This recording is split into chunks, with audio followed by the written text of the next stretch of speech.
Chapter 93, Chapter 93, Harry Dylan, I dreamed that you killed me, my mom, and my dad. Stop talking nonsense. Dylan glared at Ron. Ron shrank back. It wasn't me who said it. Harry shook his head. I just didn't sleep well, that's all. Didn't sleep well. Dylan blinked. What happened? Harry sighed. I've just been having nightmares a lot lately.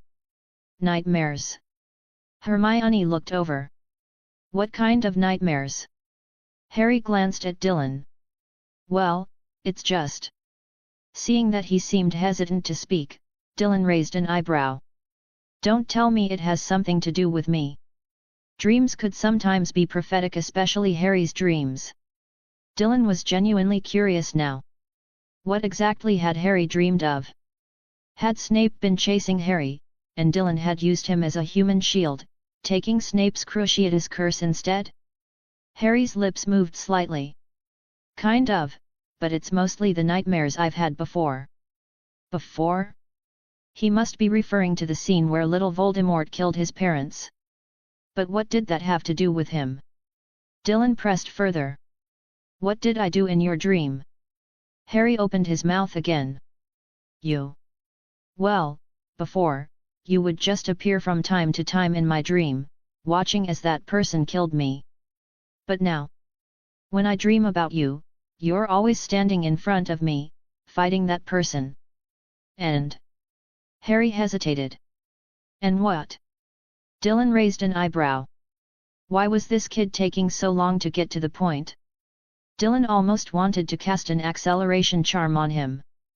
Harry paused for a moment before continuing, and, the spells you used were even more skilled, more sinister, and more powerful than his. I saw you completely overpowering him, and you even chased him down, trying to kill him. Dylan's mouth twitched. What? He had hidden his secrets so well that even Dumbledore hadn't discovered them, yet Harry's dream had foreseen them? His thoughts raced, but Dylan's expression remained unchanged. He merely looked slightly exasperated. So, that's the kind of violent image you have of me? Looks like you really misunderstand me. Honestly, there's no one in Gryffindor who loves peace and kindness more than I do. Ron? Hermione? Neville nodded enthusiastically. Yeah, Dylan is really nice. Harry also nodded thoughtfully. That does seem to be the case. Dylan smiled. See? There's no way I'd be fighting that guy, dueling with dark magic, or chasing him down to kill him. That's just not wizardly at all. However, Harry's expression turned odd again. It's just, the dream felt too real. Every time I wake up, I feel out of place. The worst part is, at some point, you accidentally hit me with those dark spells and then you killed me. And then you killed my dad. And my mom. Pfft. Ron burst out laughing. Did Dylan also take out the Dark Lord while he was at it? Harry nodded seriously. That's right. After taking care of all of us, Dylan suddenly conjured a massive fire that burned everything to the ground. That's when I always wake up. What's weird is, even though I was already dead, I could still feel the pain of being burned. That's what's been keeping me from sleeping well. Oh, great! So now I'm the source of your nightmares? Dylan almost spit out the milk he was drinking onto Harry's face. Hermione shook her head. That dream is completely ridiculous. Dylan would never hurt you. Harry nodded. Of course, I know that. It's just a nightmare. After breakfast, Dylan went to class with Harry and the others. But now, thanks to Harry's dream, Dylan had a bigger headache. Whatever. I'll just keep my head down in potions class.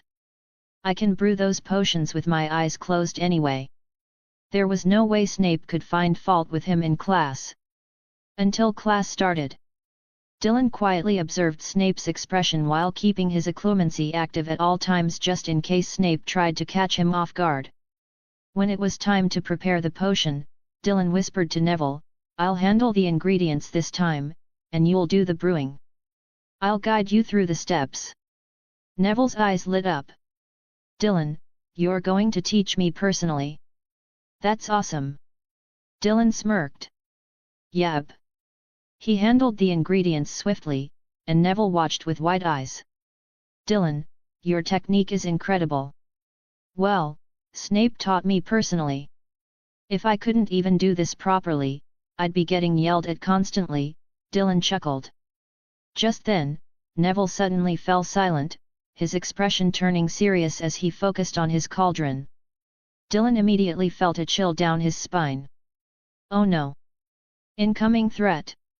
Have I ever yelled at you, Mr. Hawkworth? A cold, deep voice sounded behind him. Dylan nearly sliced his own hand. Quickly turning around, he plastered a smile on his face. Of course not, Professor. Snape narrowed his eyes at Dylan, then scanned the ingredients he was preparing. Finding nothing wrong, he said nothing and walked away. Neville let out a breath only after Snape was a safe distance away. Oh my God, when Professor Snape stands there, I feel like I'm about to be sentenced to death. Dylan nodded in agreement. Yeah, that's the oppressive aura of Professor Snape. All right, get the fire going. I've almost finished preparing the ingredients. Neville nodded slightly. Under Dylan's guidance, Neville's brewing technique became noticeably smoother. Once the potion was complete, Dylan made sure not to take credit for turning it in. After all, the reason he and Neville switched roles was to avoid exactly that. Just when Dylan thought he had finally survived another tough lesson. When Neville came back, he brought rather unfortunate news. Dylan, Professor Snape didn't criticize me just now for once. That's great.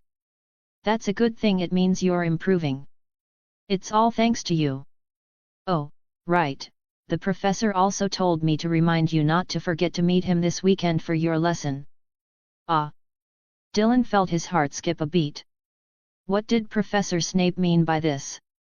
Was he planning to kill him? Dylan felt the world go dark for a moment but had no choice but to respond. He could feel the chilling gaze from the podium. Forcing a smile, Dylan said, I know. It's my prior agreement with Professor Snape. Of course, I won't forget. After class, although he still had to face Professor Snape alone over the weekend, at least for now, Dylan could finally breathe a sigh of relief. He no longer had to endure the old bat's gaze in class. This is school. Professor Snape can't lay a hand on me. Dylan, rest in peace. Wait, no. Stay calm. Don't panic. Dylan went to the Great Hall for dinner with Harry and the others. Harry and Ron were chattering away about how, for once, Professor Snape wasn't as harsh on them in potions class today. It was as if his attention wasn't even on them at all. Even Gryffindor hadn't lost that many points this time. Did he have a change of heart? That's so weird, Ron said, eyes wide. As they walked past a corner, they suddenly stopped in their tracks. Dylan's gaze locked onto something at the end of the corridor. Harry and Ron followed his line of sight and saw a strange-looking object floating in midair. It was a long, black, tattered strip of cloth. Just then, a gust of wind blew through, making it flutter with a rustling sound. Dylan's eyes flickered. He almost mistook it for a Dementor. Ron was even more startled. That scared me. I thought Professor Snape was hanging there. Dylan. Did this guy have a death wish?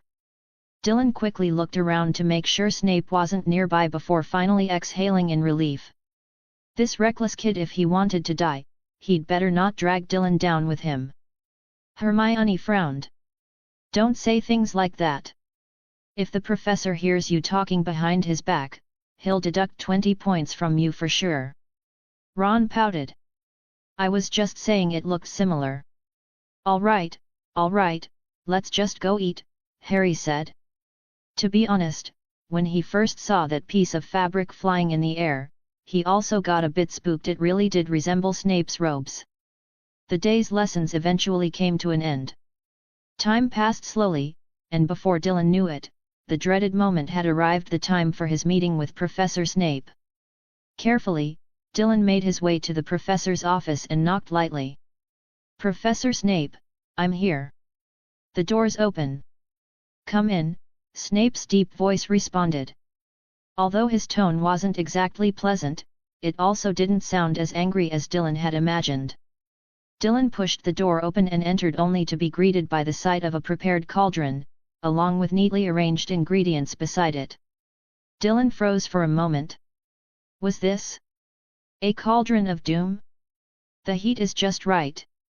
If you had arrived a moment later, you would have had to prepare everything from scratch, Snape said. Glancing at the ingredients, Dylan immediately understood this was the potion Snape had promised to teach him last week after practicing occlumency and legilimency. The living hell draft. Wasting no time, Dylan stepped forward and began carefully adding the ingredients nightshade, a putrid-smelling bat spleen, and unicorn hair into the cauldron in the proper order. First, the nightshade. The cauldron was already slightly warm, so the timing was perfect. Swoosh! A wisp of purple smoke curled upward as Dylan quickly stirred the mixture. Next, the bat spleens, which Snape had already chopped into small pieces. The moment the spleens touched the liquid, they made a sizzling sound, as if tiny bats were struggling within. Sweat beaded on Dylan's forehead. He focused intently, not daring to make a single mistake. Finally, he picked up the unicorn hair and gently placed it into the cauldron. Instantly, the liquid inside began bubbling violently, shifting from black to red before settling into an eerie, shimmering green. Dylan stared at the cauldron, carefully adjusting the heat and stirring according to the intricate instructions Snape had taught him. As time passed, the living hell draft slowly took form, emitting a sinister aura. Dylan let out a long breath.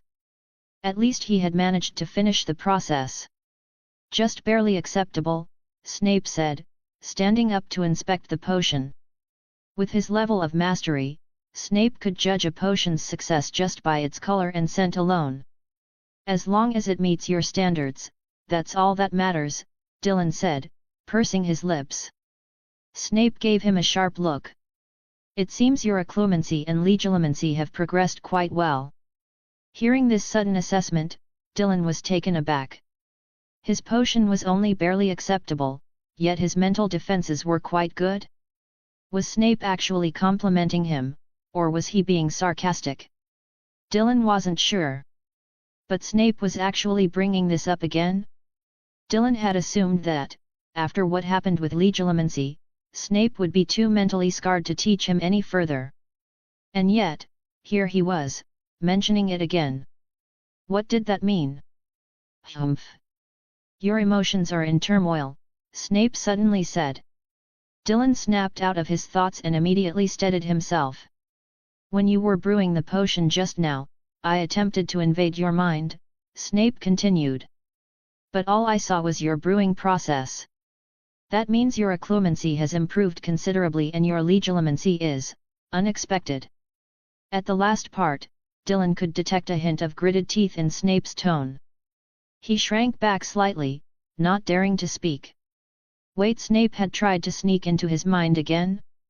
That was seriously inappropriate. How could he do that to a student? Luckily, after a week of practice, Dylan had advanced his occlumency to level 6 thanks in part to studying Snape's own techniques.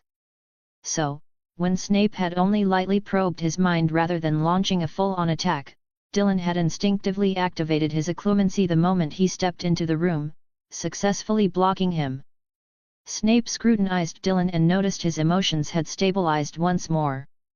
Without a concentrated effort, breaking through Dylan's defenses would be difficult. Snape let out a cold snort. "For someone your age, your skills are commendable. But don't let it go to your head. You're not even worthy of touching the dust on the doorstep of true magic." Dylan's mouth twitched slightly, but he could only force a smile. "You're absolutely right, Professor." Professor Snape became a Hogwarts professor in his early 20s, proving his exceptional talent. Hearing these words from Snape's mouth, Dylan wasn't surprised. "Humph!" Professor Snape snorted again and then flicked his hand. You've passed my test. As for occlumency and legilimency, continue learning them on your own. I will teach you a new spell. Dylan widened his eyes as he caught the small notebook that flew from Professor Snape's hand. A new spell. For Snape, a potions master, to personally teach him a spell, it had to be dark magic on par with legilimency. Sure enough, when Dylan opened the notebook, he found not only a hex-level spell but also its counter-curse. This is actually... End of chapter. Chapter 94, Chapter 94, The Exam Ends. Sectum Sempra, hey? This spell, like Diffindo, is something I can somewhat understand just by knowing the incantation. However, I have no clue about its counter-curse. Dylan flipped through the small notebook in his hands, glancing around cautiously. The notebook contained details about Sectum Sempra, including its counter-curse Vulnera Sanenter. He had already learned quite a few healing spells, such as Brachium Emendo and Episci. As the direct counter-curse to Sectum Sempra, Vulnera Sanenter could rapidly heal the deep cuts caused by the spell. Other healing spells, however, were either ineffective or struggled to mend the wounds inflicted by it. Compared to other hexes, Sectum Sempra was particularly useful to Dylan. For one, it didn't require a twisted or overly malicious mindset to cast just the simple intent to harm. Dylan didn't even need that much. He could cast Sectum Sempra effortlessly. Another advantage was that, unlike many other hexes, Sectum Sempra wasn't strictly monitored by the Ministry of Magic. Despite its power, it didn't require registration with the Ministry so long as it wasn't learned from a known dark wizard, it wouldn't raise any major red flags. This spell is quite subtle in its execution. If I could aim for the throat directly, paired with the fact that I don't even need to generate any real killing intent, heck, I don't even need occlumency, I could take down an opponent instantly. Of course, when it came to killing, the killing curse would always be the ultimate king. That went without saying. But Sectum Sempra could be used out in the open. After all, if he was surrounded by witnesses and needed to eliminate an enemy, he couldn't just yell Avada Kedavra in front of everyone. That would mean either taking out all the witnesses or risking someone escaping and reporting him. Then, to cover his tracks, he'd have to hunt them down. And if anyone saw that, he'd have to kill them too. And then another, and another. Eventually, the entire wizarding world would be wiped out by his hands. Now that would be a disaster. What are you thinking about? A deep voice suddenly snapped Dylan out of his thoughts. He turned leisurely, already prepared. Before entering Snape's office, he had activated occlumency, so he wasn't worried about the professor prying into his mind. After all, most of his thoughts were fleeting. He didn't dwell on them long enough for anyone, let alone Snape, to catch on. Smiling at the professor, Dylan said casually, I was just thinking that this spell isn't too difficult to learn, yet it's incredibly powerful. I wonder who invented it, it's truly genius. Snape narrowed his eyes, scanning Dylan up and down before letting out a quiet humph. Is that really what you think? Hey? Of course, Professor. The notes you gave me describe the spell in great detail. It even states that only the counter-curse can properly heal the wounds it causes. Just that fact alone proves how brilliant its creator was. Snape's expression shifted slightly. He closed his eyes for a brief moment, and the corners of his lips twitched almost like he was amused. Get out. Snape waved his hand dismissively. You have 1 week. I'll be testing your progress next time. Dylan. He had just showered Snape with compliments, and the professor didn't even look mad. So why was he still kicking him out? Tch. What a thunderabat, What are you thinking now? And nothing. Well then, I'll be leaving now, Professor. See you next week. Asterisk. Dylan quickly suppressed his thoughts, grabbed his notebook and belongings, and turned to leave Snape's office. After Dylan left, Snape opened a potions book and flipped through it absent-mindedly, not turning the page for a long time. Asterisk genius, hey. Asterisk. Asterisk that kid only looked through the notes I gave him for a short while, yet he already understands the essence of Sectum Sempra. He's probably mastered it, and even grasped it on a deep level. Asterisk. Asterisk what a waste. A student like that, and he's in Gryffindor. Asterisk. At that thought, he suddenly paused. Asterisk then again, he had the nerve to use a spell against me with my permission. He even managed to peek into my memories. And just now, right to my face, he dared to give me that ridiculous nickname, Asterisk. Asterisk he's certainly got guts. Asterisk. Perhaps the Sorting Hat had a point in placing him in Gryffindor. Dylan, unaware that his fleeting emotions had allowed Snape to read him so easily, strolled down the corridors of Hogwarts. He pulled out the small notebook once more. Sectum Sempra had been created by Snape himself when he was still a student, no less. It was deadly, easy to learn, easy to use, and could only be countered with a specific healing spell. With all those advantages, it was undeniable that Snape had a remarkable talent. Comparing that to himself, Dylan felt his so-called great talent for the dark arts was nothing but an illusion. Even though he had mastered the 3 unforgivable curses in his first year, it didn't feel all that impressive. Asterisk I've already reached the level where I can refine my spell-casting technique. Asterisk Dylan chuckled, closing the notebook. Since he had already known the incantation for Sectum Sempra, he had managed to grasp it on a basic level. Now, with Snape's personal notes detailing every nuance of the spell, his proficiency had shot up to level 7, nearly 8. Noticing that Snape didn't seem truly angry at him, Dylan had recently started to relax more. Meanwhile, the exam period was drawing near. The cold air of winter gradually gave way to the sweltering heat of summer. Sitting in classrooms became stifling. Especially on exam day. The Great Hall was so hot that everyone was sweating profusely. Dylan and Harry had to take their exams alongside the other 3 houses' first years. Well, that certainly saved time and effort. The written portion was easy for Dylan. It was the same for Hermione. Harry and Ron, on the other hand, were scratching their heads in frustration. Fortunately, thanks to Hermione's intense tutoring sessions, they managed to scrape through the written exam without disaster. Next came the practical exams for each subject. For herbology, Professor Sprout led them to the greenhouse, where they had to repot mandrakes. This test required students to use ear protection correctly and avoid damaging the plant's roots.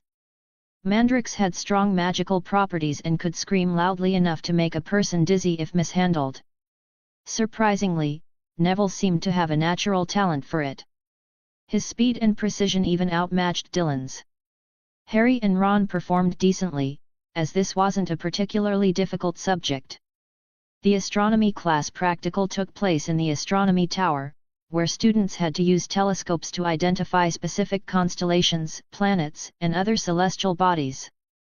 Professor Sinistra's requirements weren't too high, students just needed to distinguish Orion's belt and the Big Dipper to pass the assessment. Almost no one failed this subject. For the charms practical, students were required to make a pineapple tap dance across a desk, something Dylan himself wasn't even good at. However, he was fairly proficient with the levitation charm.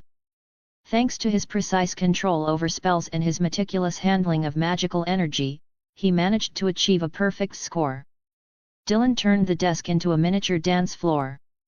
While his tap dancing wasn't exactly great, the overall effect was quite entertaining to watch. As for Seamus, well, somehow, his attempt caught fire. Setting something on fire while using the levitation charm? That was a new one. The transfiguration exam was relatively simple. Students had to transform a rat into a snuff box, a test of their understanding of the transformation spell. Not only did they need to grasp how to convert the rat's physical characteristics into those of a snuffbox, but they were also assessed on their overall comprehension of magic. For a bunch of first years, this was no easy task. But Dylan simply waved his wand, and the transformation was complete. The rat's body gradually shrank, its rough grey fur faded away, and in its place appeared a snuffbox made of iridescent glass with a rainbow sheen. The snuffbox had an elegant oval shape, with smooth, flowing lines. Intricate, ornate patterns, gold-edged constellations adorned its surface. At the junction of the lid and the box, tiny diamonds were embedded as decoration. Inside, the snuffbox was lined with sleek, ebony wood, its dark luster providing a striking contrast to the exterior's brilliance. If you took a closer sniff, a faint, ancient forest-like fragrance wafted from within, lingering in the air. Ron and Harry stared in stunned silence. Neville, on the other hand, looked at Dylan with pure admiration. No doubt about it, that was Dylan for you. Hermione furrowed her brow, still focused on transforming her own rat. Before long, she completed her transfiguration, but compared to Dylan's snuffbox, it was like night and day. Professor McGonagall supervised the exam with a strict eye. Ron struggled for ages without success, feeling increasingly flustered.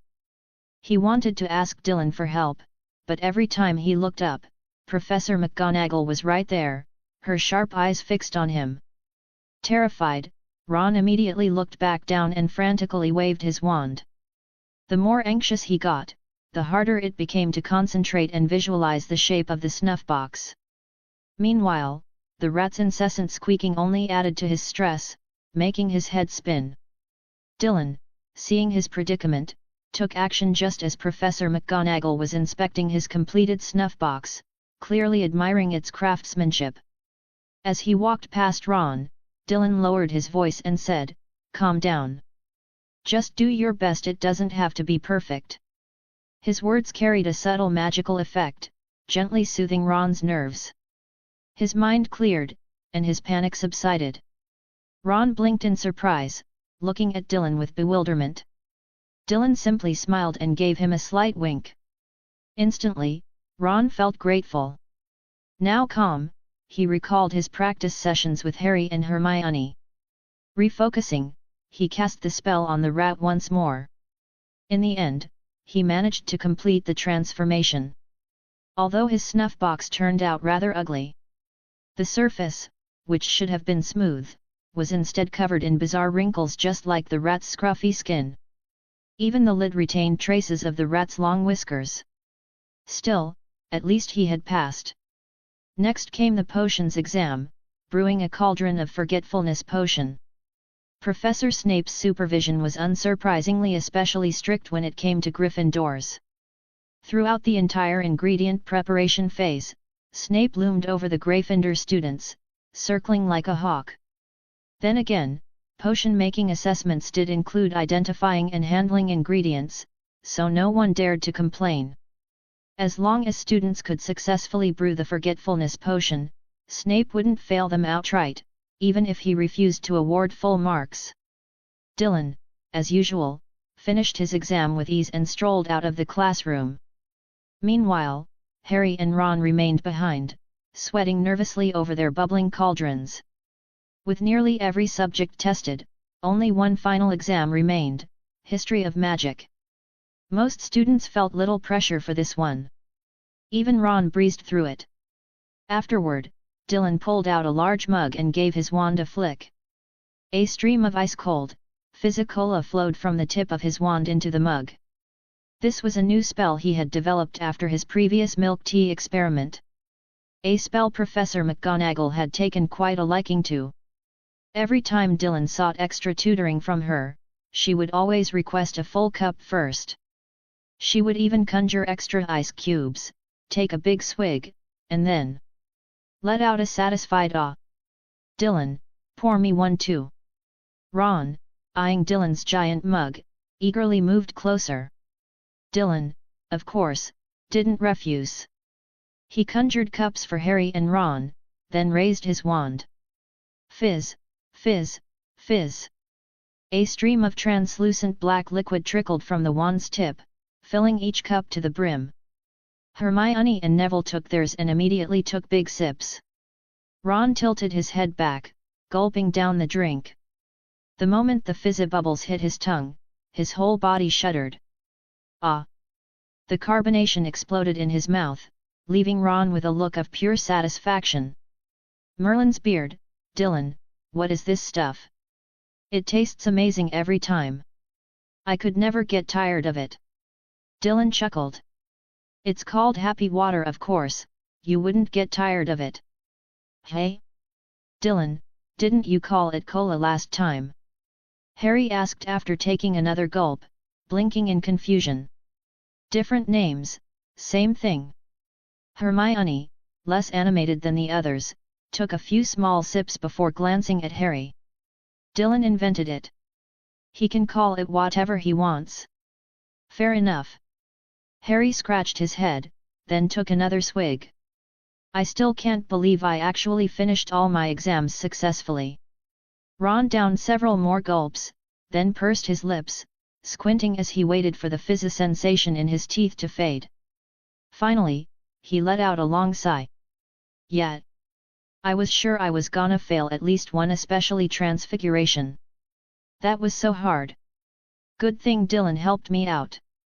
Otherwise, I never would have gotten that wretched rat transformed, even if the exam had gone on all day. Ron snorted lightly and said, those other rats never cooperate with me at all. My Scabbers is still the cutest. By the way, I haven't seen Scabbers around lately. Where is he? Harry glanced at him. Ron paused for a moment and couldn't help but pout. I don't know what's wrong with him lately. He's been feeling unwell and keeps whimpering in pain. He can't even make a sound sometimes, so I put him in the little box bedroom I prepared for him. Hey? He still hasn't gotten better after all this time. Harry was stunned. He had been so busy recently that he hadn't even noticed Ron's rat. Now that he finally had some free time, he could ask about it. End of chapter. Chapter 95, Chapter 95, A New Refined Trait, Heart-Piercing Hell. Mission requirement. Make the professor beg for mercy. Yes, Madame Pomfrey couldn't figure out what's wrong with Scabbers. She said it might just be because he's old. Ron sighed. Scabbers used to be Percy's pet. I heard from a witch at the magical menagerie in Diagon Alley that regular rats don't usually live more than 3 years. Scabbers is probably really old. His expression turned a bit sorrowful. Oh. If Scabbers is gone, I don't even know what kind of new pet I should get. Hermione shot him a glance. Are you sure Mrs. Weasley would even buy you one? Ron looked even more miserable. I don't know. Maybe my mom will just find me another second-hand pet. Dylan blinked at Ron's sad face. After thinking for 2 seconds, he gently reassured him, don't worry. I saw a glimpse of the future in my crystal ball. Your rat will still be with you. At least, for now. And with him around, Scabbers wasn't going to die that easily. After all, he was counting on this rat to help him rack up stats and complete missions. Hey? Really? Ron was stunned for a moment before his face lit up in surprise. It must be true. I trust your divination skills, Dylan. Hermione looked a bit skeptical. A glimpse of the future? How far into the future? Tomorrow? The day after? Next month? Dylan chuckled. At least through our 3rd year, Scabbers will still be with Ron. Hermione's eyes widened. Wow, a rat living that long? And it's second-hand. Ron shot her a glare. That just means my Scabbers is a lucky rat. Stop saying things like that. Hermione opened her mouth to respond, but before she could say anything, Harry suddenly clutched his forehead. Ugh! Everyone froze, watching Harry's pained expression. Neville quickly asked, Harry, are you okay? Harry frowned slightly, as if enduring some discomfort. After a moment, he finally looked up. It's just, my scar hurts. I've been feeling this since before exams. Harry rubbed his forehead, but the discomfort only lessened slightly.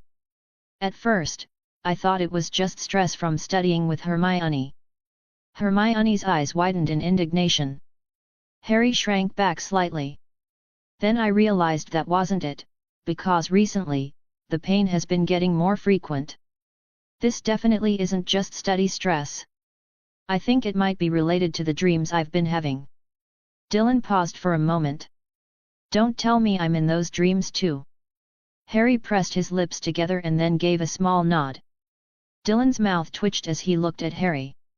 Or you could look at it from another angle. If your scar is hurting, maybe it's a sign of danger. Maybe, the Dark Lord is up to something. What? Ron was shocked. Harry immediately lifted his head, blinking rapidly. Voldemort is up to something? What does he want? Dylan raised an eyebrow. Weren't you guys just investigating the Sorcerer's Stone? So, I'm guessing, maybe they're planning to go after it. Harry instantly became excited, speaking so quickly he started to stutter. Dylan, can you use your divination abilities to see anything? See what? Of course, whether the Dark Lord's plan will succeed. Dylan waved a hand and gave Harry a reassuring smile. My divination skills aren't precise enough to give a detailed answer, but I can foresee fortune and misfortune. I believe that as long as you follow your heart and trust your instincts, good fortune awaits you. Good fortune? Harry was momentarily confused. Dylan, your future luck, your fate will be quite favorable. And if your luck is good, then logically, that means the Dark Lord's luck will be terrible, right? Harry nodded uncertainly. That, actually makes sense. Alright, let's go. Just because exams are over doesn't mean we get to relax. I still have 3 spells to study today. Dylan turned and headed toward the Great Hall. He was starving. Alright. Harry didn't know why, but after hearing Dylan's words, the pain in his scar seemed to ease slightly. He rubbed his forehead, then lowered his hand, preparing to follow Dylan to the Great Hall. Just then, Neville walked past him and said with absolute confidence, "Don't worry. Dylan may only be a first year, but he's way better than us. Even the professors praise him. Even Professor Snape has been more lenient toward Gryffindor because of him." Hermione cut in, "You mean when Professor Snape gives Dylan points, only to find some excuse to take twice as many away from Gryffindor?" Neville remained unfazed. "At least he gave points in the first place, right? Hermione, if you put it that way, I have nothing to say." Neville turned back to Harry. "So, since Dylan said your luck is good, and that your, what was it, fortune? Since that's ahead of you, you can relax." With that, Neville scampered off to catch up with Dylan. "Dylan. Thanks to your tutoring, my exams went really well." "That's great."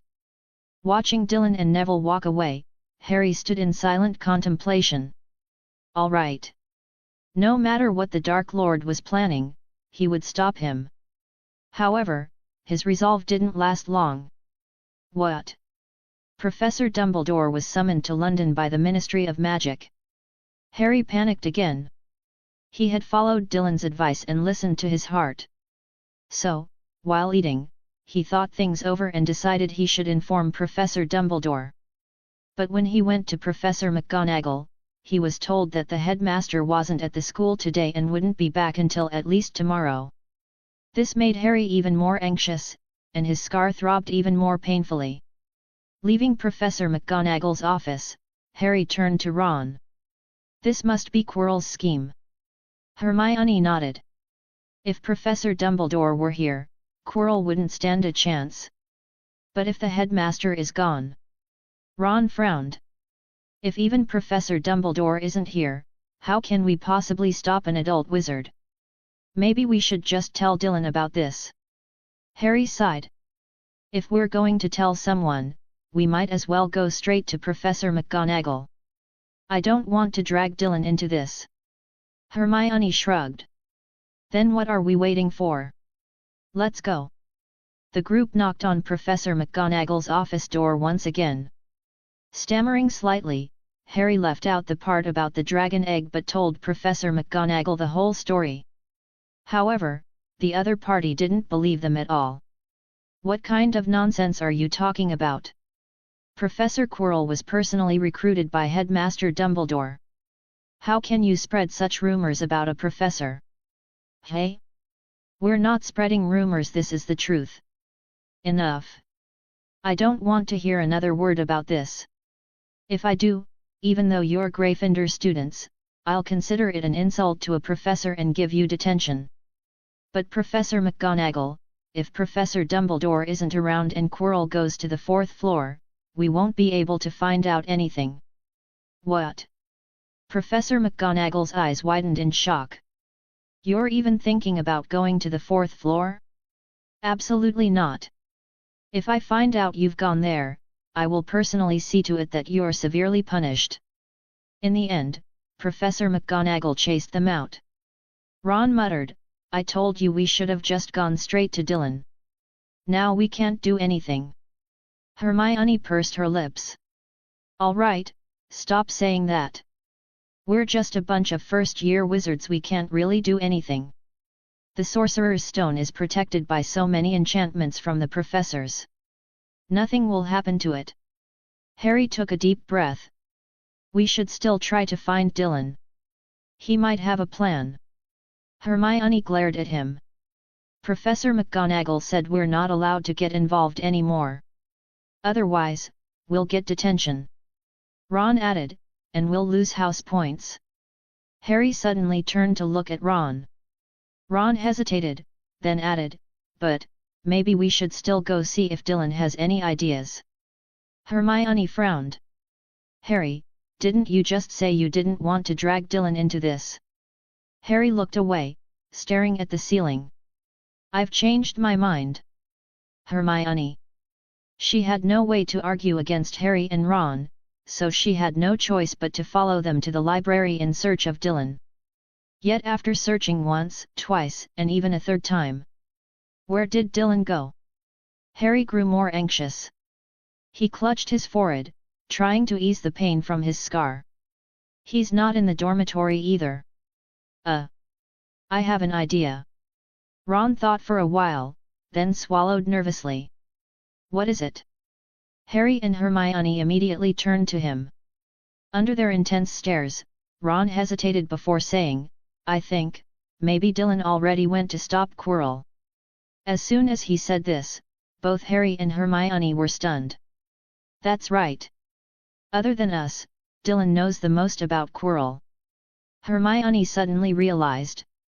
We haven't found him in the library or the dormitory, so either he's with the professors or he's already gone after Quirrell. Then we have to hurry and help Dylan. Harry immediately turned to head for the forbidden corridor on the 4th floor. Wait. But if Professor McGonagall catches us, will Hermione started, but Harry cut her off. Are you really going to let Dylan face danger alone just because you're afraid of getting punished? We'll just have to take the punishment together. Hermione paused and rolled her eyes. First of all, Professor McGonagall definitely won't punish Dylan the way she would us. Second, Dylan is way more skilled than you or even me. Are you sure that if we go, we'll actually help him instead of just getting in his way? She looked at Harry and Ron seriously. I think there's no need to worry about Dylan. Honestly, with our level of skill, we'd probably just be a burden. Ron glanced at Hermione and mumbled under his breath, she actually included herself in that insult. Hermione turned her head. I heard that. Ron immediately straightened up. I didn't say anything. Harry hesitated for a moment, then shook his head. No, we still need to help Dylan. What if he needs our help? Hermione was about to argue, but Harry cut her off again. Dylan told me I should follow my heart and my own thoughts. At that, Hermione fell silent. Then let's go. She let out a deep sigh. Where's your invisibility cloak? Without another word, Harry led Ron and Hermione in a specific direction. Meanwhile, on the fourth floor corridor, a door, strictly forbidden by all the professors, was already wide open. Clearly, someone had gone inside. Dylan tilted his head slightly. I just can't remember exactly when old Dumbledore shows up. He glanced up at the system panel. Pending spell refinement ** Crucio, the Cruciatus Curse. Locked spell trait * Hellish Agony. Active refinement quest * make a powerful adult wizard succumb to your Cruciatus Curse and scream in agony. This refinement quest was something he had unlocked with money after finishing his exams. And the moment he saw the task, only one candidate came to mind. That's right, Lucky Quirrell. Dylan stepped through the doorway, looking down at the footprints on the floor. They weren't deep, and there was plenty of dust around, suggesting they had only recently settled. Track print. With a slight tap of his wand, a set of footprints appeared. Feeling the residual magic in the air, he came to a rough conclusion. Quirrell had likely been inside for 1 to 2 hours already. Impatient, aren't we? Dylan smirked slightly, glancing around the room. Since he hadn't come with Harry and the others earlier, this was his first time seeing Hagrid's so-called adorable pet. Snore, snore. The massive, three-headed dog lay sprawled across the floor, its enormous body tense with muscle, as solid as stone. Dylan observed it carefully. All 3 pairs of eyes were shut, the skin around them wrinkled and dry. Its fur was coarse, and its 3 gaping mouths were absurdly large. Even in its deep slumber, as the dog breathed softly, rows of huge fangs peeked out from its mouths. I wonder if a 3-headed dog can be controlled with the Imperius Curse. Back when he controlled Arnold, it had only been an egg about to hatch. Even with the dragon's naturally high magic resistance, coupled with the eggshell's strong defense against spells, it still ultimately succumbed to Dylan's relentless barrage of the Imperius Curse, falling under his control. As for the 3-headed dog, if it were a fully matured adult, it would naturally be far inferior to a dragon. However, that didn't mean it was weak. On the contrary, the 3-headed dog also possessed extremely high magic resistance. Dylan was tempted to test whether controlling the 3-headed dog would unlock some new achievement. However, he was concerned that a single Imperius Curse might accidentally wake it from its deep slumber. If that happened, escaping from its jaws wouldn't be easy unless he resorted to the Killing Curse or Fiend Fire. Forget it. There aren't any particularly valuable materials on this creature. The few useful ones would require killing it to extract. Dylan studied the 3-headed dog for a moment before shaking his head. At this point, he already had a dragon, albeit still in its juvenile stage. However, after some time, it had grown to a considerable size. So whenever Dylan secretly took it to the Forbidden Forest to feed, he would discreetly use Sectum Sempra to make a small cut on Arno, collect a bit of dragon blood, then heal the wound with Episky before calling Hagrid over. End of chapter. Chapter 96, Chapter 96, This killing curse is so bad, why not come learn from me?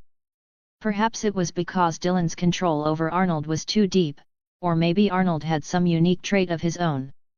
Whatever the reason, under Dylan's care, every time he cut Arnold's wounds, the dragon would show an expression of pure satisfaction.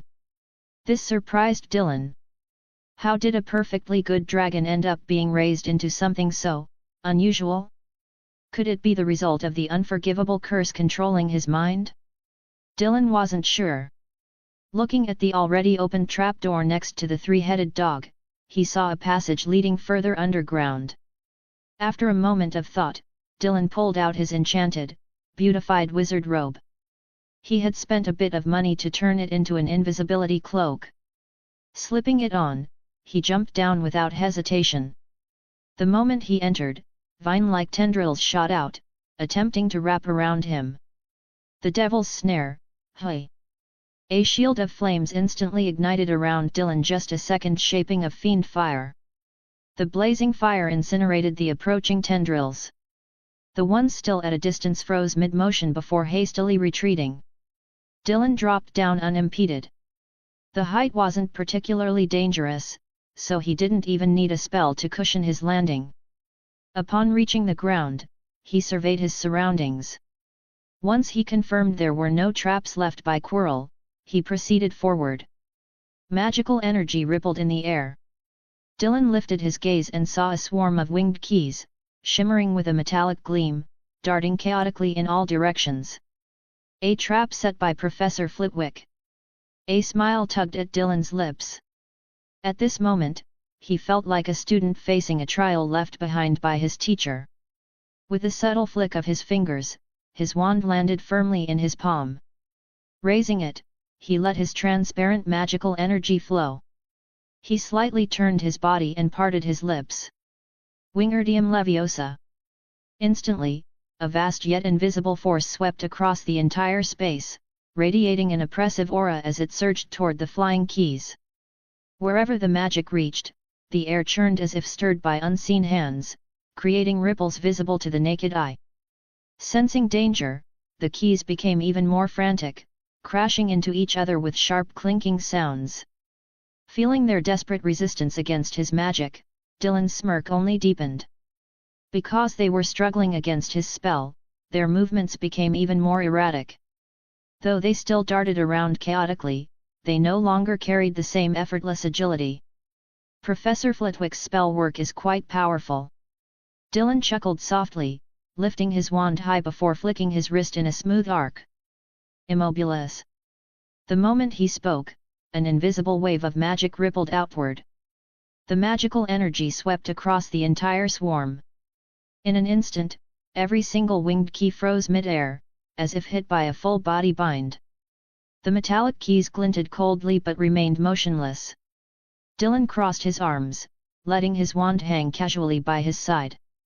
His gaze swept across the still cluster of keys. "Come here." With a simple beckon of his finger, the keys floated toward him, forming a shimmering metallic curtain before his eyes. Narrowing his gaze, Dylan carefully examined the mass of keys, searching for the right one. It didn't take long for him to find it, the key that looked significantly older than the rest. Even under the effects of his dual spells, it still trembled slightly, as if trying to resist his control. Oxio. With a sharp whistle, the key shot forward, bypassing the others and landing precisely in Dylan's palm. Toying with it, he walked up to the locked door. This level of security. Quirrell could probably bypass it easily. Dylan clicked his tongue. He wasn't sure if Flitwick was overconfident in his own spells or if there was some other reason for this setup. In the end, this challenge was nothing more than a flying game. Dylan couldn't understand where the difficulty was supposed to be. If he weren't interested in testing Flitwick's spells, he could have simply blown the door apart from the start. Coincidentally, he had just learned a variation of the blasting curse burst break. Should I give it a try? Dylan hesitated for a moment, then casually tossed the key into the air. Before that, he made sure to slightly bend one of its wings. At the same time, he lifted the control over all the other keys. The moment they were freed, the keys scattered in panic, shooting toward the ceiling as if they had encountered some terrifying beast. None dared to approach the ground anymore, staying as far away from Dylan as possible. Drawing his wand, Dylan raised his arm high, pointing directly at the locked door. Burst break! His voice rang clearly through the chamber. Suddenly, an immense magical force surged toward the door. The instant the two made contact, a deafening explosion erupted. Boom! The door trembled violently, its wooden surface contorting and splintering under the force. Cracks spread like a spider web across the entire structure. Then, with an ear-splitting crack, the entire door shattered into countless tiny wooden fragments, spraying outward in all directions. Dust filled the air. As the haze settled, Dylan, wand in hand, stepped forward at an unhurried pace, crossing through the now destroyed entrance. Professor Flitwick's enchantments made the door immune to unlocking charms, and it was also protected by another layer of magic to prevent brute force entry. That was what Dylan had sensed when he cast his spell earlier. But clearly, his mastery over offensive spells was high enough. Even a door reinforced by Flitwick couldn't hold him back, it was blown to pieces instead. The explosion was a bit loud. Hope it doesn't attract the professor's attention. Stepping into the next chamber, Dylan swept his gaze over the walls. Hey? These walls, they don't seem to have any protective enchantments on them. Dylan was momentarily stunned. So this broken door is even harder to destroy than the walls? Maybe I should have just blown up the wall instead. The thought crossed Dylan's mind, but he quickly shook his head. If he blew up the wall, the noise would be too loud, and there was a good chance the entire room would collapse. As he stepped into the next room, a massive chessboard came into view. A group of chess pieces, nearly as tall as a person, stood erect in the middle of the board. Chess, hey! If it were any other challenge, he wouldn't mind. Since this was a trial set up by Professor McGonagall, he was still somewhat interested in giving it a try. But if the condition to proceed required him to play chess, that would be a problem. Dylan had a clear goal. He walked straight toward the tightly shut door on the other side. Just as he was about to draw his wand and blast the door open, suddenly, the entire chessboard trembled violently. The chess pieces on the board, as if infused with life, began to move. Oh! This level of transfiguration, it's truly exquisite. Dylan raised an eyebrow as he observed the towering knight pieces swinging their lances, the castle pieces hoisting heavy iron gates, and a swarm of armed pawns charging at him aggressively. But he remained unshaken. With a swift motion, he waved his wand through the air. Petrificus totalis. A burst of magic shot forth, and the leading pawns were instantly frozen in place, transformed into rigid statues. However, the assault did not stop. Though the front row was immobilized, the pieces behind them continued their relentless advance. Protego. Dylan instantly summoned a transparent, shimmering protective shield in front of him. The oncoming chess pieces crashed into the shield, producing deep, muffled sounds. Without missing a beat, Dylan flicked his wand once more. Ferala. Reversal transfiguration. A surge of magic rippled outward, weaving through the protective shield and ensnaring the attacking chess pieces. In the next moment, something miraculous occurred. The knights' lances softened into delicate tree branches, their shining armor transformed into fluttering, multicolored feathers. The castle pieces' heavy iron gates turned into thin sheets of paper, floating aimlessly through the air. The pawns' weapons morphed into blooming flowers, their once intimidating demeanor now appearing comically absurd. Though the chess pieces remained in their attacking stances, the sudden transformation of their weapons threw them into complete disarray. A knight attempted to swing his newly formed tree branch at Dylan. But the branch simply bounced harmlessly off the protective shield with a light thud. The castle pieces stared at the sheets of paper in confusion. The pawns looked down at the flowers in their hands, utterly baffled. Dylan chuckled. So, I can finally handle Professor McGonagall's transfiguration. However, he soon sensed a shift. The objects he had just transfigured were now being enveloped by another force of magic. A single enchantment that allows continuous material transformation. Dylan's eyes lit up. He could feel the magic creeping in, counteracting his reversal spell. In less than 15 minutes, the paper would turn back into iron gates, and the tree branches would revert to lances. This method of maintaining transfiguration, why didn't Professor McGonagall teach me this? Next time, he would have to pester her to teach him how to make transfiguration permanent. If a transformation could resist other transfiguration spells, then essentially, it would also have the ability to counteract magic itself.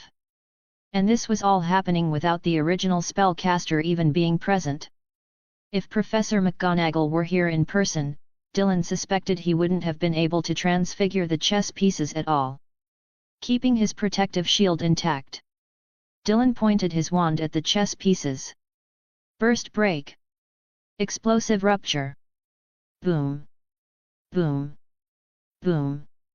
A surge of immense magical energy erupted like a detonated bomb, radiating outward from Dylan's position. The chess pieces at the front were the first to be hit. The impact forcefully enveloped them.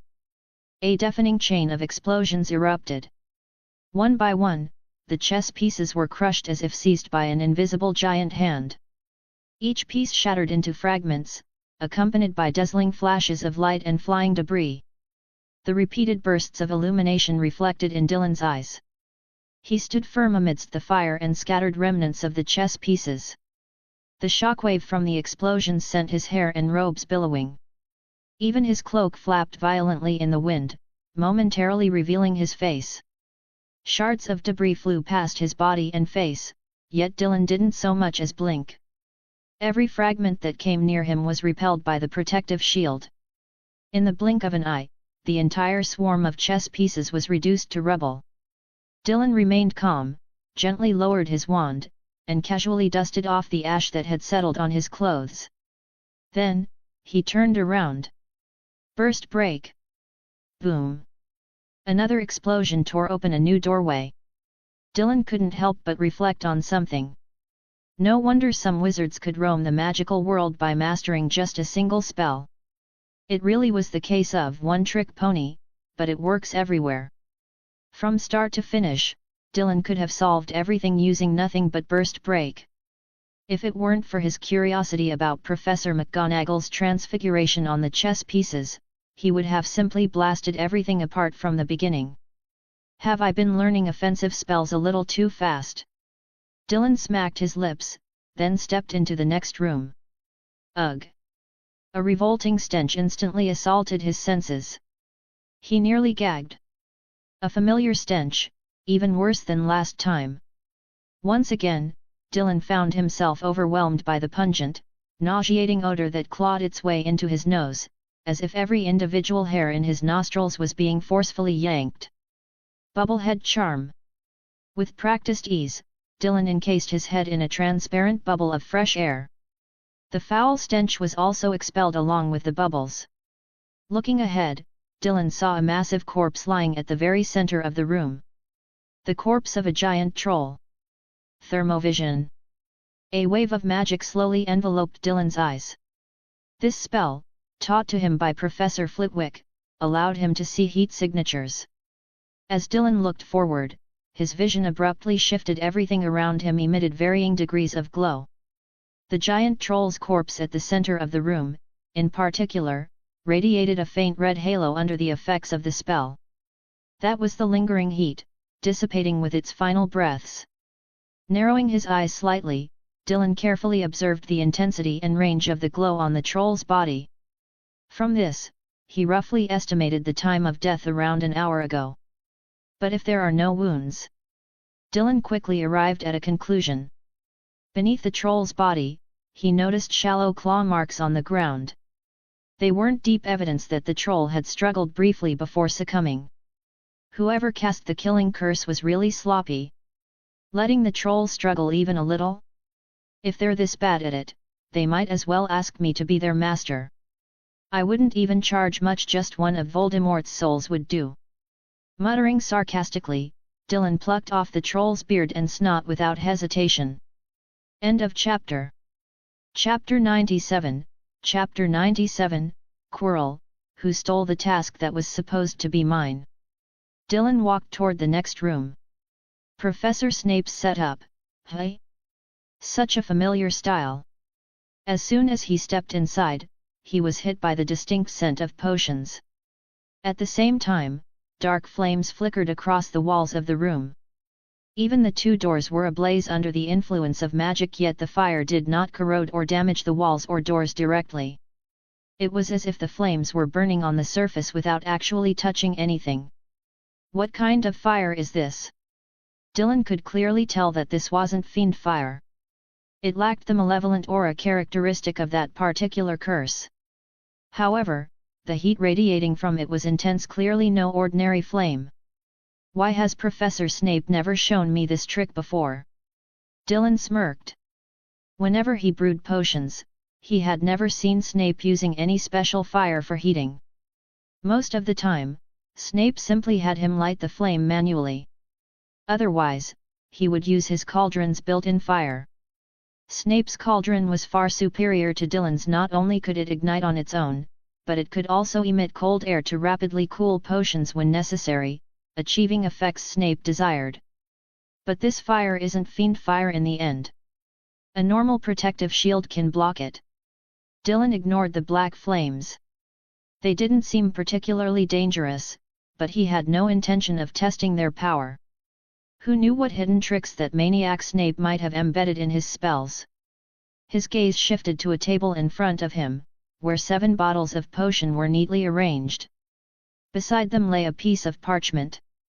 The handwriting was messy, unmistakably the work of an arrogant, disdainful man who had written it casually.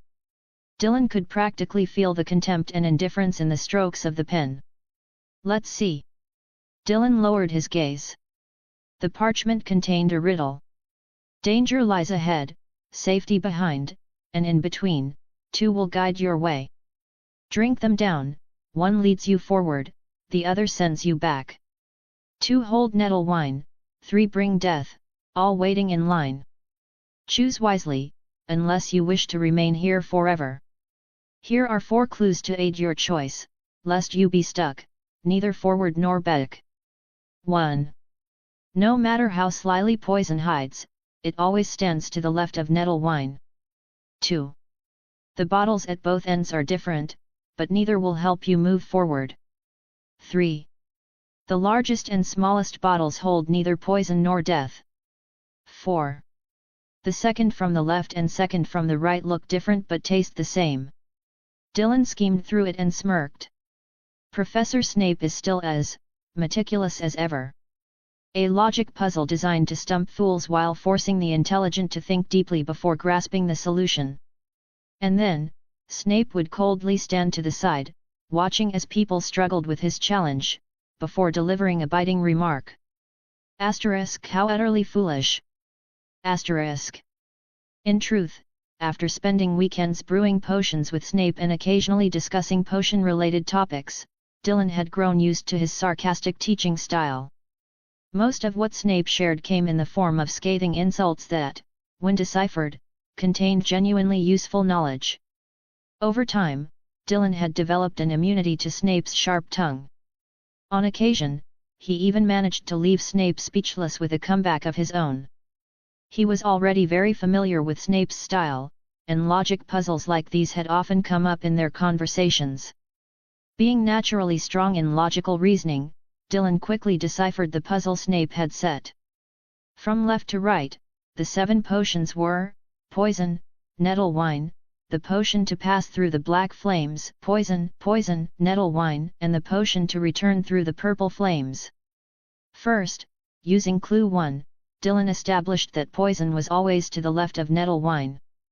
This immediately clarified their relative positions. This also confirmed that the rightmost bottle couldn't be poison. If it were, there would be no nettle wine to its right.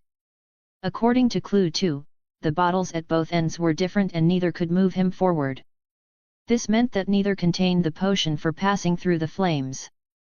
With 3 bottles of poison, 2 bottles of nettle wine, 1 forward potion, and 1 return potion, Dylan deduced that the 2 end bottles had to be 1 poison and 1 nettle wine.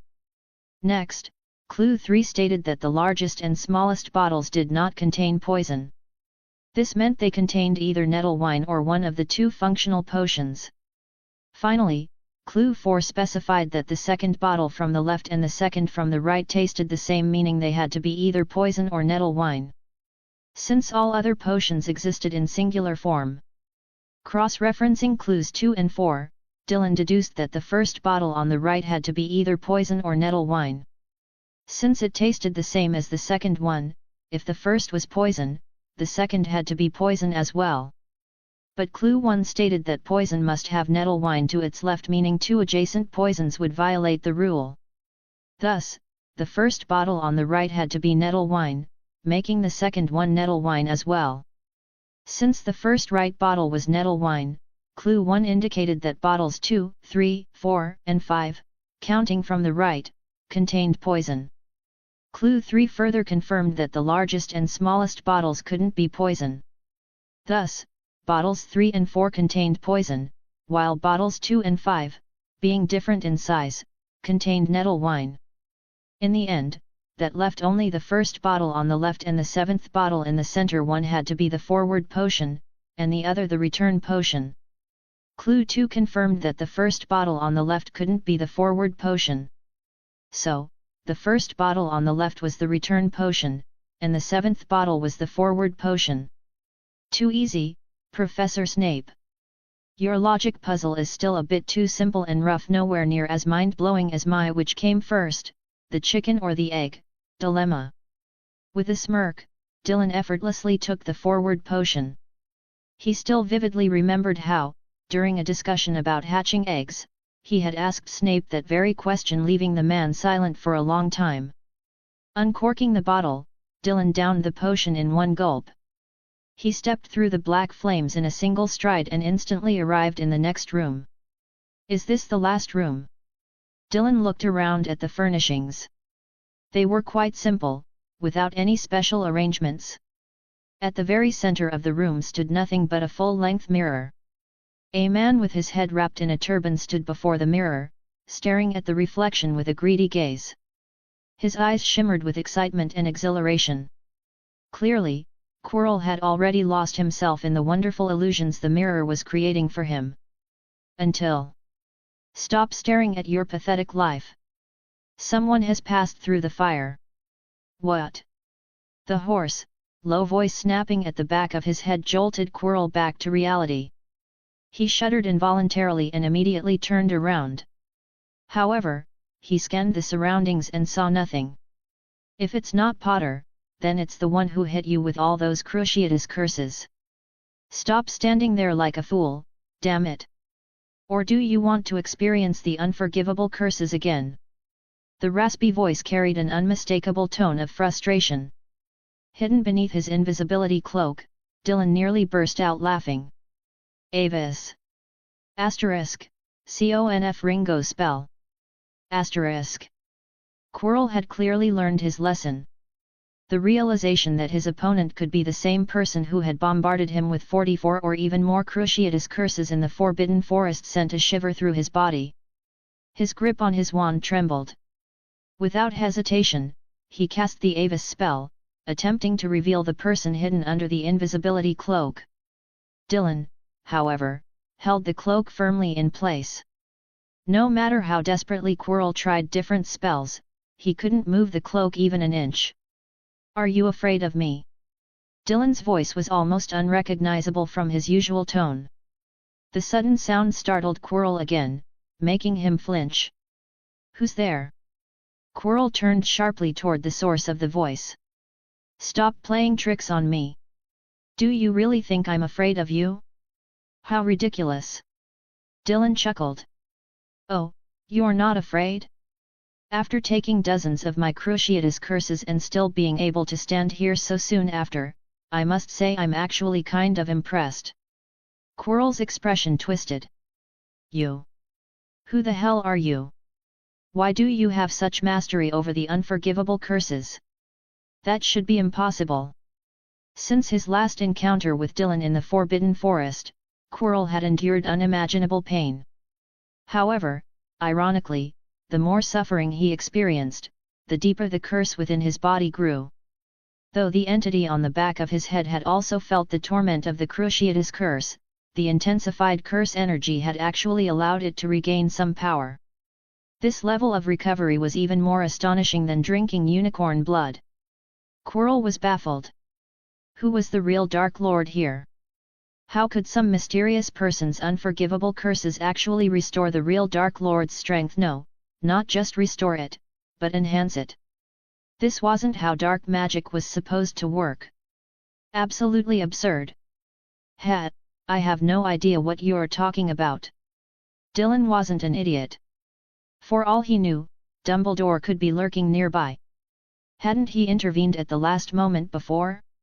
If he wasn't here already, he could return at any time. Distance meant nothing to Dumbledore. Hogwarts had a barrier that prevented ordinary people from using apparition. This was the anti-apparition charm. But everyone knew this only applied to ordinary people. Phoenixes and house elves could apparate freely, as their form of teleportation was different from that of wizards. So even if Dumbledore wasn't relying on his own powers to break through Hogwarts wards, he could still return at any moment using a phoenix. Sure, Dumbledore had been tricked into leaving. But was he truly suspicious of Quirrell? Had he left on purpose to give Quirrell an opportunity to make a move? That was uncertain. And for that reason, Dylan had no intention of openly displaying his dark magic. That would be like lighting a lantern inside a toilet asking for trouble. Could it be Harry? Quirrell hesitated. Idiot! Does Potter need to change his voice? The raspy voice erupted in fury, as if appalled by Quirrell's stupidity. Oh! Right, you have a point. Quirrell paused and finally realized his mistake. Dylan narrowed his eyes. Time to test whether Dumbledore was really lurking nearby. He pulled down the hood of his invisibility cloak and looked directly at Quirrell, a smirk curling his lips. Hello, Professor Quirrell. So it really was you after the Philosopher's Stone. Quirrell stared at Dylan, dumbfounded. Hogwart? How is it you? Dylan raised an eyebrow. Why wouldn't it be me? Harry already told me everything. Or rather, I already suspected that you were up to no good. A damned first-year student like you. How could you possibly know what I'm up to? Quirrell's eyes widened as he glared at the boy, the very same student every professor had been praising to him all year. To gather information on what assignments each professor had given, he spent every day hovering around them and visiting their offices. However, that guy Dylan would sometimes become an obstacle whenever he tried to approach the professors, getting in his way like a stumbling block.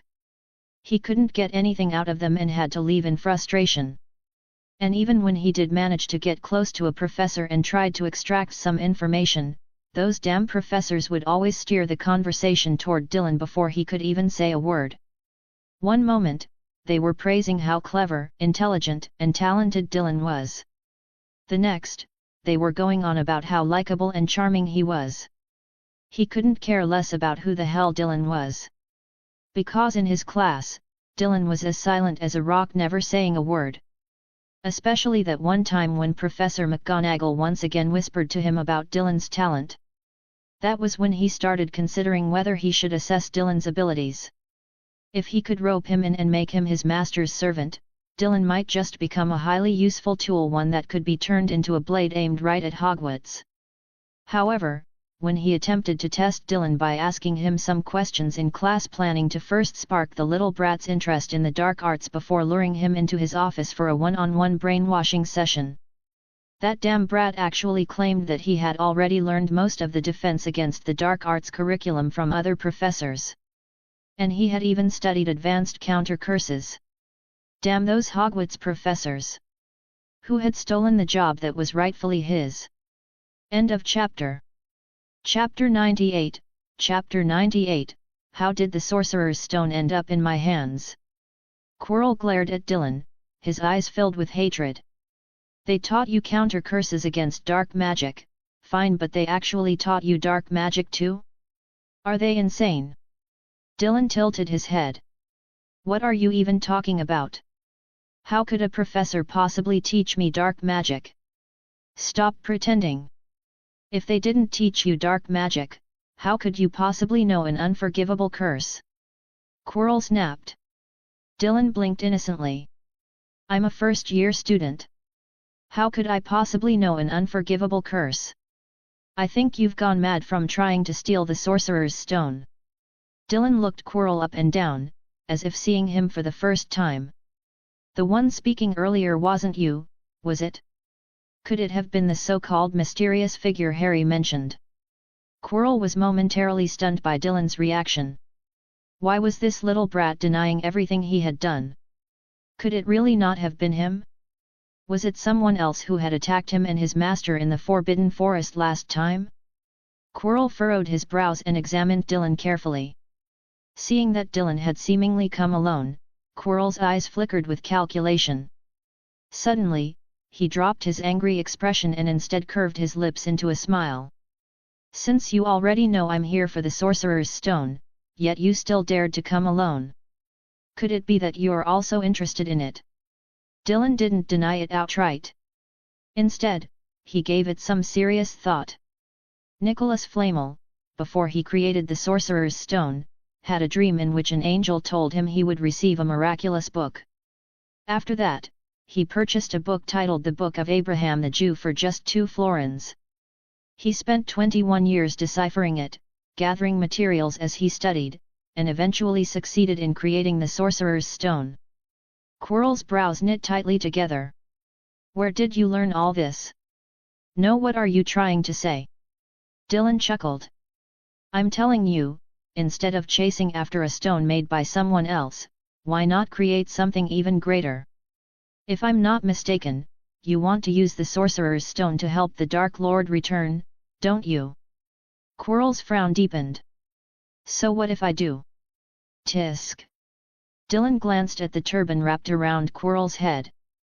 Let me guess, when you first realized I had entered the room, the voice that warned you came from the back of your head. Could it be that the infamous Dark Lord Voldemort is currently stuck to your stinky, rotting skull? Quirrell's face darkened. This first year not only knew his master's name but dared to say it outright? He must have a death wish. How dare you say that? My master will be furious. And? Dylan looked genuinely confused. And? I was considering recruiting you, but now that you've insulted my master, you will die. Quirrell raised his wand toward Dylan. Will I? Dylan remained smiling as he calmly pulled his hood back over his head. Quirrell attacked in an instant. Avada Kedavra. A flash of deadly green light shot toward Dylan. But instead of hitting its mark, it passed straight through his body and struck the wall behind him. Quirrell froze. He quickly scanned his surroundings, wand raised, moving cautiously. Child, perhaps there's been some misunderstanding between us. Why don't you come out, and we can resolve it together? Don't you want to study the power of the Sorcerer's Stone? The ability to bring the dead back to life, to turn anything into gold, to grant eternal life. Are you really not tempted? Your parents are Muggles, aren't they? They'll die one day, as all Muggles do. You, a Muggle-born wizard, must understand that better than anyone. Wouldn't you want your parents to stay with you forever? Quirrell spoke to the empty room as if trying to persuade himself. Yet, apart from his own voice echoing back, there was no sound, not even another person's footsteps. Fool! He's already behind you. A voice suddenly hissed from the back of Quirrell's head. Quirrell whipped around. Before he could react. Sectum Sempra. A surge of magic struck him. Yet there was no visible flash of light.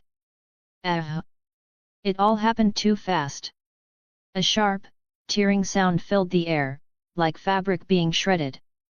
Quirrell's robe split open in several places, and deep, jagged wounds blossomed across his skin.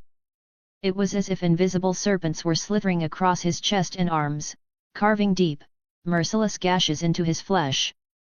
Blood spurted from the wounds, splattering across the stone floor in a crimson spray. The sight was immensely satisfying to Dylan. This spell. It's almost as if Professor Snape tailored it just for me. I picked it up way too fast. Not only had he learned it quickly, but he had unleashed its full power immediately. Message: congratulations! You've severely wounded your professor. You have unlocked a new achievement. As the system notification chimed, Quirrell's anguished screams echoed through the room. His body staggered backward uncontrollably as he clutched at his wounds, desperately trying to stop the blood from pouring out. But no matter how hard he pressed, the blood wouldn't stop. How do you know that spell? Quirrell's eyes glared menacingly at Dylan. If it hadn't been for Dylan attacking him last time in the Forbidden Forest, as a first-year student, though the exams were over now and technically he wasn't that new anymore then. Someone, anyone, tell him, who taught Dylan such powerful and aggressive dark magic. Is this really something a first-year wizard should be capable of? Should it be? Is this even reasonable? You idiot, stop your bleeding quickly, I can feel my life force slipping away. That hoarse voice echoed again from the back of Quirrell's head. Master, I am already trying to stop the bleeding. Use magic, you fool. Hey? Oh, right. Quirrell hesitated for a second, then quickly raised his wand. Reparo. Magic surged from the tip of his wand, covering his body in a shimmering light. However, the wounds on Quirrell's body only briefly paused before the bleeding resumed. The hoarse voice spoke again, this time tinged with frustration. Don't you know the counter curse for Sectum Sempra? Quirrell froze, then suddenly remembered. Right, that spell was created by Snape, it can't be healed with a simple mending charm. He hurriedly raised his wand again. Vulnera Sainenter. As the spell left his lips, Quirrell immediately felt the flow of blood slow and finally stop. 2 more times.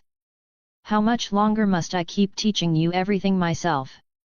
Quirrell's hand trembled, but he quickly cast the spell 2 more times in rapid succession.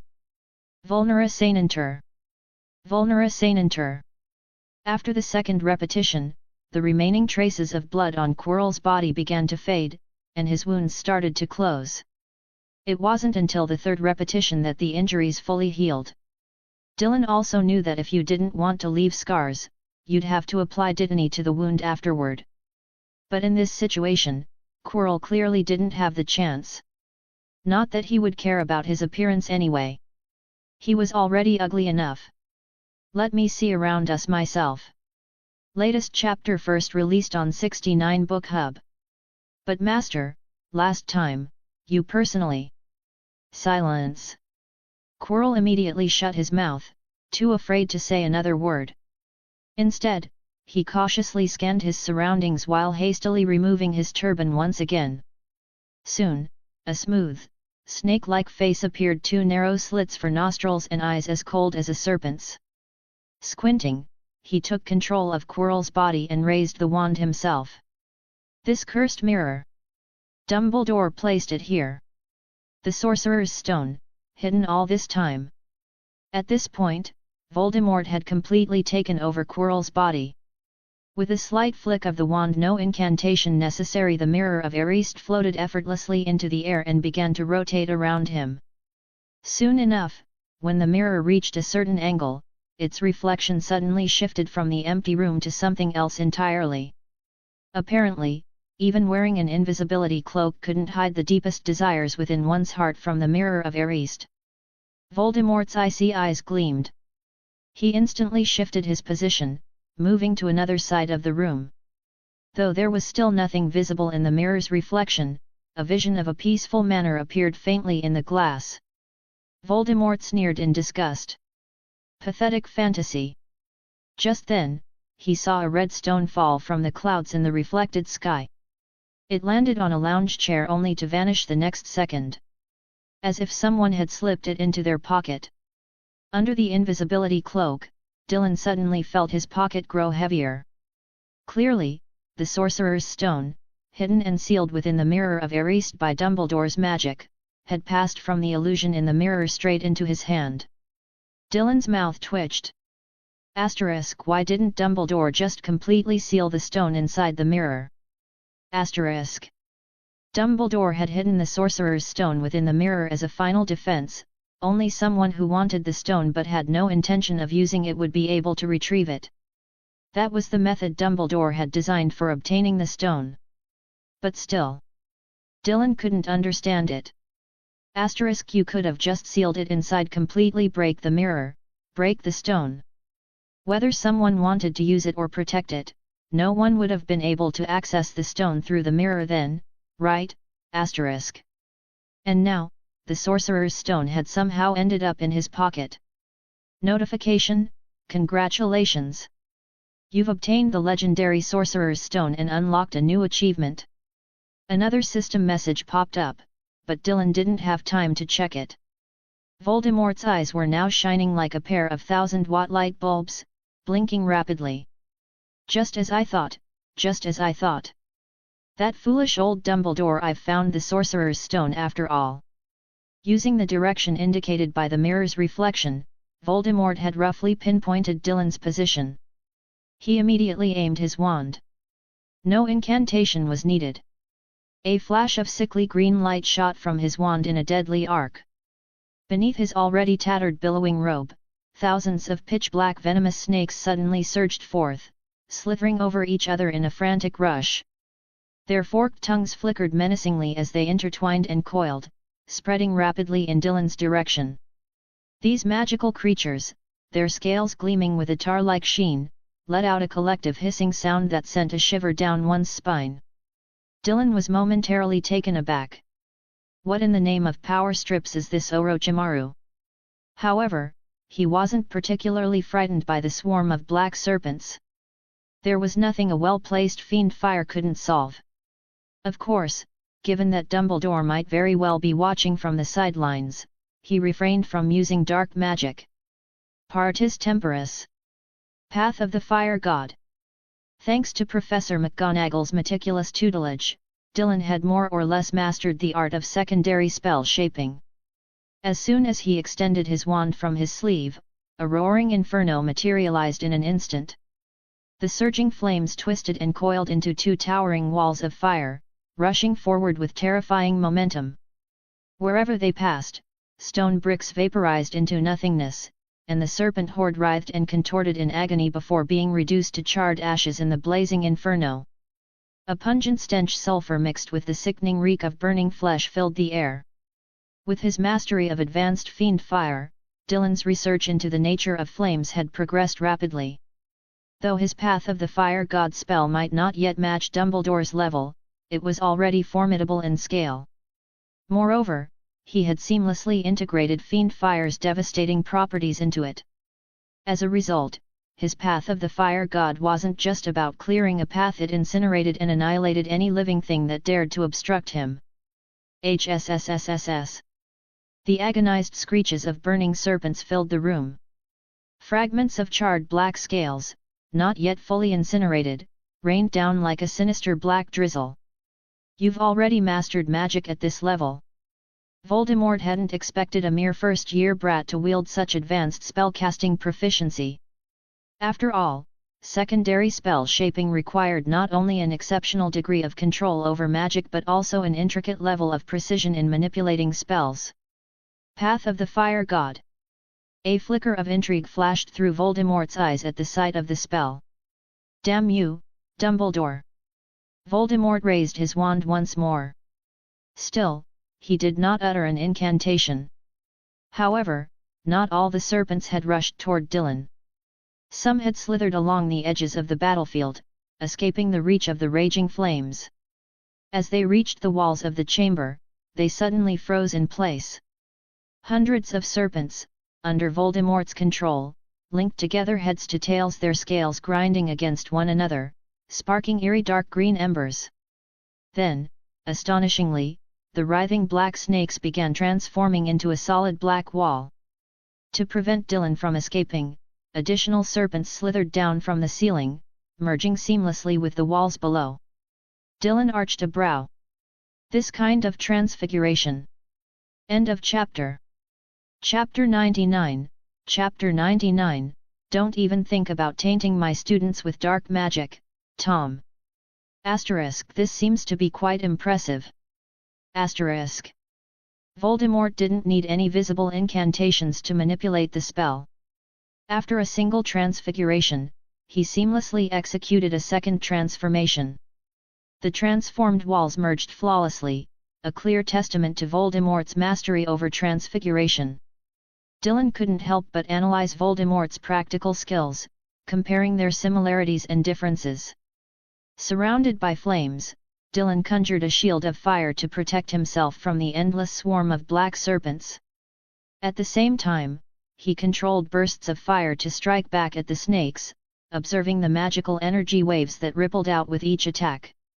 Every spell had its own unique signature, like a magical code that held clues about its origin, casting method, and intensity. This realization had dawned on Dylan only after mastering several high-level spells and carefully absorbing every professor's insights into magic and magical energy. Whoosh! A burst of flame surged forward, burning through a cluster of black serpents. Standing on ground already corrupted by darkness, Dylan fought fiercely as fire clashed against shadowy serpents. The more he felt the relentless charge of the serpents, the clearer it became just how profound Voldemort's understanding of transfiguration was. No wonder his transformations were so precise and elegant. Dylan extended his magical senses toward the serpent's energy patterns, analyzing them as if dismantling a complex machine. He noticed subtle traces of Voldemort's control hidden within the rhythm of the magical fluctuations. For instance, when the serpents lunged at him with lightning speed, the magic pulses spiked in rapid, stable frequencies, evidence of Voldemort's precise command, allowing the serpents to unleash overwhelming power in an instant. The intensity shifts in those fluctuations told him even more. When the serpents met the fire's resistance, their magical energy peaked momentarily before fading. This revealed Voldemort's ability to inject fresh power quickly into the serpents to maintain the assault while also adjusting flexibly to avoid wasting energy. Watching a true master cast spells is so much faster than listening to professors drone on about theory. Dylan was thoroughly enjoying this duel against Voldemort. Such real combat experience was rare for him. After all, no professor would ever spar with him seriously, much less try to kill him. In his mind, Dylan kept reviewing every detail of the magic patterns, comparing them to how he had previously cast similar summoning spells. He realized his magical flow lacked the smooth continuity Voldemort demonstrated. The Dark Lord's energy streamed like a gentle river, constant, controlled, yet capable of explosive bursts. Even a sliver of Voldemort's magic could be stretched to its absolute limits. Of course, Dumbledore could do the same with ease. So, this is the level of a true master. Even when using a powerful spell like Vulcanus Volans with full magical reserves and mental clarity, Dylan felt he couldn't compare to what Dumbledore could achieve even in a weakened state. I still have so much to learn. Dylan didn't let himself get arrogant, even though he had mastered several high-level spells. On the contrary, mastering these spells had only made his shortcomings clearer. Only by relentlessly studying, learning, and pushing himself could he hope to grow stronger. To Dylan, mastering a spell was merely gaining control over a specific technique. He could fully dissect a spell's principles and methods, allowing him to compare and adapt techniques from different spells. Yet, the more he studied, the more insignificant he felt. Even in this single wizarding world, the possibilities of magic were endless. And now, having traveled across worlds, he longed to push his understanding of magic to its absolute limits, perhaps even reaching heights no one from any world had ever touched. That was one of the driving forces behind his tireless, almost obsessive pursuit of magical knowledge. Through this analysis, Dylan began mimicking Voldemort's refined magical control. Such master-level techniques were rare to witness. Snape himself fell slightly short in comparison. Of course, in Dylan's opinion, true spell mastery still belonged to Dumbledore. Voldemort, despite his terrifying talents, had only pushed certain branches of magic to unprecedented heights. In other areas, however, his ignorance was almost pitiful. But Dylan didn't mind. He was just as ignorant in many ways, whether it came to dark magic or light. How could one reflect a killing curse? How could someone survive being struck by it? How could one dismantle the killing curse, stripping it from the ranks of the unforgivable curses? How could he create an unforgivable curse uniquely his own? These were the questions Dylan sought to answer. Vulcanus Volans. Fire God unleashed. A roaring wave of flame scattered the surrounding serpents, giving Dylan more room to maneuver. He began incorporating the new techniques he had learned into his own magic. Even as black serpents writhed around him, Dylan was entirely absorbed in his deep study of Voldemort's energy manipulation, greedily absorbing every nuance of the Dark Lord's spell casting. Until. Aspic invocation. Asterisk, Viper summoning. Asterisk. Dylan flicked his wand lightly. In an instant, the air twisted, and a vortex of dark magic coiled on the ground. The floor shook violently, cracks spread like spider webs, and thick black mist gushed from the gaps. A low, rumbling hiss echoed through the room as a colossal viper erupted from the ground. Its massive, coiling body shimmered with a cold, metallic sheen in the dim light. Its blood-red eyes glowed with a sinister gleam, and every flick of its tongue filled the room with a nauseating, metallic stench. Asterisk, you actually have such a deep understanding of this kind of magic? This is far beyond ordinary spells. Asterisk. Voldemort's snake-like eyes narrowed, locking onto Dylan's position. Even though Dylan was still cloaked under his invisibility charm, the surge of flames made his location impossible to hide. I have you to thank for all those repeated demonstrations, Dylan replied calmly, lifting his wand unhurriedly and pointing it toward Voldemort's serpents. The giant viper instantly understood the command. Its massive body lunged forward like an arrow released from a bow, charging toward the swarm of black snakes with such speed that it created a gust of wind, making the robes of both figures flutter violently. Though Voldemort's snake swarm was vast, the sudden assault from this enormous beast threw them into complete disarray. Relying on its immense strength and agile movements, the giant viper tore through the swarm, striking left and right. Each lash of its tail sent dozens of black snakes flying, and every bite sowed chaos among their ranks. Dylan stood back, quietly observing the battle while occasionally flicking his wand to adjust the viper's attack direction. Voldemort narrowed his eyes at the scene. Watching the massive viper rampaging through his own snake swarm, a hint of admiration unexpectedly flickered in his gaze. You managed to create such a lifelike viper just by watching me cast spells? No wonder the professors at Hogwarts speak so highly of you. Arrogant as he was, Voldemort never truly underestimated the professors of Hogwarts. Anyone qualified to teach there was a master of their subject. For a mere first-year wizard to earn the attention of so many professors, all eager to offer private lessons, spoke volumes. Even Voldemort himself couldn't help but feel a rare appreciation for the boy's talent. His hoarse voice echoed, I can sense your affinity for dark magic far beyond what you've shown so far. If you're willing. Before Voldemort could finish his sentence, Dylan cut him off coldly. I'm not willing. Was this guy serious? They were already in the middle of a fight, and now Voldemort was trying to recruit him? No wonder this guy's body count wasn't even close to Seamus's explosions. Do all villains ramble this much? A proper hero wouldn't hesitate to take them down on the spot. Attack! Dylan commanded, sending the giant viper charging toward Voldemort. However, with just a simple flick of his wand, Voldemort sent Dylan's summoned beast flying, tearing a gaping hole in its abdomen. The viper writhed on the ground in agony while Dylan froze in disbelief. Asterisk, that shouldn't have happened. Why was it taken down so easily? Did I not channel enough magic? Asterisk. While Dylan puzzled over this, Voldemort's eyes glimmered with an unreadable intent. The next moment, he raised his wand suddenly. Avada Kedavra. The deadly green light shot across the room, but instead of targeting Dylan, it struck the wall behind him.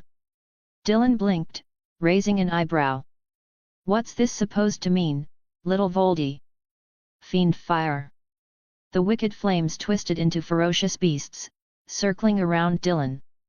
At first, Dylan thought Voldemort was using fiend fire to attack him.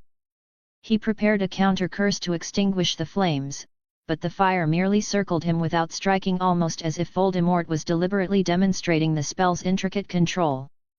Asterisk, what the hell? Is he showing off tricks now? Asterisk. Dylan remained cautious, fully aware that someone Dumbledore himself feared wouldn't waste energy on pointless theatrics. Voldemort had to be hiding something, waiting for the perfect moment to strike.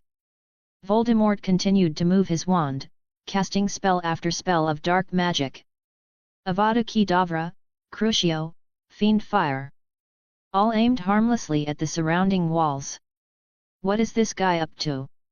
Meanwhile, inside Voldemort's mind, a sinister plan unfolded. Such a talented young wizard, how could I let him avoid falling into darkness?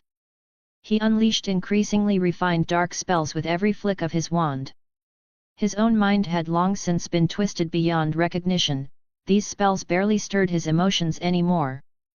But merely witnessing such dark magic, let alone attempting to understand its principles, would inevitably corrupt anyone's mind. This young wizard was too gifted to resist the allure of such powerful magic for long. If Dylan even so much as tried to comprehend these spells, a seed of darkness would take root in his heart. And once that seed bloomed, once Dylan fully grasped the beauty of dark power, Voldemort would gain a stronger vessel. Dylan would become yet another path to his return. Voldemort envisioned himself controlling Dylan, using him to infiltrate Hogwarts and eventually dominate the entire wizarding world. All the while, he continued his dark magic exhibition for Dylan's benefit. Let's see how long this little wizard can resist. He must already be under the influence of the dark spells. He watched with growing excitement as Dylan stood silently, unmoving, his gaze fixed on the display of black magic around him. Voldemort's casting speed increased with his anticipation. What Voldemort didn't know was that Dylan had already mastered the 3 unforgivable curses, as well as other dark spells like Fiend Fire, Bone Resurrection, and Parasite Possession. So while Voldemort thought he was corrupting the boy's mind, Dylan was actually learning at an alarming speed, quickly understanding and absorbing the spells on display. The situation turned downright bizarre. A kid stood there silently, wand in hand, doing nothing but learning. Across from him, a snake-faced lunatic cast dark magic all around the room like a one-man magical circus. Boom. Boom. Boom, Notification: a true master of dark magic is performing tricks in front of you. Achievement unlocked. Time passed slowly. After a few minutes, Voldemort's casting began to slow, his borrowed strength from Dylan nearly exhausted. Though he longed to fully twist Dylan's mind, turning him into a madman obsessed with the study of darkness, Voldemort wouldn't completely drain his own power. A man without an escape route would be doomed. This had always been Voldemort's way of thinking. Voldemort's knowledge of dark magic is truly profound. In some aspects, he could undoubtedly be considered the foremost expert in the entire wizarding world. Dylan gazed at the dark magic swirling around him, its presence saturated with extreme malice and the aura of death. As someone who had already mastered many high-level dark curses, he could keenly perceive the sheer cruelty and malevolence emanating from them. Some of the curses he had never encountered before filled him with an exhilarating sense of novelty. Just as he was preparing to learn a few more spells, Voldemort's movements slowed. Dylan frowned. "That's it? Is that all you've got? Are you even capable, or?" Just as he was about to urge Voldemort to show him a few more dark spells he hadn't learned before. "Don't even think about corrupting my student with dark magic, Tom." The surrounding space twisted violently. A silver-haired old man with piercing eyes and a solemn expression suddenly appeared nearby. His long white beard billowed as he arrived. With a mere wave of his hand, an overwhelming surge of pure magical power erupted, instantly sweeping through the entire room. The vicious traces of dark magic, writhing like sinister claws, disintegrated under the force of this power. The raging flames of the Fiend Fire curse, as if gripped by an invisible hand, were snuffed out in an instant, leaving only wisps of smoke curling into the air. Both Dylan and Voldemort froze in place. The old man Dumbledore. End of chapter. Chapter 100, Chapter 100, Severus, it seems a wizard has appeared who can rival your sharp tongue. Run! The moment Dumbledore appeared, Voldemort's voice rang out immediately. However, just as he relinquished control of Quirrell's body, Dumbledore struck without hesitation. With a light flick of his wand, a shimmering white light shot out, fluid yet unbreakable like silk or an unyielding rope. In the blink of an eye, it spanned the entire room and tightly ensnared Quirrell before he could even react. Damn it! Quirrell, who had just regained control of his own body, was instantly restrained by Dumbledore's sudden spell. His eyes filled with terror as he struggled desperately. But the more he resisted, the more he resembled a fly trapped in a spider's web. The magical silk tightened around him, making it even harder to move. Quirrell could barely breathe. No! This is impossible! Quirrell shrieked, his voice sharp with fear. Dumbledore, you can't do this to me! You useless fool! Didn't you say you had lured Dumbledore away? Why is he here? Voldemort's furious voice erupted from the back of Quirrell's head. You won't trap me here! With a roar, Voldemort began chanting an incantation. In the next moment, thick black smoke surged out of Quirrell's body, twisting violently as it fled. Dumbledore, I will return. His words still echoed in the air as his shadowy form shot away at an incredible speed, vanishing into the darkness. Only Quirrell was left behind, his body collapsing weakly to the floor. No! Master, you can't abandon me like this! Throughout it all, Dylan had stood motionless, never making a move. Yet, he remained highly alert, ready to use magic at a moment's notice just in case Dumbledore tried to silently invade his mind. Silence settled over the scene. Dumbledore did not attempt to stop Voldemort's escape. Instead, he lowered his gaze to Quirrell, who had fainted from the intense mental shock caused by his soul being forcibly separated from Voldemort's. With a soft sigh, Dumbledore murmured, Professor Quirrell, you should not have involved a young wizard in your schemes. Then, he turned to Dylan. Dylan gripped his wand tightly, blinking twice. Occlumency fully engaged. Still, since he had already expected Dumbledore to appear, he wasn't too flustered.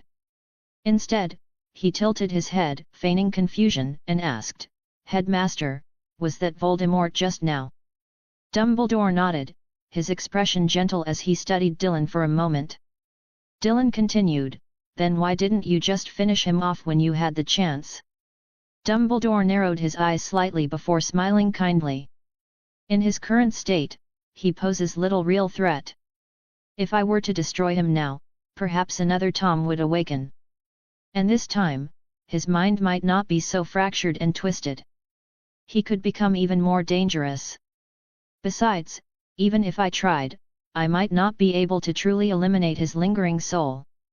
Dumbledore spoke openly, without any attempt at concealment, which surprised Dylan. What's this old man playing at? Before he could ask further, Dumbledore suddenly posed a question. My child, do you wish to learn the dark arts? Dylan nearly lost control of his expression. Does this old man always ask such blunt questions? After a brief pause, Dylan chose not to lie.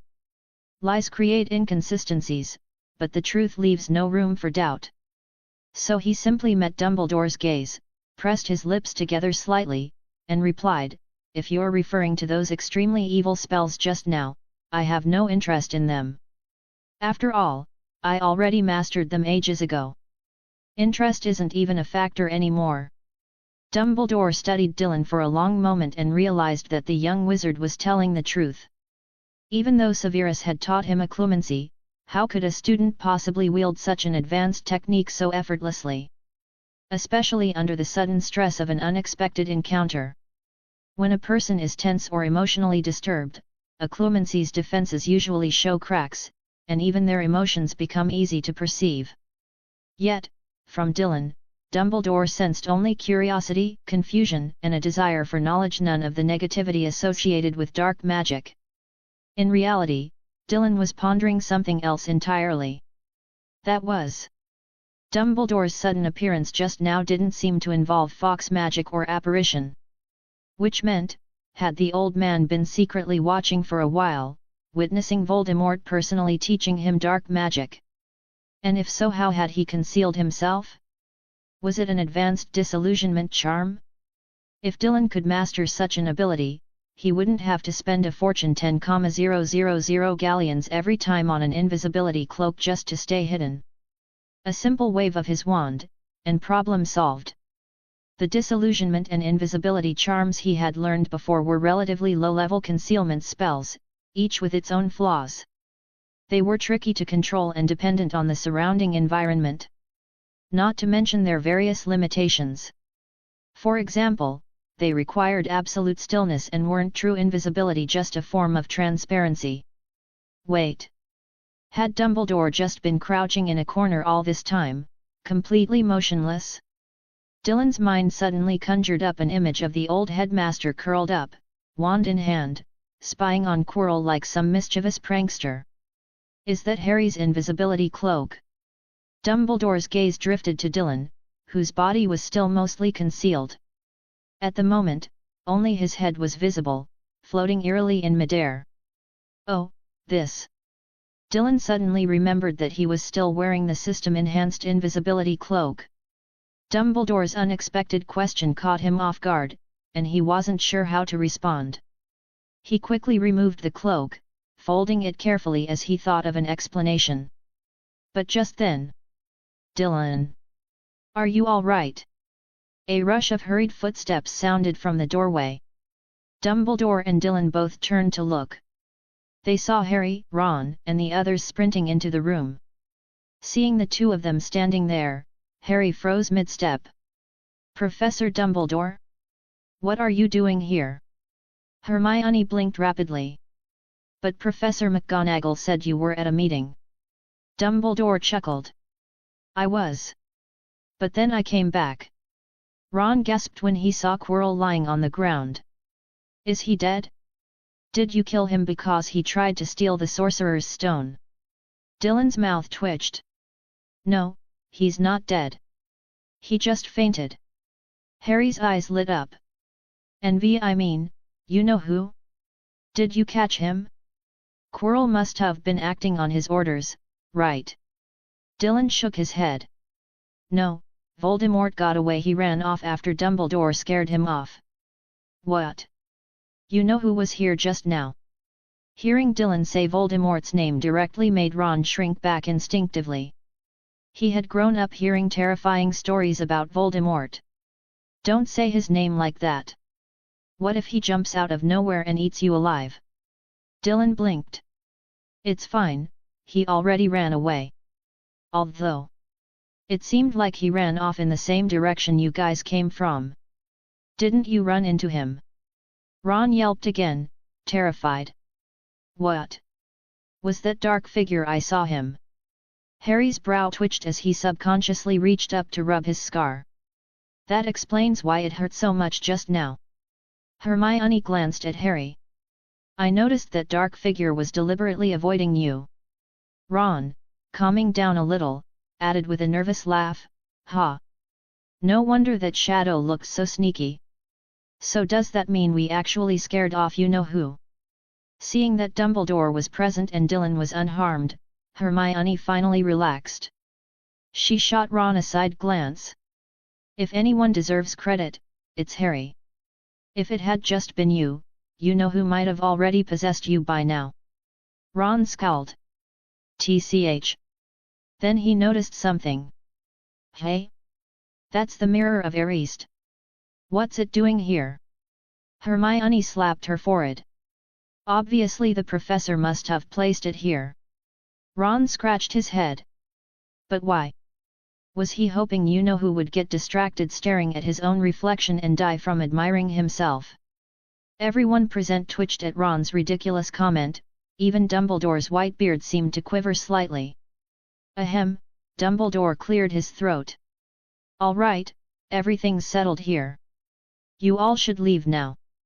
I'll have the other professors handle things." Harry jogged over to Dylan and circled him a few times, making sure he wasn't hurt or feeling unwell. Only then did he breathe a sigh of relief and prepare to leave with his friends. However, Dylan didn't move. "Dylan, what's wrong?" Harry asked. Dylan took off the invisibility cloak and handed it to Harry. Only then did Harry notice something Dylan had been holding all along. When Harry took the cloak, he looked down at what felt like a solid object, even though he couldn't see it. "Hey?" Harry's mind raced with questions. Then Dylan casually reached into his pocket and pulled out a bright red stone. "Headmaster, don't forget to take this back." Dylan's expression was calm and sincere. The professors set up all those defenses, and they still couldn't stop Voldemort. If I kept the Sorcerer's Stone, I'd probably be in serious danger. Dumbledore seemed to suddenly remember the stone. He chuckled. "Ah, look at me getting old and forgetful. I nearly left the Sorcerer's Stone behind." Dylan smiled faintly. "What nonsense! Old Dumbledore is definitely testing my attitude toward the stone." With a slight raise of his wand, Dumbledore made the Sorcerer's Stone float out of Dylan's hand and into his own. A flick of his sleeve, and the stone vanished. "This really is a remarkable object," Dumbledore mused. "Just holding it, I can feel a strange kind of magic flowing through my palm." Dylan chuckled and spoke frankly. Dumbledore then asked casually, "Dylan, are you tempted to keep this stone that can turn anything into gold?" Dylan tilted his head thoughtfully. "It's a fascinating object. If I could study it, I'd love to." He gave an innocent smile. "After all, Professor Snape always says that with a natural talent like mine around, helping with potions, it'd be foolish not to dive into deeper research. Like their brains are stuffed with magical flobberworms." Asterisk, when have I ever said something like that? Asterisk. A deep, cold voice suddenly interrupted. Dylan froze, his heart skipping a beat. He immediately corrected himself. "I mean, that's the general idea Professor Snape has expressed before." Turning his head, Dylan feigned surprise as he looked toward the door where Snape had just entered. "Oh? Professor Snape! You're here already? We were just talking about you." Snape approached silently, his black robes billowing behind him, his gaze cold and unreadable, like a bottomless pool. Dylan's forced smile grew more awkward as Snape stared at him without saying a word. "Humph! If I hadn't come, I wouldn't have overheard a little wizard daring to spread rumors about me behind my back." Snape's voice was low and magnetic, with a sharp, sarcastic edge. Dylan blinked, not detecting any real anger. Seizing the opportunity, he tried to smooth things over. You heard that, hey?" Dylan's smile looked more like a grimace now. "Actually, what I meant was, you're like a gift from the heavens. Talented, dashing, and gracious enough to teach us what a blessing for us little wizards." Ron and Harry both twitched at Dylan's obvious flattery. Ron muttered to himself, "Asterisk, you can keep that blessing to yourself." Asterisk. Not that he dared say it aloud with all the professors around. "Ha ha ha ha!" Dumbledore burst out laughing at Snape and Dylan's interaction. "Severus, it seems you've finally met someone whose sharp tongue can match yours." Snape shot Dumbledore a cold glare. "Humph! Great Headmaster Dumbledore, I see you've found something that truly amuses you." End of chapter. Chapter 101, Chapter 101, Achievement Reward Shadow Ring. Professor Snape's words made Dumbledore pause for a moment, but he soon burst into laughter. Shaking his head, still smiling, a mischievous glint flashed in his eyes. "Severus, really, when will you learn to tone down your sharp tongue? Be careful, or you'll scare away the students you've so carefully nurtured." "Scare them away?" Professor Snape raised an eyebrow, a mocking smirk curling at the corner of his lips as he glanced at Dylan, who was standing off to the side with an awkward smile. "That would be perfect. It would save me the trouble of wasting time on a fool. If they're that hopeless, why bother learning from me? They might as well go to Flitwick and play with his little wand, doing silly tricks to amuse children." At that moment, another voice interrupted. "Snape, no matter how small a wand may be, like potions, it holds infinite possibilities, you know that." A short but imposing figure walked in, his face carrying a smile that was both warm and subtly sharp. Upon entering, he first acknowledged Snape before turning his gaze toward Quirrell, who was lying on the ground. When he noticed the unwrapped turban revealing Quirrell's twisted, pitted, and grotesque-looking back of the head now left deformed after Voldemort's soul was extracted, he hesitated for a moment. So Quirrell was the one trying to steal the Sorcerer's Stone? You've been standing around chatting for so long, aren't you going to help him? Professor Snape's expression remained cold. He's not dead. Let him lie there. With that, he cast a glance at Harry, Ron, and the others. And you little troublemakers, why are you here? Though he addressed them all, Snape's gaze was fixed solely on Harry. Especially you, Potter. Were you the one who brought Dylan and the others here? Having spent so much time with Dylan, Harry hadn't developed the same sharp tongue, but he had picked up an appreciation for certain phrases. Faced with Snape's questioning, especially since exams were already over and Snape could no longer punish him academically, Harry's mouth moved faster than his brain. Funny mud go pee. We were worried Dylan might get hurt by Quirrell, so we rushed over. What? Professor Snape froze, completely baffled by what Harry had just said. His brows furrowed deeply. What nonsense are you spouting? Is that some kind of mysterious incantation? Has this spell made you lose your ability to speak properly? Dylan hadn't expected Harry to say something like that right in front of multiple professors. He immediately clamped his mouth shut and stood still like a wooden post, not daring to make a sound. Harry, I declare you the true king of Gryffindor. So brave. Dylan had taught Harry that phrase before, even explaining its meaning. Harry didn't actually understand the Chinese words but, after Dylan's explanation, found them oddly satisfying to say. He had assumed it was just a casual phrase from Dylan's dialect and would often say it jokingly with Ron. This time, under the stress of being unfairly singled out by Snape, he blurted it out without thinking. Realizing what he had done, he quickly shut his mouth. And nothing, Professor. Snape narrowed his eyes. He didn't understand what Harry had just said, but he could sense the regret, nervousness, and unease swirling in the boy's mind. What exactly? It's nothing, Professor. Suddenly, Hermione interjected, Professor Dumbledore, what's going to happen to Quirrell?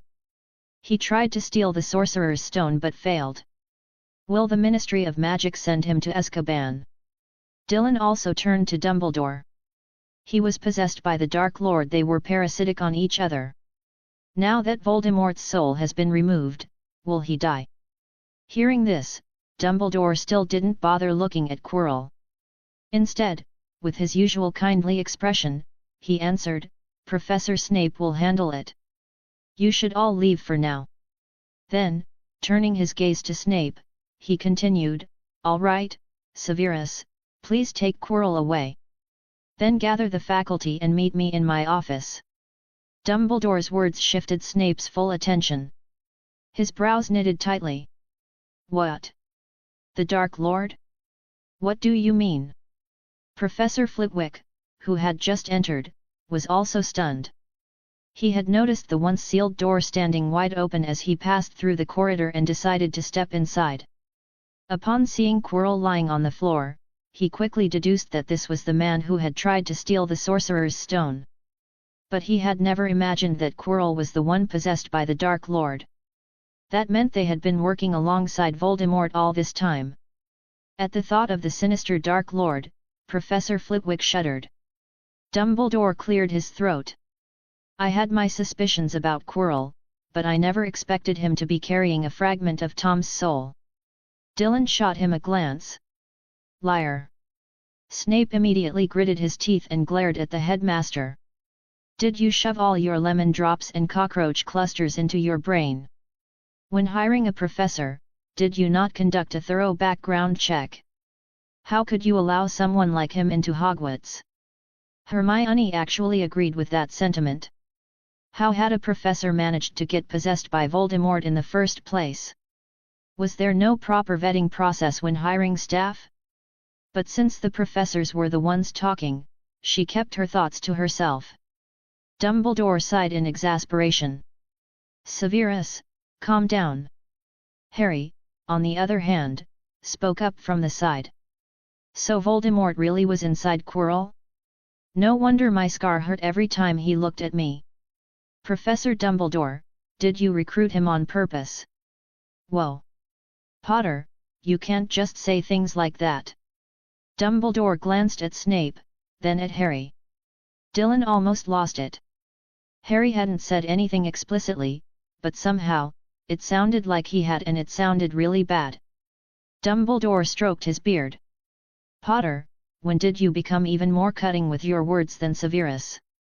It almost makes me wonder if you're really James's son. If I didn't know for sure that Severus never even held hands with.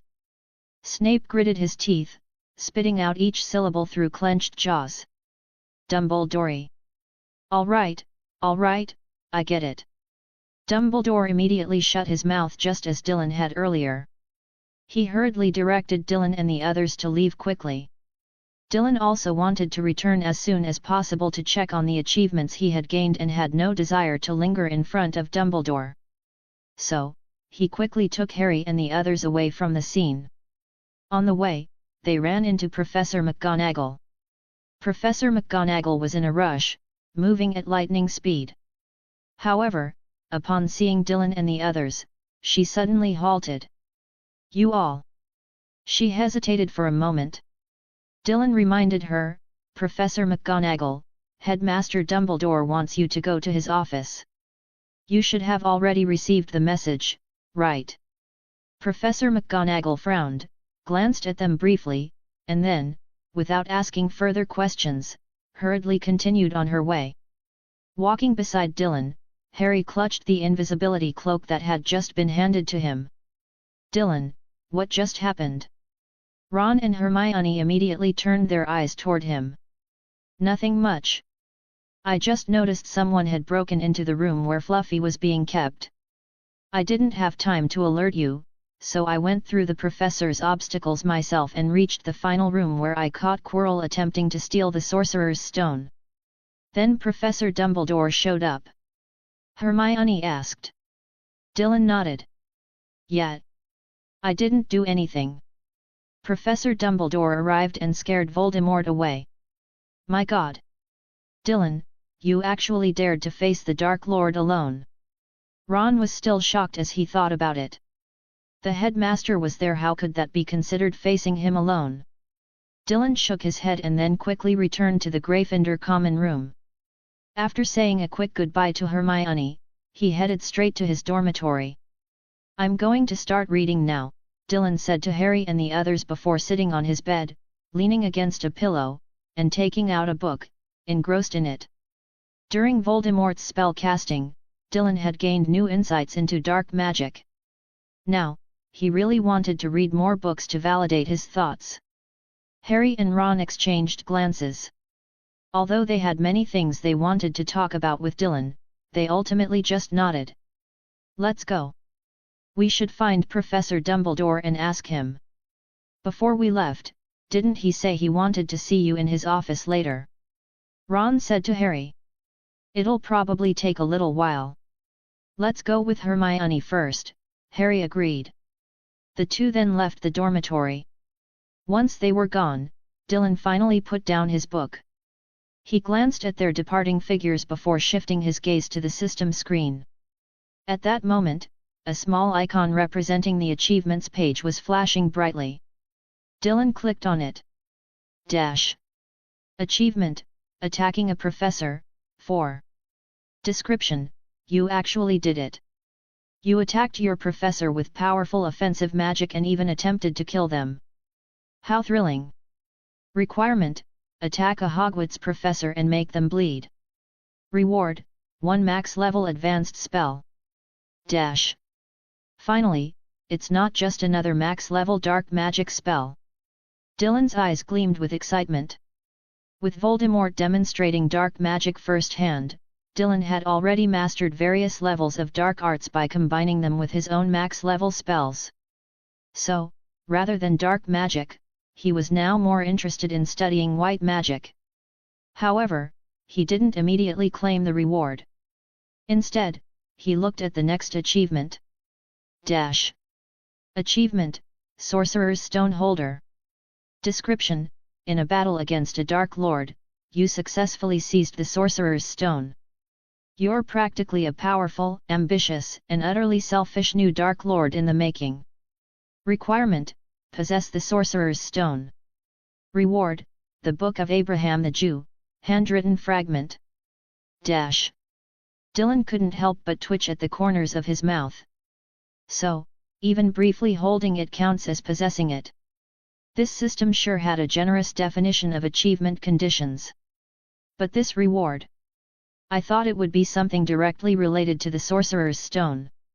Well, I guess it is, but it's just a damaged book. Dylan sighed lightly. There wasn't much he could do about it. After all, he hadn't truly owned the Sorcerer's Stone in the full sense. It made sense that the reward wasn't that valuable. If he had completely taken control of the stone, perhaps even using it to transmute gold or research the elixir of life, he might have unlocked an even greater achievement with a more substantial reward. Shaking his head slightly, he moved on to the next notification. Achievement: I'm the boss here. Description: so what if you're the terrifying Dark Lord? In the end, you still had to perform a magic show in front of me, using your dark arts like a circus act, begging for my mercy and pity. Requirement: make Voldemort perform dark magic tricks in front of you for 2.5 minutes. Reward: Shadow Ring. A magic ring. Hearing that name, the first thing that popped into Dylan's head was a wizard wielding a staff yet still engaging in melee combat. Clicking his tongue, he retrieved the so-called Shadow Ring from the system panel. Item: Shadow Ring. Description: a cursed ring filled with dark energy. Wearing it will erode your mind. Over time, it will affect your consciousness, flooding your thoughts with negativity. The more you use it, the greater the risk of succumbing to darkness. Abilities: grants temporary perfect invisibility when worn. Also enhances mental strength and significantly increases resistance to magical interference and mental attacks. Oh! Dylan hadn't expected this ring to grant him the ability to turn invisible. Which meant, I just saved myself a ton of money. Every time he crafted an invisibility cloak, it cost him 10,000 galleons. 10,000 each time, 100,000 after 10 times. All this accumulated bit by bit money that could have been used to unlock other advanced spell mastery tasks. And this ring, unbelievably, it could even enhance his mental strength while in use. That made it even more perfect. What was he lacking the most right now? It was the ability to continuously cast spells without exhausting his mental energy. If he got drained after just a short while, how could that possibly work? He still couldn't even fire off 100 consecutive Avada Kedavra spells. That was way too weak. With this ring, Dylan wasn't exactly sure how much it would improve his endurance, but one thing was certain: it would definitely help. A smile curled on Dylan's lips. This is a great reward. As for the negative side effects mentioned in the description, Dylan simply responded, "Hey? What? There are side effects? Where?" End of chapter. Chapter 102, Chapter 102, Tying. Tying knots. What an evil curse. This book. Dylan extracted the reward for the Magic Stone Owner achievement. As he held it in his hands, he felt an old, heavy texture. The cover's material was unknown, appearing weathered by time yet still retaining some resilience. Dylan placed it in his palm and flipped through a few pages. The book contained a wealth of knowledge Dylan had never encountered before. Even though it was merely a handwritten fragment, it recorded many ancient yet fascinating insights. Even though I didn't obtain the magic stone itself, having a record on how to create one is far more valuable than simply possessing one. Dylan didn't see much use in simply holding onto a magic stone. For him, the true value lay in studying it, unraveling its secrets to discover new knowledge. Ultimately, he aimed to craft something even more powerful than the magic stone, an alchemical creation without any of its negative effects. I'll read it later. Dylan stored the book in his system's inventory panel. Then, his gaze shifted to the other achievement reward. This achievement chain has already reached its 4th stage, and the reward is a max-level advanced spell. This Attack the Professor series should be at its end, right? Dylan stroked his chin and looked at the system panel. When he opened the reward, an exceptionally brilliant, dazzling star shone brightly at the top of the system's interface. The moment Dylan focused on it, he felt as though he had stepped into another world. He found himself in the void of space. Around him, countless stars shimmered while nebulae swirled. Looking up, he saw a particularly radiant star. Its dazzling light seemed powerful enough to illuminate the entire cosmos. As expected of a max-level advanced spell. It's so bright. Compared to his previous spells, this star was clearly different. Its radiance was pure and intense. Excitement surged within him. He couldn't wait to see what kind of spell he would receive. As soon as the thought crossed his mind, the brilliant star above him suddenly tore through the vast void, streaking down like a blazing meteor, radiating an overwhelming momentum as it crashed toward him. Boom! The moment the star struck Dylan, an eerie surge of knowledge forcefully poured into his mind. Dylan's body stiffened, and an ominous feeling welled up inside him. Then, a vivid vision unfolded before his eyes. A large group of men stood before him. Dylan raised his wand and gave it a gentle flick, sending magic toward them. What the hell? The men in front of Dylan instantly contorted in agony. Their faces twisted in pain, their features scrunching up as veins bulged on their foreheads. Large beads of sweat rolled down their faces. Some of them clutched their lower bodies tightly, their knees buckling as they trembled uncontrollably, nearly collapsing. Others threw their heads back, their mouths wide open, screaming in sheer torment. A few even frantically reached into their pants, desperately trying to stop whatever was happening. But no matter what they did, the unbearable pain on their faces was impossible to hide. System message: Congratulations! You have learned the max-level spell Jenny Knot, Genital Knotting. Dylan gulped and quickly shook his head, waving his hand to dispel the horrifying images from his mind. Why does a spell like this even exist? He was utterly baffled. Why couldn't the system give him a normal max-level advanced spell instead? Tying knots? Tying what exactly? Tell me, what are you trying to tie? Even though Dylan was still young and only a first-year student, he could practically feel the excruciating pain those men had suffered in his vision after casting the spell. This curse was arguably worse than the Unforgivable Curses. This is insane, completely insane. Dylan sifted through the details of the spell now ingrained in his mind. Despite his reluctance to wield such an evil spell, there was nothing he could do. It had been forcefully implanted into his knowledge. Fine.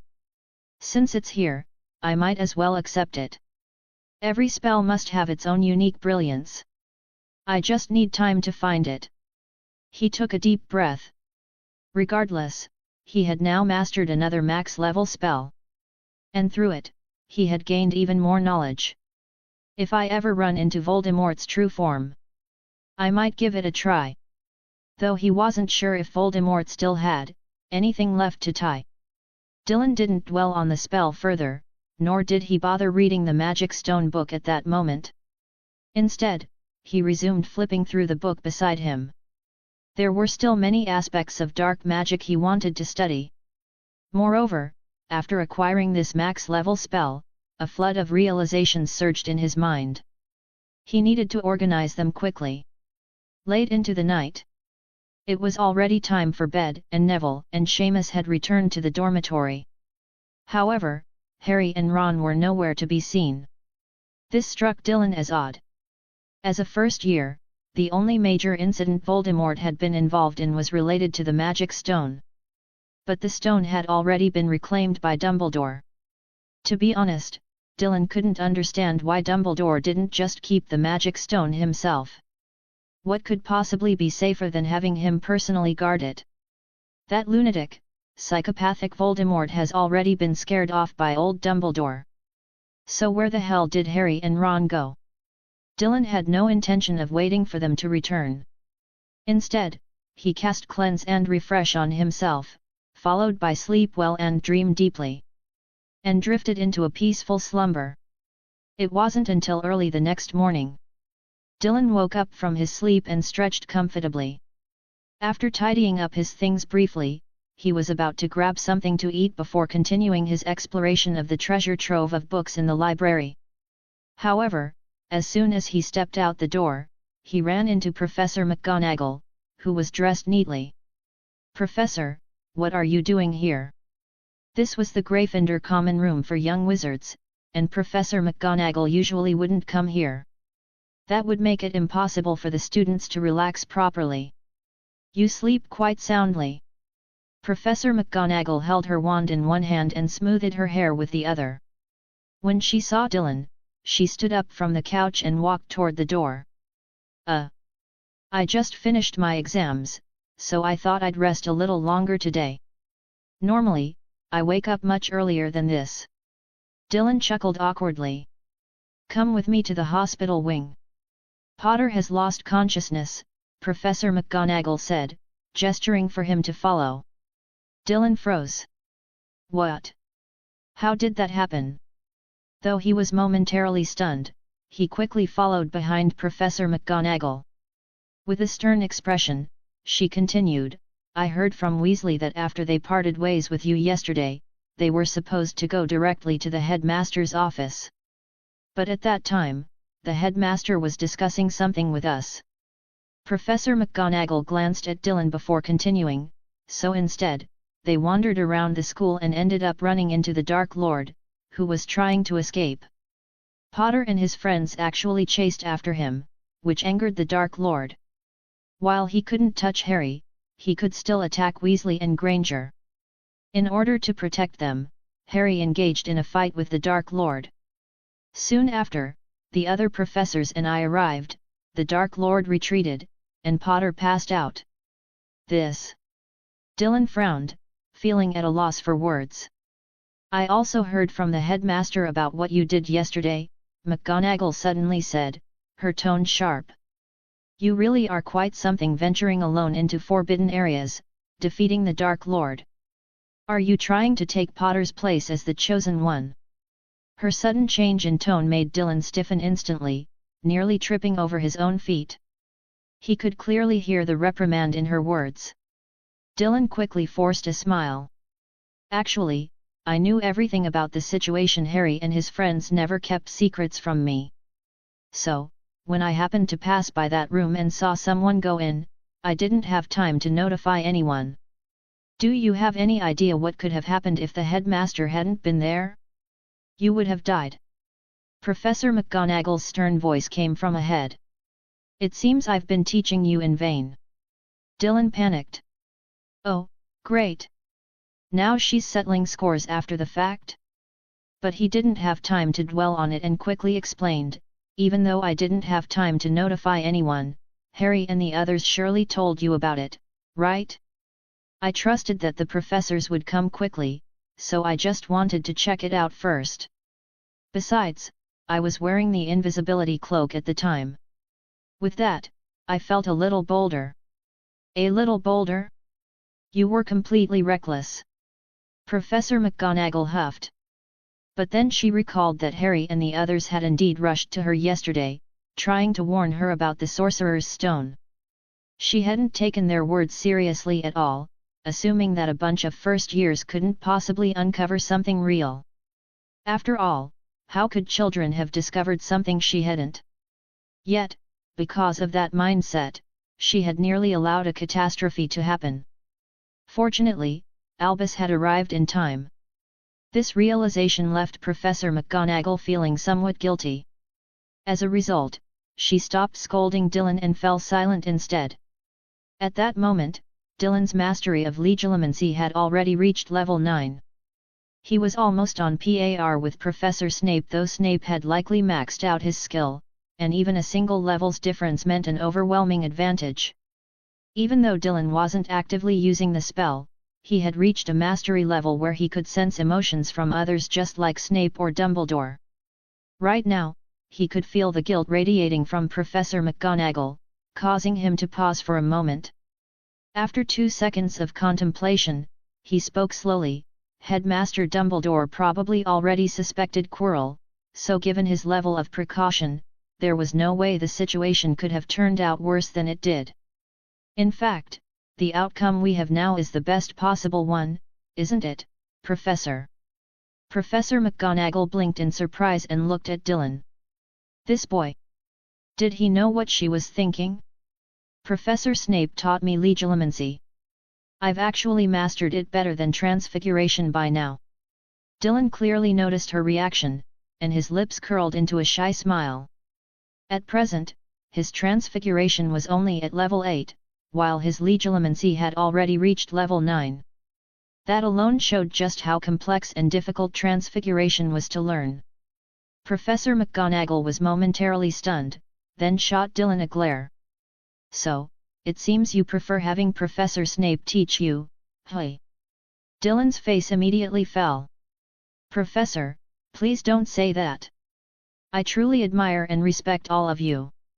Except for the professors who teach history of magic and defense against the dark arts. Professor McGonagall, winky face, suit yourself. Who you want to learn from is up to you. Professor McGonagall snorted again, this time with even more emotion than before. Dylan shrank his neck and didn't dare to speak. He simply followed behind Professor McGonagall in silence as they made their way to the infirmary. Dylan. At the entrance, Ron and Hermione were sitting to the side. Madame Pomfrey had forbidden them from entering the infirmary to disturb Harry. Seeing Dylan, the two immediately stood up and hurried over to him. Dylan furrowed his brows slightly and scanned them with his eyes. What exactly happened? Well, Ron stammered for a moment. With Professor McGonagall standing nearby, he didn't dare to say too much. Madame Pomfrey said Potter is fine. You just need to wait here for a while, and then you can go have breakfast, Professor McGonagall said, giving the three of them a glance before turning and leaving. As soon as she was gone, Hermione opened her mouth to speak, but Ron immediately interrupted, exclaiming, it was that Dark Lord. He actually had a backup plan. Hey! Dylan's eyes widened. What backup plan? Hermione explained, yesterday, while we were waiting for Professor Dumbledore to call for us, we wandered around a bit. We never expected to run into Voldemort, who was going after Ron's pet rat. Hey, I was nearly scared to death yesterday. Don't say his name out loud. Ron protested in a hushed voice. Dylan blinked. How did that guy run into Scabbers? I have no idea. Lately, Scabbers hasn't been doing well. He always looks completely drained. I've been taking him to Madame Pomfrey for treatment from time to time, but somehow, he managed to sneak away, Ron explained. And then he ended up running into Voldemort. Hermione added. Stop talking about it. Ron shot Hermione a glare before turning to Dylan. I never would have thought the Dark Lord would go after my pet rat. Does he want to possess Scabbers or something? Dylan paused for a moment. Maybe he's trying to set a record to become the first Dark Lord to turn into a rat. Ron froze. Hey? Is that really it? Somehow, Dylan's comment made Ron's perception of Voldemort crack just a little, if only for a brief moment. End of chapter. Chapter 103, Chapter 103, Oh, Headmaster, I'm so grateful to you. So, in the end, it was the power that erupted from the scar on Harry's forehead while he was protecting you that drove Voldemort away. Dylan glanced at Hermione and Ron. The two of them nodded. The professors all know about this, right? Dylan raised an eyebrow. The headmaster knows. We only told him the full details, but I assume Professor Dumbledore has already informed the other professors, Hermione said. Got it. Dylan turned to look at the tightly shut doors of the hospital wing. We can't go in, can we? Ron nodded beside him. Madame Pomfrey won't let us in. Dylan twitched the corners of his mouth. Then why did Professor McGonagall even bring me here? Hermione and Ron froze for a moment, exchanged glances, and then looked back at Dylan. Because Harry is unconscious. Dylan, /. He waved a hand. All right, I get it. But I think Harry will wake up soon. Don't worry. After saying that, Dylan prepared to leave. I still have a few books I need to read today. You two should go eat something. After all this, aren't you exhausted? Ron blinked repeatedly. But Harry's still here. I know. But with Madame Pomfrey taking care of him, what can you actually do by staying here? Hermione pursed her lips. You have a point. Exactly. Dylan smiled. So, you can come eat with me. Then I'll head to the library, and you two can get some rest. Once you wake up, you can check on Harry again. If he's awake, you can come find me in the library. I'd be happy to hear he's up. Hey! Ron scratched his head, feeling a little confused by Dylan's words. But at this point, his eyelids were already drooping. After staying up all night worrying about Harry, he hadn't been able to sleep at all. Now, exhaustion was catching up to him. All right, let's grab something to eat first. I really am getting hungry. Ron grabbed Dylan's arm and started walking forward. Hermione glanced back at the closed doors of the hospital wing, furrowed her brow, but in the end, followed them. Dylan spent the entire day in the library. No one came looking for him. He wasn't sure if Ron and Hermione had just slept the whole day. Either way, by the time he got back that night, Ron was still snoring away in bed. Dylan tidied up a bit and went to sleep as well. He hadn't gone to study with the professors today partly because he genuinely wanted to read some books that interested him, and he had actually learned quite a lot. The other reason was that the professors were all busy, especially since exams had just ended. The students were preparing for the holidays, but the professors still had plenty to do. Especially with a still alive Quirrell around. So Dylan naturally didn't want to disturb them. Another night passed. Dylan got up as usual, and Ron was still sound asleep. Did Voldemort scare him stupid? Dylan clicked his tongue, then got dressed and left for breakfast. Before heading to the Great Hall, he stopped by the Olary to feed Luna some meat strips. By now, after a whole school year, his financial situation had improved significantly. No longer did he have to pathetically scrape together money for just a few premium meat strips. Now he could afford to splurge and feed Luna 3 meals a day, each one with top-quality ferret meat. After feeding Luna, Dylan had breakfast and went back to the library. Later that morning, Ron finally showed up. Harry's awake. Dylan looked up from his pile of books. Ron nodded repeatedly. All right, let's go see him. Dylan hadn't originally planned on going. Whether Harry was unconscious or awake didn't really matter much. There was no need to keep checking. But seeing the eager look in Ron's eyes, Dylan reconsidered. After all, visiting a sick friend was a normal thing to do. When he and Ron arrived at the hospital wing, Dylan looked toward Harry, who was half sitting in bed. His face was completely pale, and his small frame made him look even more fragile. Oh, what a poor kid. Dylan sat down on the stool beside Harry's bed. How are you feeling? Harry's voice was weak. All right, just really tired. I keep wanting to sleep. For Merlin's sake, you've already slept for over 2 days. Ron exclaimed. Hermione, relieved to see Harry awake, advised, if you're still tired, you should rest more, but you need to eat something first, or you'll starve. Has Professor Dumbledore come to see you yet? Dylan asked. Not yet. Harry shook his head. I see. Well, I'm sure as soon as he hears you're awake, he'll come right away, Dylan said. As soon as he finished speaking, Harry's expression became hesitant. Dylan noticed this and raised an eyebrow, tilting his head. What's wrong? Harry hesitated for a moment before raising his head and looking at Dylan.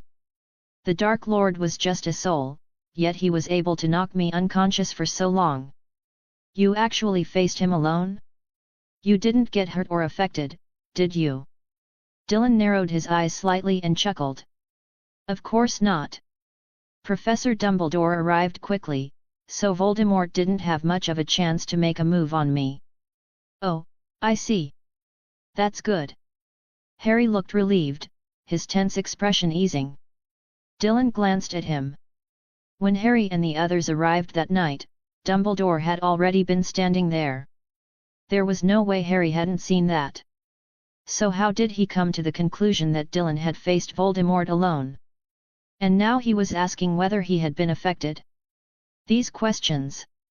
Dumbledore must have sent Harry to ask them. Dylan smirked slightly but didn't say anything. Just then, Harry hesitated for a moment before speaking again. Dylan, when you were with Voldemort, did he ever mention my parents? What do you mean, when I was with Voldemort? That makes it sound like we were on a date or something. Dylan's mouth twitched. No, that's not what I meant. I just meant that when you 2. 3.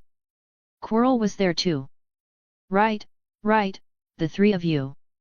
Did he mention them at all? Of course not. Why would Voldemort randomly bring up your parents with me? Hearing this, Harry wasn't too disappointed. It was clear he had expected that answer. He simply sighed. I just really want to know why Voldemort was so cruel as to murder my parents. Dylan blinked twice. Hey. He actually did know. But there was no way he could say it. So he just shrugged. Who knows? Maybe the next time you run into Voldemort, you can ask him yourself. Ask him directly. Harry looked up. That's right. Dylan nodded lightly. I saw it in a prophecy. You and Voldemort will definitely meet again. Divination. Harry froze. Before he could ask anything else, the infirmary door swung open again. But it wasn't Madame Pomfrey this time, it was old Dumbledore. After taking care of Harry for so long, and still needing to check on a sickly, troublesome rat, Madame Pomfrey had to get some rest too. Dumbledore poked his big head through the doorway. Children, Mr. Potter still needs rest. You've been chatting for quite a while, it's time to head back. Everyone in the room turned toward the door. Dylan glanced at the old headmaster. At that moment, Dumbledore happened to be looking at him too. Mr. Hawkwood, I believe you still owe me a thank you. Or perhaps 2. Dylan blinked. He suddenly remembered when Hagrid had helped him get the permit to raise his shadow beak, there had been a letter sent along with it. That letter had mentioned he should take some time to personally thank Dumbledore. After all, it was essentially Dumbledore who had helped him get the permit approved. But back then, he had just arrived at Hogwarts, carrying a handful of high-level dark arts spells. There was no way he was going to face Dumbledore alone. So he had put it off. Again and again. Until he had completely forgotten about it. And now, out of nowhere, Dumbledore was bringing it up. This old man had an amazing memory. He actually remembered such a minor thing. Dylan was stunned for a moment, then forced a smile. Professor Dumbledore, you're absolutely right, I owe you 2 thank yous. One for the permit, and one for saving my life this time. Well then. Before Dumbledore could finish, Dylan quickly added. I truly appreciate you helping me get the permit for my shadow beak. I really love magical creatures, but unfortunately, some wizards see them as evil beings. But you know as well as I do that's nonsense. Plenty of people keep them as pets. They're just a bit dark looking and have shadow abilities, that's all. Dumbledore was momentarily taken aback, just about to respond when Dylan spoke again. And of course, this time, you saved me from Voldemort. I can't even begin to express my gratitude. Dumbledore's beard twitched. No need to say it like that. How could I not? If it weren't for you, I'd probably be dead. But no one died this time. Exactly. That's exactly the point. Because you showed up, nobody had to die. Otherwise, that night would have been a massacre. Dylan looked completely sincere, his eyes shining with admiration. Professor, I'm truly, deeply grateful. Dumbledore opened his mouth, then closed it again. Besides occlumency and potions, just what else had Severus been teaching this kid? How was his sharp tongue so impossible to deal with? Dylan gave Dumbledore a warm, innocent smile. Now that he had poured out all his gratitude in one go, let's see what the old man could say next. If you're so grateful, Dumbledore said with a twinkle in his eye, why don't you come to my office and keep this old man company for a chat? You wouldn't refuse, would you? Dylan, I let my guard down. Still smiling, Dylan replied, of course I'd be honored. Dumbledore's smile widened. Then come along. He turned around and left. Before leaving, he asked Hermione and Ron to leave the hospital wing as well, so Harry could get more rest. Dylan took a deep breath, bid farewell to Harry along with Hermione and the others, and then walked out of the hospital wing. Following Dumbledore, they arrived at the entrance to the third floor. The stone staircase carried them upward, continuously ascending. Before long, the two of them reached the headmaster's office on the 8th floor. The door slowly opened, and a wave of ancient and mysterious air greeted them. It was Dylan's first time here, and he couldn't help but look around curiously. As soon as he stepped into the room, the first thing that caught his eye was the wall full of portraits. The people in the portraits remained motionless, yet Dylan had the distinct feeling that countless pairs of eyes were watching him. A thought crossed Dylan's mind. This old wall of portraits, each and every one of them must be extraordinary. Dylan couldn't shake the feeling that old Dumbledore had evolved to a level where if humans could do it, he could too, and if he could do it, well, nobody else could. If Dylan didn't have his system, which allowed him to modify attributes directly, he could spend his entire life studying and still never reach Dumbledore's level. After all, Dumbledore had evolved way too fast. In Harry Potter and the Prisoner of Azkaban, he was already able to see through the invisibility cloak. By Harry Potter and the Half-Blood Prince, he had started asking Harry for water. Yes, that HO. At this rate of evolution, Dylan felt that without a system, no one in this world could ever hope to catch up. And yet, there were people who claimed that Dumbledore had no real combat experience. Dylan's gaze swept quickly across the portraits in the office before he silently withdrew his focus. With so many former headmasters and headmistresses lining the walls, imagine the kind of brutal training conditions they had created. The moment Dylan stepped inside, he could feel an entire crowd staring at him. And these people, well, they could really move. If he dared to train here, wouldn't all kinds of black magic, red magic, white magic, and forbidden spells start flying at him from every direction? With so many legendary figures assisting Dumbledore in his magical training, there was no way Dylan's daily sparring with Professor McGonagall or Professor Snape could compare. Who could even fight Dumbledore at this point? If one spell didn't work, another person would immediately step in and teach Dumbledore how to counterattack. As Dylan followed Dumbledore further into the room, his gaze landed on the phoenix perched on the desk. Tisk tisk.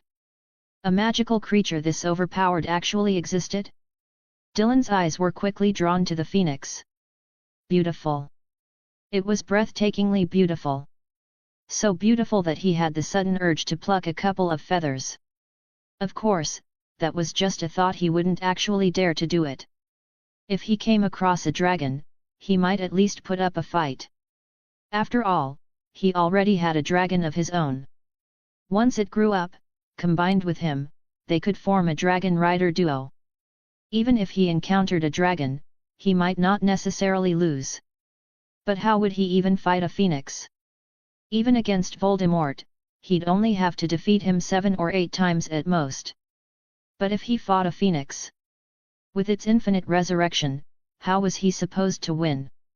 Maybe this is what they mean when they say practice tests are harder than the real exam, Dylan muttered to himself. Standing in the middle of the room, his eyes shifted toward the pensieve embedded in the desk's cabinet. So, this is the pensieve. Dylan activated occlumency at full force. He couldn't afford to let his guard down. Meanwhile, Dumbledore leisurely returned to his seat and plopped down. Without saying a word and before Dylan even realized what was happening, Dumbledore had somehow fished out a box of candy from beside him. As he unwrapped the box, he said, "Have a seat, child. No need to be so formal. I have some special flavored lemon sherbets. Would you like to try one?"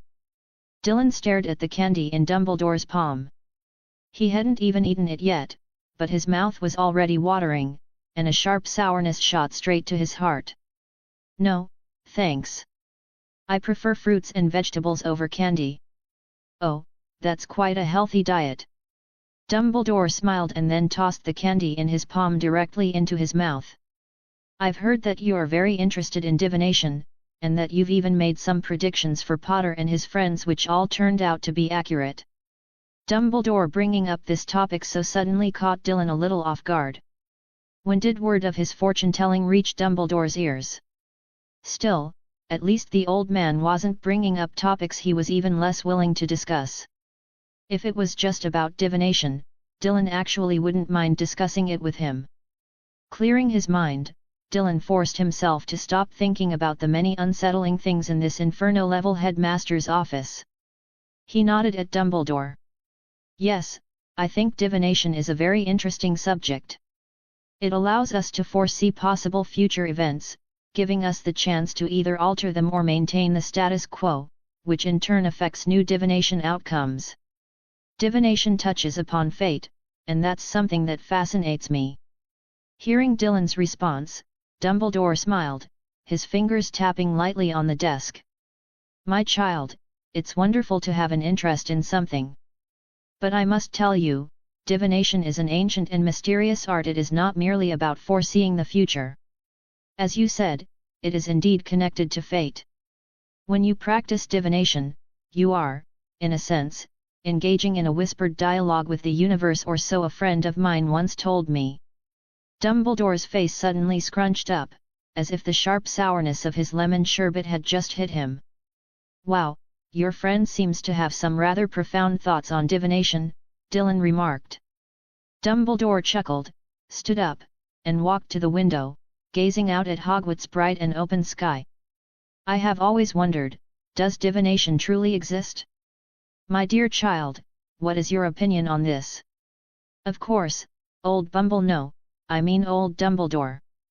Dylan kept his gaze carefully averted, avoiding eye contact not only with Dumbledore but also with anyone in the portraits on the walls. Including that phoenix, which had been staring at him as if he were some kind of rare specimen. Divination, when you think about it, seems vast and grand, yet at the same time, it is also quite small. "Oh? How so?" End of chapter. Chapter 104, Chapter 104, The Guardian Charm and the Loyalty Charm personally taught by old Dumbledore. "Professor Dumbledore, what season is it now?" "Summer solstice, I believe." "Then, do you think it will snow at Hogwarts tomorrow?" "From a natural standpoint, I think that's highly unlikely." Dumbledore stood by the window, his figure outlined by the warm sunlight. Behind his half-moon glasses, his gaze passed through the clear glass, looking into the vast blue sky beyond. At this moment, the sunlight poured down without restraint, and the air temperature was gradually rising. After tomorrow's year-end banquet, the students would begin enjoying their summer vacation. The chance of snowfall at this time of year was close to zero. Hearing this, Dylan's lips curled into a slight smile. "Exactly. Tomorrow's temperature will be even higher, so how could it possibly snow?" Dylan cast a fleeting glance at Dumbledore's back, though his gaze was unfocused. "But doesn't this count as us predicting the future?" "Oh? That's an interesting perspective." A trace of surprise flickered in Dumbledore's eyes.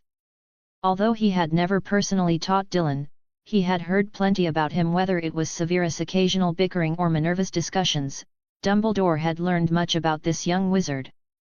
In truth, he had wanted to have a proper conversation with Dylan for quite some time.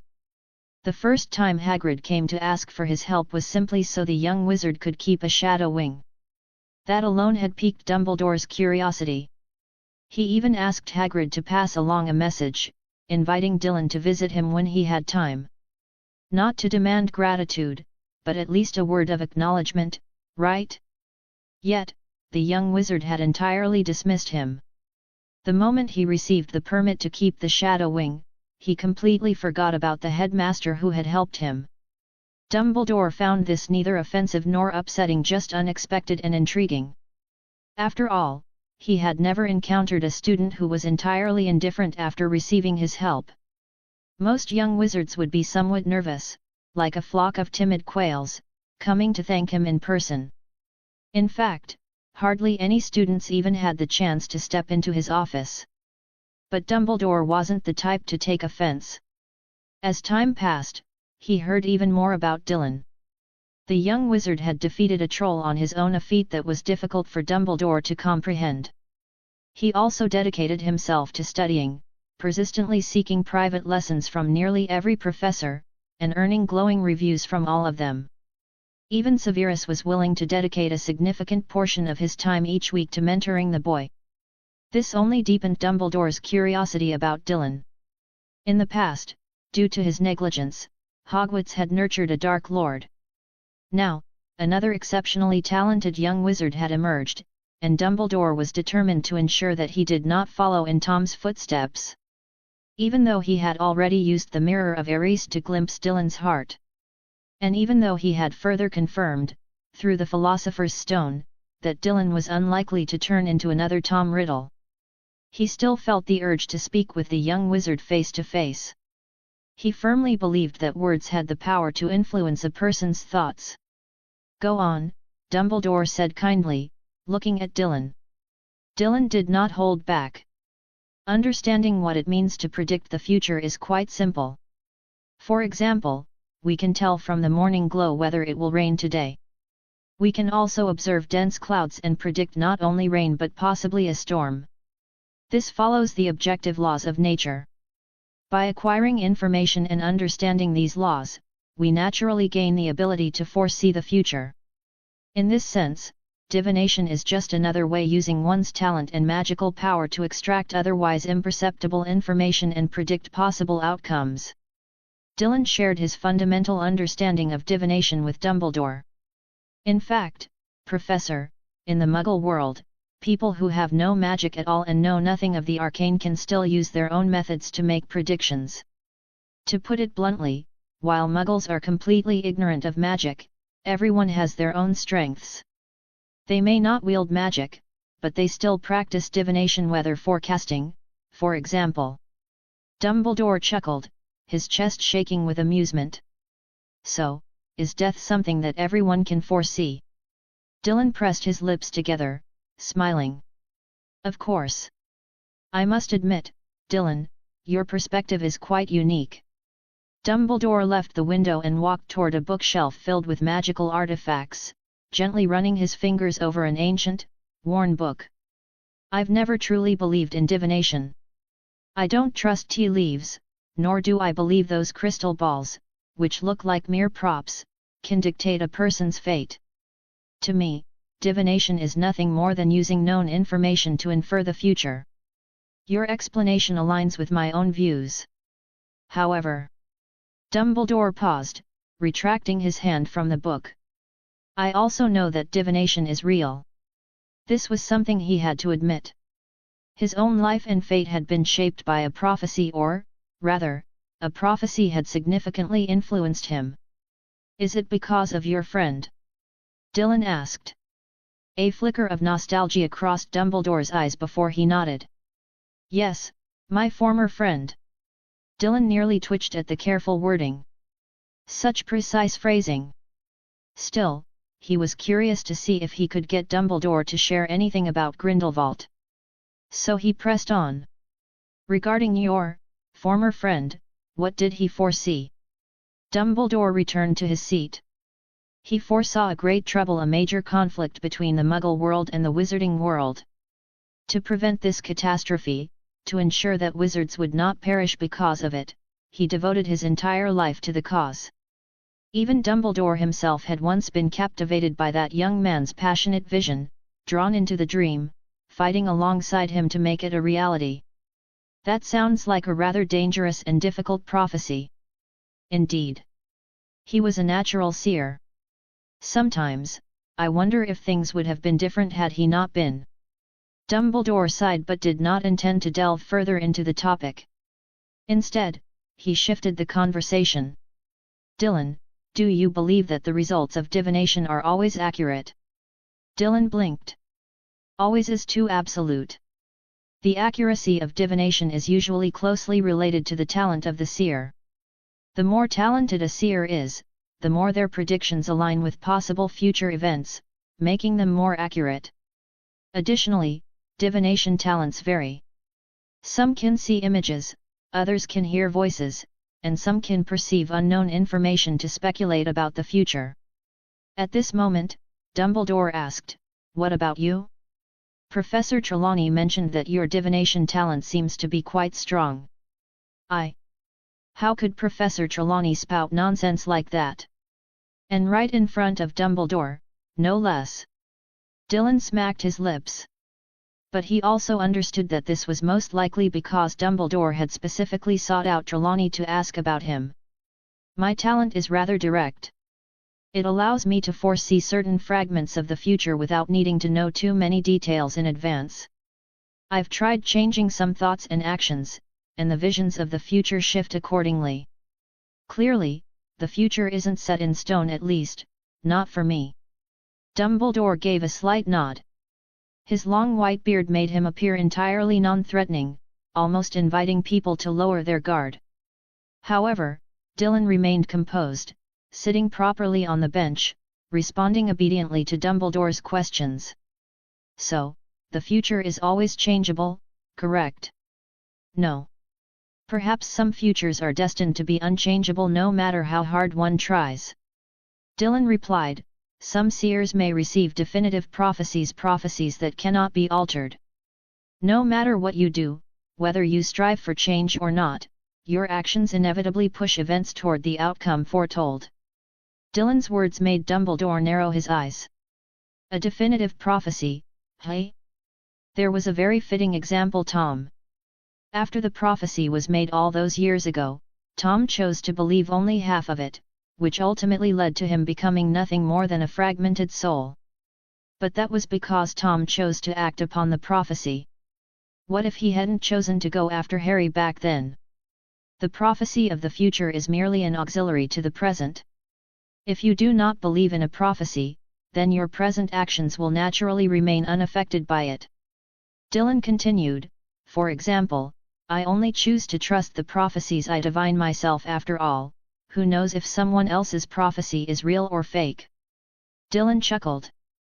For all I know, someone might show up, claiming to be a great seer, just to deceive me. Hearing this, Dumbledore chuckled as well. You're barely 10 years old, yet your thinking is already more mature than that of many adults. That might have something to do with my love for books. I read a lot, and I love learning. Dylan smiled sheepishly before taking the initiative. I wonder if I could ask you a few questions, Headmaster. Oh, of course. Dumbledore blinked and straightened up. I've been the one asking questions this whole time. You certainly deserve the chance to ask me some. Seeing that Dumbledore had agreed, Dylan figured he might as well go all in. I'm interested in studying the Patronus charm, as well as the Fidelius charm. Recently, Professor Snape has been teaching me occlumency, which has made me even more curious about the Fidelius charm's effects. It seems your studies of occlumency and legilimency are progressing well. Dumbledore's lips curled into a small smile as he gazed directly at Dylan. However, Dylan did not take the bait. He simply stared at his own shoes. Such a cautious little wizard. Dumbledore spoke again. Both of these spells are well within your capabilities to learn now, and I would be more than happy to teach you. First, the Fidelius charm. If you wish to learn it, you must understand who is truly worthy of being entrusted with your deepest secrets. This is an exceptionally advanced and intricate defensive charm. It allows a secret to be completely hidden within the heart of a designated secret keeper. Once the charm is cast successfully, unless the secret keeper willingly divulges the secret, no form of magic can uncover it. Dumbledore's voice was rich and steady, carrying a magnetic quality like the chime of an ancient bell. Imagine, Dylan, that you have a secret you cherish above all else and want no one to discover. With the Fidelius charm, you can lock that secret away in an invisible vault, with the secret keeper being the only one holding the key. Dumbledore paused slightly, his gaze deepening, his tone slowing. Years ago, the Order of the Phoenix used the Fidelius charm to protect Harry's whereabouts. Tom Voldemort and his followers, even when they were close, could neither find the house nor harm those inside. Dylan blinked, surprised that Dumbledore would bring up events from back then. Even though those events weren't exactly secrets after all, those who were meant to die had died, and those who were meant to flee had fled. He still found it unexpected for Dumbledore to discuss them with a mere first-year student. He followed up on Dumbledore's words, then if the secret keeper were to betray the secret, would it mean that? Dumbledore let out a soft sigh, a trace of regret flashing across his expression. Yes. If the secret keeper betrays the trust placed in them, the charm's protection would instantly collapse, and the secret would be completely exposed. This is why choosing a secret keeper must be done with extreme caution. It is not just a matter of trust, it is the very foundation of the magic itself. Dylan scratched his head and leaned slightly forward in his chair. Headmaster, I have another question. Go ahead. Must the secret keeper be a person? Dumbledore was momentarily taken aback, then his lips curved into a warm, kind smile. He folded his hands in front of him, resting his chin on them. That is a very interesting question. Normally, an ordinary wizard wouldn't attempt to cast the Fidelius charm on anything other than a living person. Dylan. Who was he insulting in such a roundabout way? Was he implying that his thoughts weren't normal? Thought guides action, and theory leads practice. If you don't first dare to imagine boldly, how can you break free from the reins of thought and cross the fence in front of you? You old Dumbledore! A fleeting thought passed through Dylan's mind, but he didn't dare dwell on it too much. If Dumbledore directly caught those stray thoughts, that would be a disaster. Professor, why is that? Dylan put on an innocent expression. Dumbledore pondered for a moment. I'm not sure if you'll understand if I explain it in a more complex way. Please go ahead. Dylan straightened up. What a joke! Whenever he discussed transfiguration with Professor McGonagall, he could sometimes leave her speechless. Especially whenever he brought up the topic of anomalous transformations. You old Dumbledore, how profound can your explanation really be? Are you going to speak in riddles? Or is it astronomy? Dumbledore raised an eyebrow and shrugged. All right. Because humans possess complex thoughts and strong willpower, the fundamental prerequisite for successfully establishing a powerful Fidelius charm is that the secret keeper must be able to understand and safeguard the secret. Only then can a stable magical link be formed between the caster and the secret keeper. Dylan stroked his chin. So what you're saying, Professor, is that if the secret keeper doesn't actually understand the secret I'm entrusting to them, or even if they do understand it but don't take it seriously, they might accidentally reveal it. He suddenly thought of Hagrid. Absolutely not someone fit to be a secret keeper. Choosing Hagrid would be worse than choosing a magical creature. Dumbledore nodded. Exactly. If you choose a magical creature, even if it understands the secret, its mind can still be easily invaded by others. In that case, your secret wouldn't just be exposed, it would become the most obvious thing in the world. At this point, Dumbledore paused and placed his hand on the table, lightly tapping his fingers against the surface. Of course, if you can find a magical creature with enough intelligence to communicate with you effectively and strong enough to bear the burden of keeping a secret, then, in theory, it could serve as a secret keeper. I see. Dylan nodded slightly. Then, what about the Patroness charm? Dumbledore's voice flowed like a gentle stream, soothing and clear as it reached Dylan's ears. The Patroness charm is an extremely special and highly defensive spell. It is also one of our most powerful weapons against darkness. With a light wave of his wand, a silver phoenix emerged from Dumbledore's wand tip and soared gracefully around the room.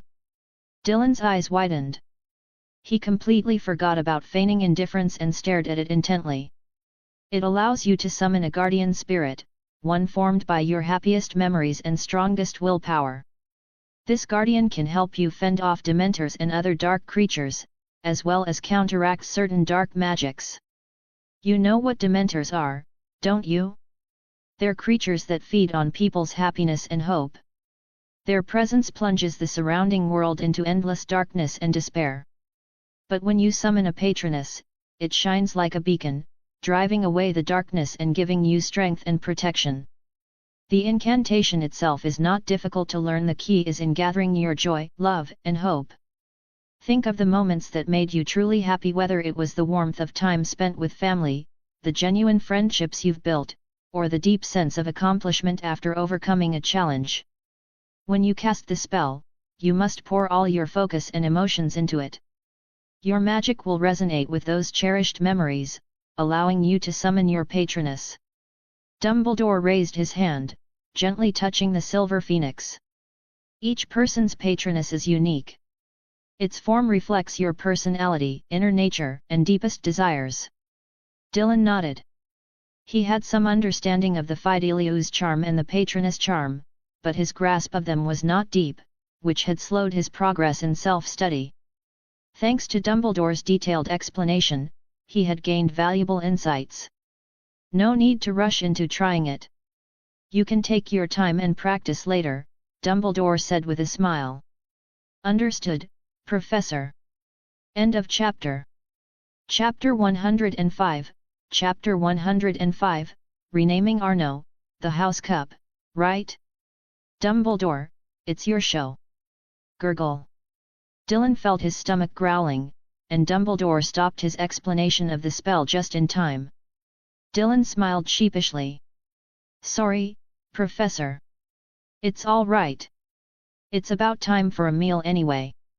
Dumbledore didn't mind and simply waved his hand, causing the silver phoenix to dissipate. That's right. Throughout his lesson with Dylan, he had continuously maintained his patroness charm. No wonder Minerva likes you so much. You truly are a talented and intelligent young wizard. You flatter me. Dylan stood up. Then I'll head to the Great Hall. Of course. Dumbledore nodded, making no move to see him out. Just as Dylan reached for the door, Dumbledore suddenly spoke. Dylan, I hope you remember something. Dylan paused and turned back. Yes, Professor. Dumbledore pondered for a moment before slowly saying, true power in magic always comes from the strength of your heart and your courage. If you ever have to face darkness, don't be afraid. Call upon the light within you, and your patroness will always be there to guide and protect you. Dylan pressed his lips together, then nodded seriously. For the first time, he lifted his eyes to meet Dumbledore's gaze. I will, Headmaster Dumbledore. Dumbledore chuckled. I heard from Minerva that you once made a prophecy that she would become Hogwarts' next headmistress. Dylan was taken aback before nodding. Yes. Did you truly see that? Yes. Dumbledore fell silent for a moment, then gave a small nod. I see. Go eat now, don't let yourself go hungry. Goodbye, Professor. Dylan opened the door and stepped out. After closing the office door, he glanced at the two small notebooks in his hand. I originally just wanted to ask some questions, maybe gain a little knowledge or insight, but I didn't expect Dumbledore to teach me these two spells without holding anything back. Dylan sighed inwardly, then quickened his pace toward the Great Hall. It was already noon, definitely time for lunch. And since Dumbledore had no intention of joining him, that meant the headmaster wasn't hungry. Naturally, Dylan saw no reason to ask him about it. If he did, and Dumbledore suddenly decided to join him, then he'd be stuck walking with the headmaster the whole way. And there was no way he could casually ask about more magic along the way, right? If Dumbledore started asking him weird questions instead, Dylan didn't want to waste energy dealing with that. Some magical creatures are classified as true magical beings like my little Furble, or dragons, Dylan thought as he walked, recalling the phoenix in Dumbledore's office. Since Dumbledore had once taught Professor McGonagall transfiguration, was it possible that he himself was an animagus? Typically, a wizard's animagus form matches their patronus. But an animagus can't be a magical creature. So was Dumbledore actually an animagus or not? Dylan wasn't sure. I should ask Professor McGonagall about this sometime. That afternoon, after lunch, Dylan returned to the library to finish reading the books he hadn't completed. He stayed there until late at night. Once back in his dormitory, he lay down for a while. Then, after making sure everyone was asleep, he put on the shadow ring, concealing his presence. Using his pet's ability to phase through walls, he slipped out of Hogwarts and ventured into the Forbidden Forest. He still hadn't decided whether to return home for the summer, but there was no rush. Even if he went back, he wasn't guaranteed to find them. Or, he might find all three of them. I wonder if my parents have finally created their alternate accounts. Dylan smirked. Even though he hadn't decided on his summer plans, Hagrid was worried that if Dylan left permanently after the term ended, there'd be fewer people around. And if something happened in the Forbidden Forest over the summer, the professors might notice. So a couple of days ago, Hagrid had asked Ron to pass on a message, arranging to meet Dylan in the Forbidden Forest tonight. As for why he didn't just write a letter?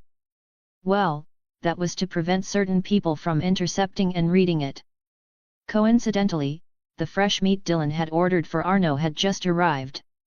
Even though most of Arno's food was provided by Hagrid, since Arno was his pet, Dylan naturally wanted to provide extra, high-nutrient meals to support its growth.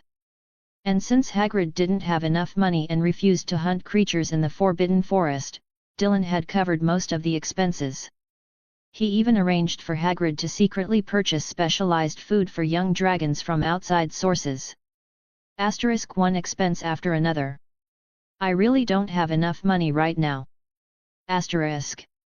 Dylan sighed.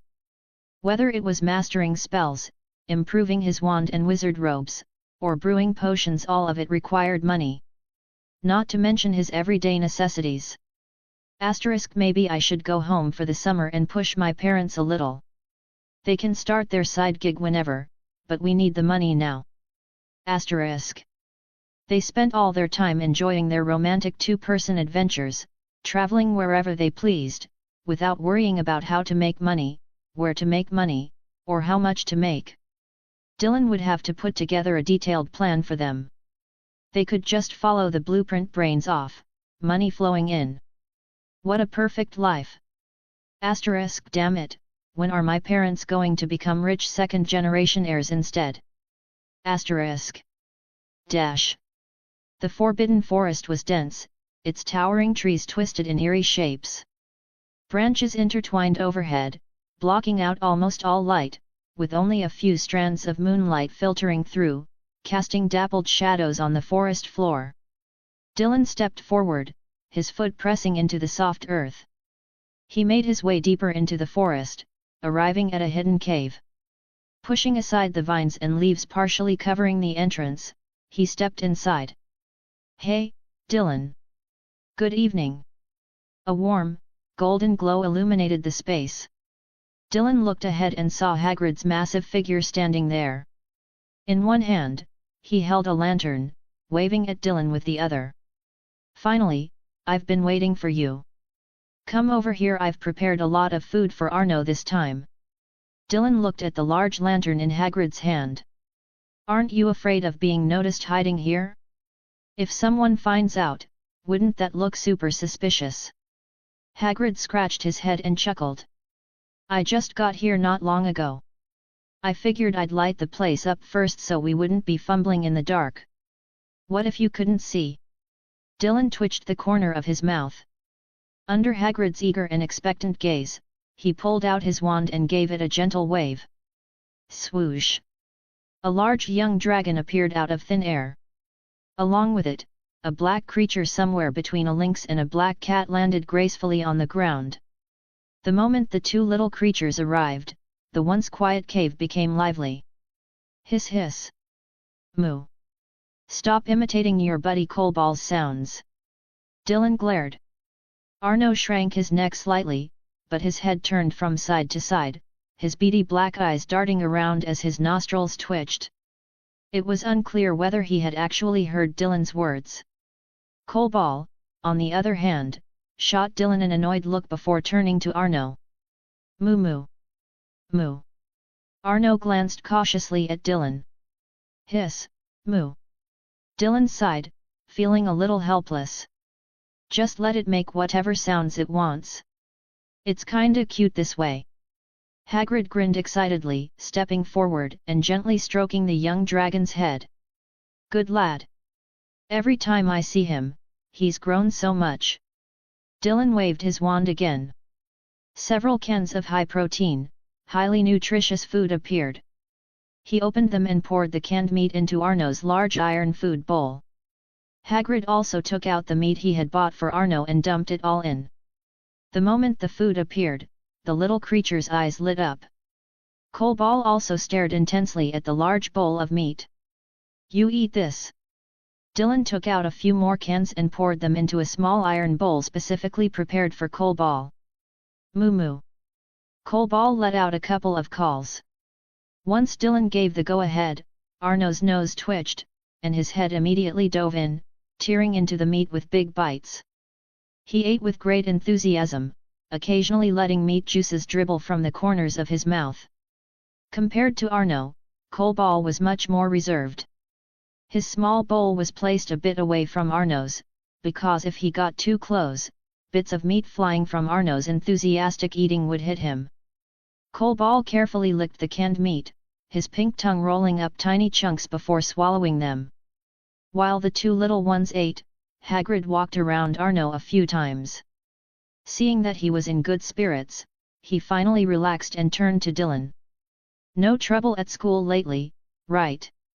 Dylan blinked. No, everything's been pretty normal. Arno usually stays in my pet space, so no one has noticed I'm keeping him. Hagrid nodded, his expression turning serious.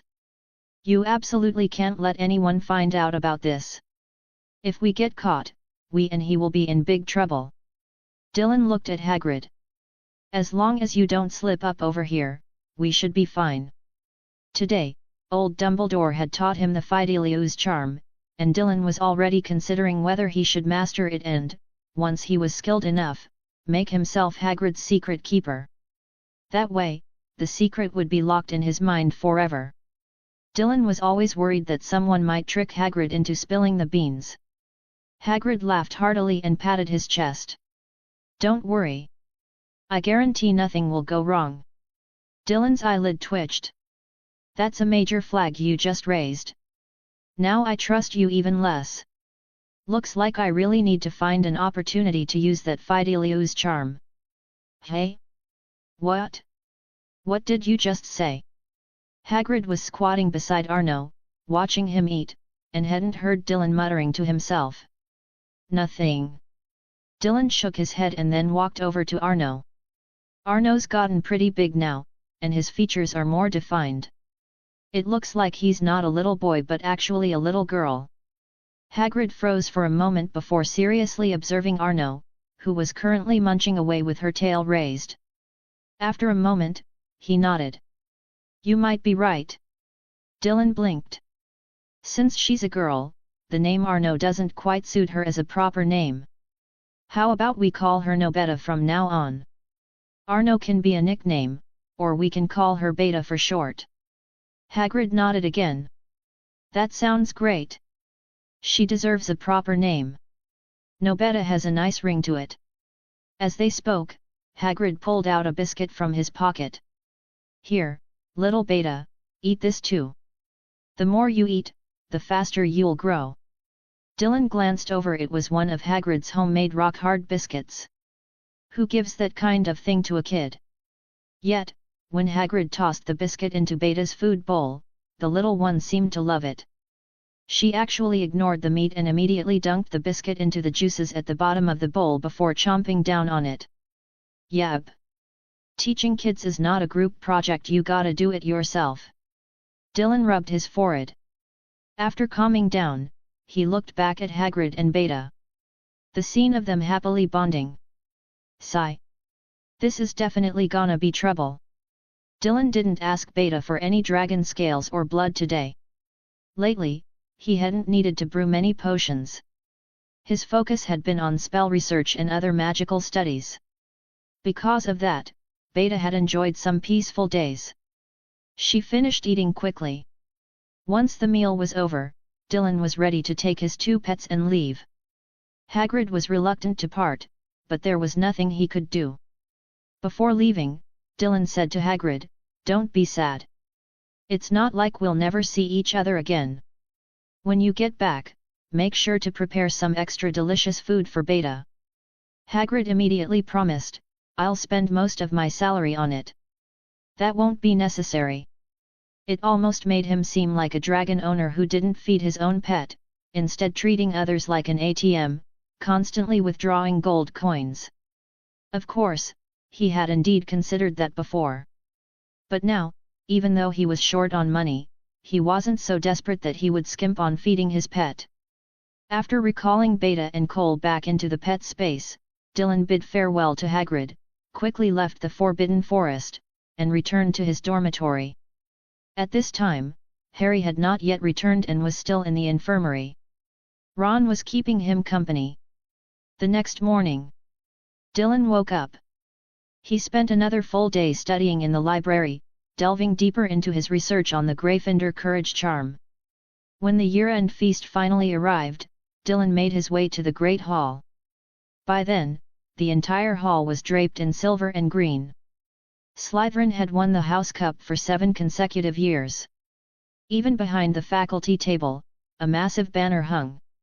It depicted an extremely vivid and lifelike Slytherin serpent. Dylan casually found a seat. Hermione had already arrived. It wasn't until most of the students were present that Harry finally showed up, arriving noticeably late. Clearly, Madame Pomfrey had finally deemed him fit to leave. The moment Harry stepped inside, the once noisy and bustling Great Hall instantly fell silent. But just as quickly, an even louder wave of chatter erupted.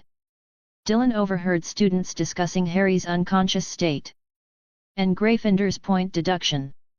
Because Dylan had taken the baby dragon away, Professor Snape, despite his usual attempts to target Gryffindor in class, hadn't been able to deduct too many points from them.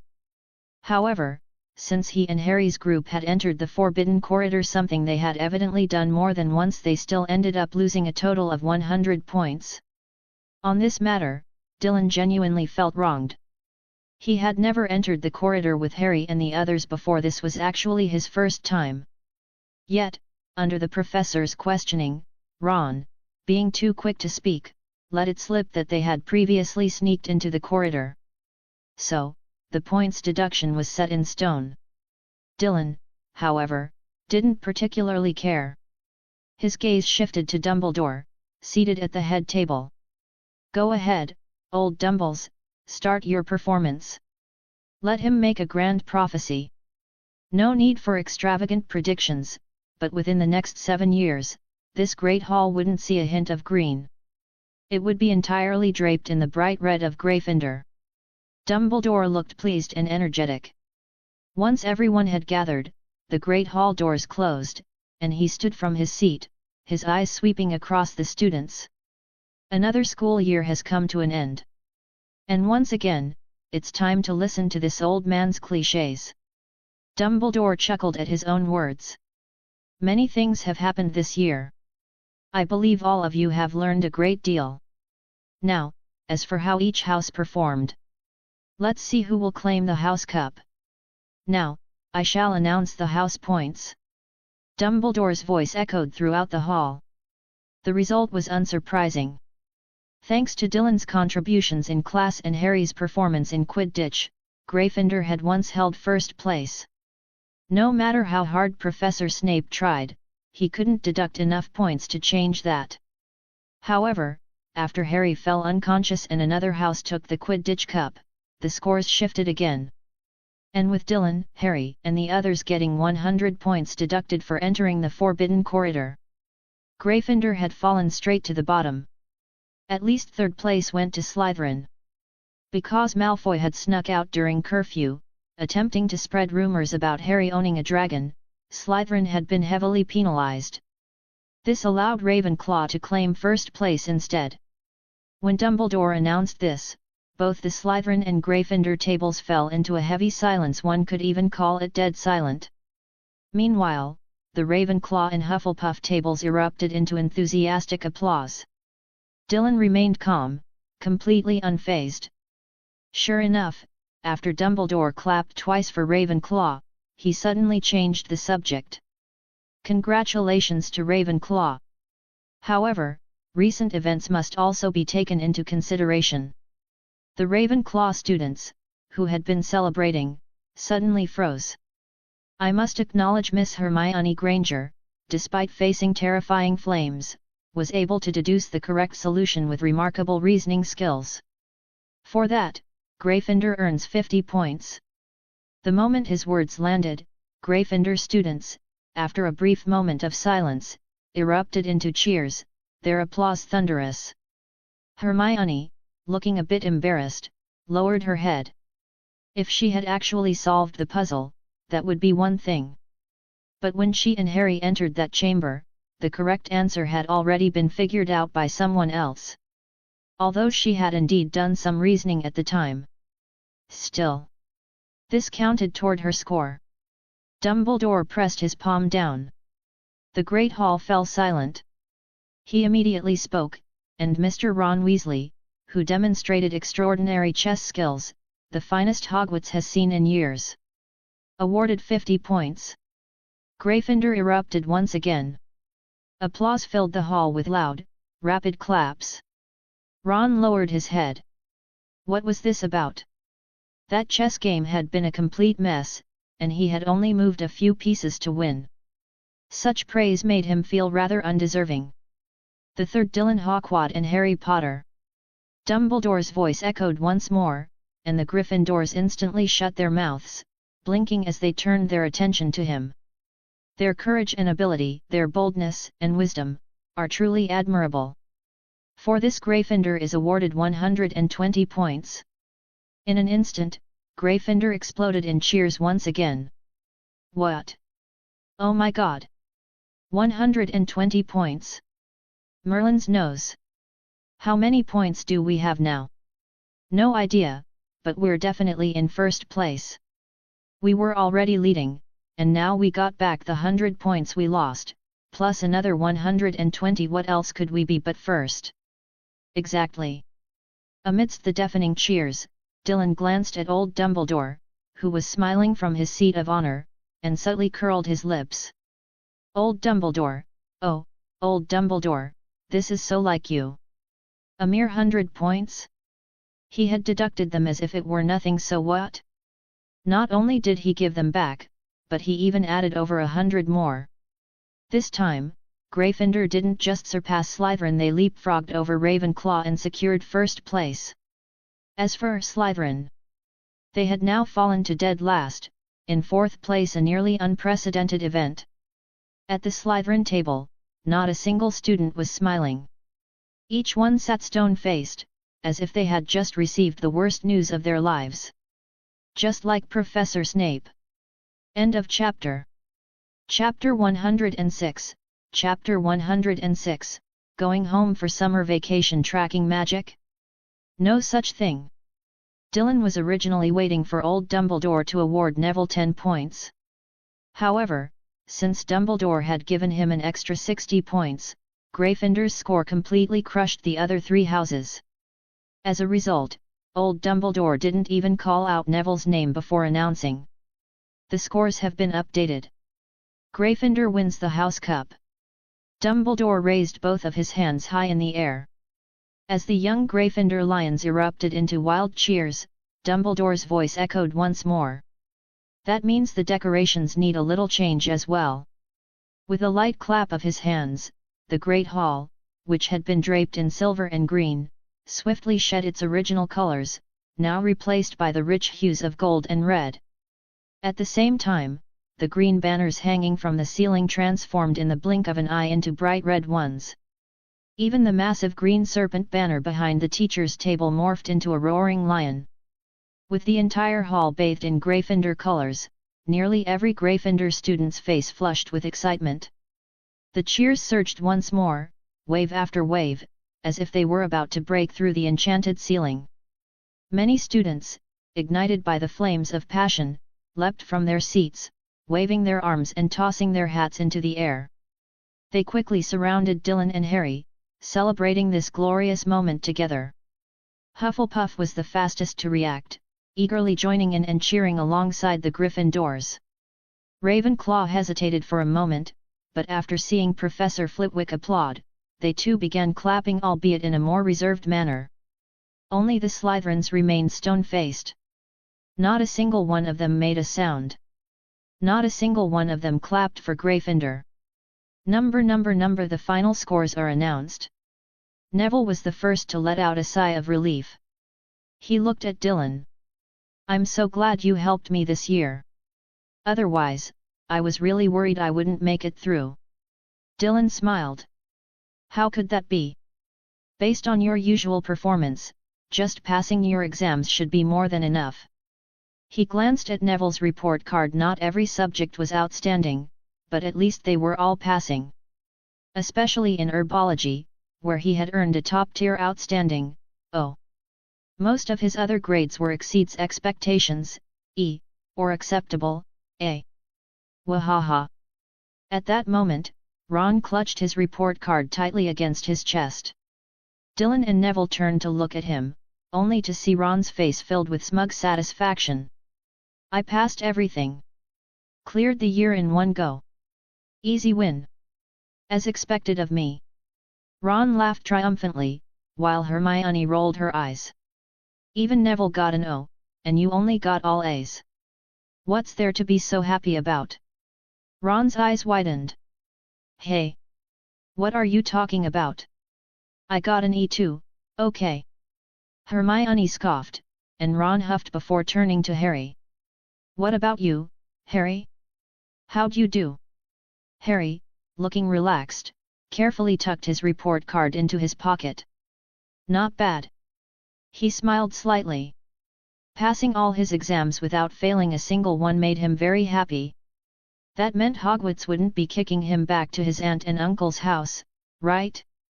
He really didn't want to go home. At school, whether it was his classmates or professors, he liked being around them. He wanted to stay with everyone. He wanted to grow up here. Except for the Slytherins, their professors, and that ugly Voldemort. Harry thought for a moment and then added another name in his head. O, and Filch. If only he didn't chase me around at night, then maybe, just maybe, we could have a not in the hallway kind of relationship. Number Hermione, how did you and Dylan do? Back in the Gryffindor common room, Harry sat on the couch, looking across at the two of them. Hermione pulled out her report card, glanced at it, and her eyes widened in surprise. "Hey? I got first place." Ron smirked and couldn't resist throwing in a jab. "Only because you got a perfect score. Dylan also got a perfect score. But you, Miss Granger, your name comes before Hogwarts alphabetically, so Dylan got pushed down by a technicality. In fact, even though you both scored full marks, I think Dylan should be the real first place." Ron muttered, "Just one letter difference, and he loses a rank. The professors should really reconsider who deserves to be at the top." "Humph! No one asked for your opinion, Mr. Barely Passing." Hermione huffed. Ron really had a knack for getting on people's nerves. She seriously wanted to slap him. Hermione took a deep breath and clenched her fists. No, Granger, you're a lady. Remember that, Ron, noticing her clenched fists, immediately shut his mouth and scooted closer to Harry. Hey! We're just talking here, no need for violence. TCH. I wouldn't waste my energy on someone with no taste. Hermione turned away and looked at Dylan. Her expression softened as she hesitated before asking in a small voice. Since my rank is above yours, does that make you upset? Dylan chuckled. Why would I be upset? If anything, I should be congratulating you. Hermione blinked. Even though we both got perfect scores, I know you should have been ranked first. She shot another glare at Ron before continuing, but my name was placed ahead of yours. Why are you still congratulating me? Dylan casually folded his report card and tossed it into his system panel's inventory. Then, he pulled out another document and signed it with ease. Grades are just a way to measure progress at a given moment, they don't define our worth forever. Since you also believe I deserved first place, that just means my effort and growth have been recognized by everyone. So why should I let a report card bother me? Finishing his signature, Dylan smiled at her. No matter who gets first place, it's always something worth celebrating. Hermione stared at him, momentarily stunned. After a brief pause, she gathered her thoughts and pulled out her own notice. This time, she muttered under her breath. We're the same age, so how does he always say such thought-provoking things? Hermione also signed her name on the notice slip. She couldn't help but look up at Dylan and say, I really think you should write a book someday. You always have a lot to say, and it all makes so much sense to me. Dylan raised an eyebrow and laughed. Not a bad suggestion. I'll consider it. Ron, standing nearby, widened his eyes.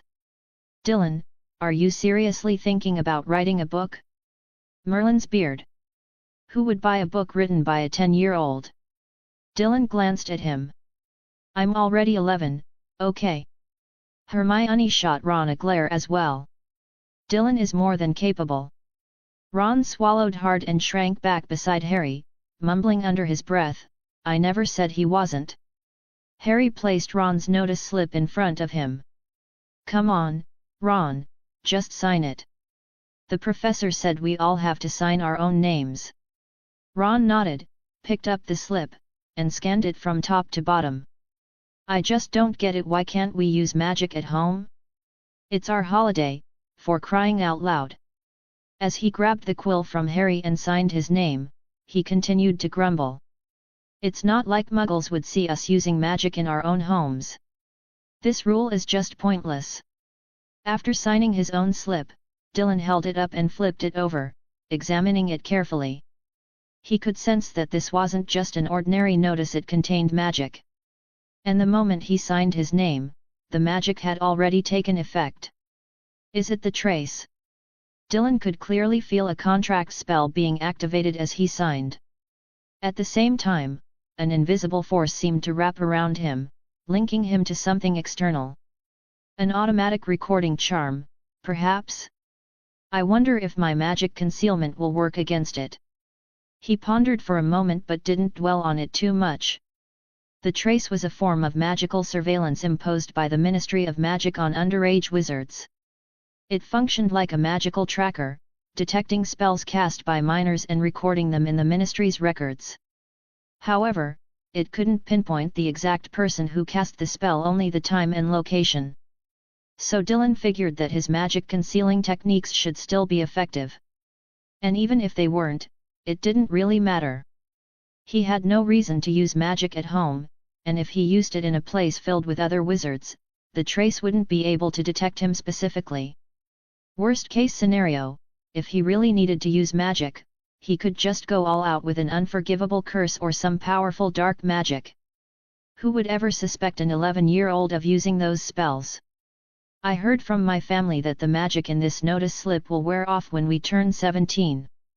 Until then, we can't use magic outside of school or large wizarding gatherings." Ron finished signing his name and looked up at the others. Harry didn't seem to mind. "As long as we get to come back to school, I don't really care." Ron blinked, then nodded. "Yeah, fair point." The group chatted for a while longer. A little later, Percy walked in. "All right, everyone, time to head out. Hagrid is waiting for us." At Percy's words, the young Gryffindors grabbed their belongings and left the common room. Following Percy, they exited Hogwarts and soon met Hagrid. Dylan, standing among the crowd, locked eyes with Hagrid for a brief moment before they both looked away. His mother had sent him a letter recently, telling him to come home for the summer. Naturally, Dylan had informed Hagrid about it. Hagrid was heartbroken to hear that he might not see Beta at all over the summer. But Dylan thoughtfully offered a solution: Hagrid could send Beta's toys, food, and anything else through the mail. This made Hagrid very happy. Even if he couldn't see Beta, he could still make sure the creature felt loved. That was good enough. Hagrid led the group of young wizards to Hogsmeade Station, where they boarded the Hogwarts Express. Just before departing, Dylan sat by the window and waved at Hagrid, reminding him not to forget about sending the packages. He'd send Hagrid his home address once he got back. Settling into his seat, Dylan took out a modified overcoat, altered from a spare wizard robe, and put it on, replacing his school robes. The compartment was quite chilly. The train's wheels clattered rhythmically against the tracks as the scenery outside flew past. At first, there were vast, dense forests with thick foliage. Looking farther out, he could glimpse deep, shadowy valleys looming in the distance. As the train continued forward, the fantastical scenery gradually faded into the distance. In its place, neatly arranged towns came into view. There was plenty of time on the journey, enough for Dylan to read through almost half a book. Until the train came to a stop. Dylan looked out the window at the platform. He couldn't help but close his book and stretch with a big yawn. "I'm home." With his minimal luggage, just a backpack, he stepped out of the station and immediately spotted his parents waiting for him at the entrance. "My baby!" Maeve, upon seeing her son, rushed toward him excitedly. Hearing that familiar and affectionate voice, Dylan couldn't help but smile. As he watched his parents approach, he also quickened his pace.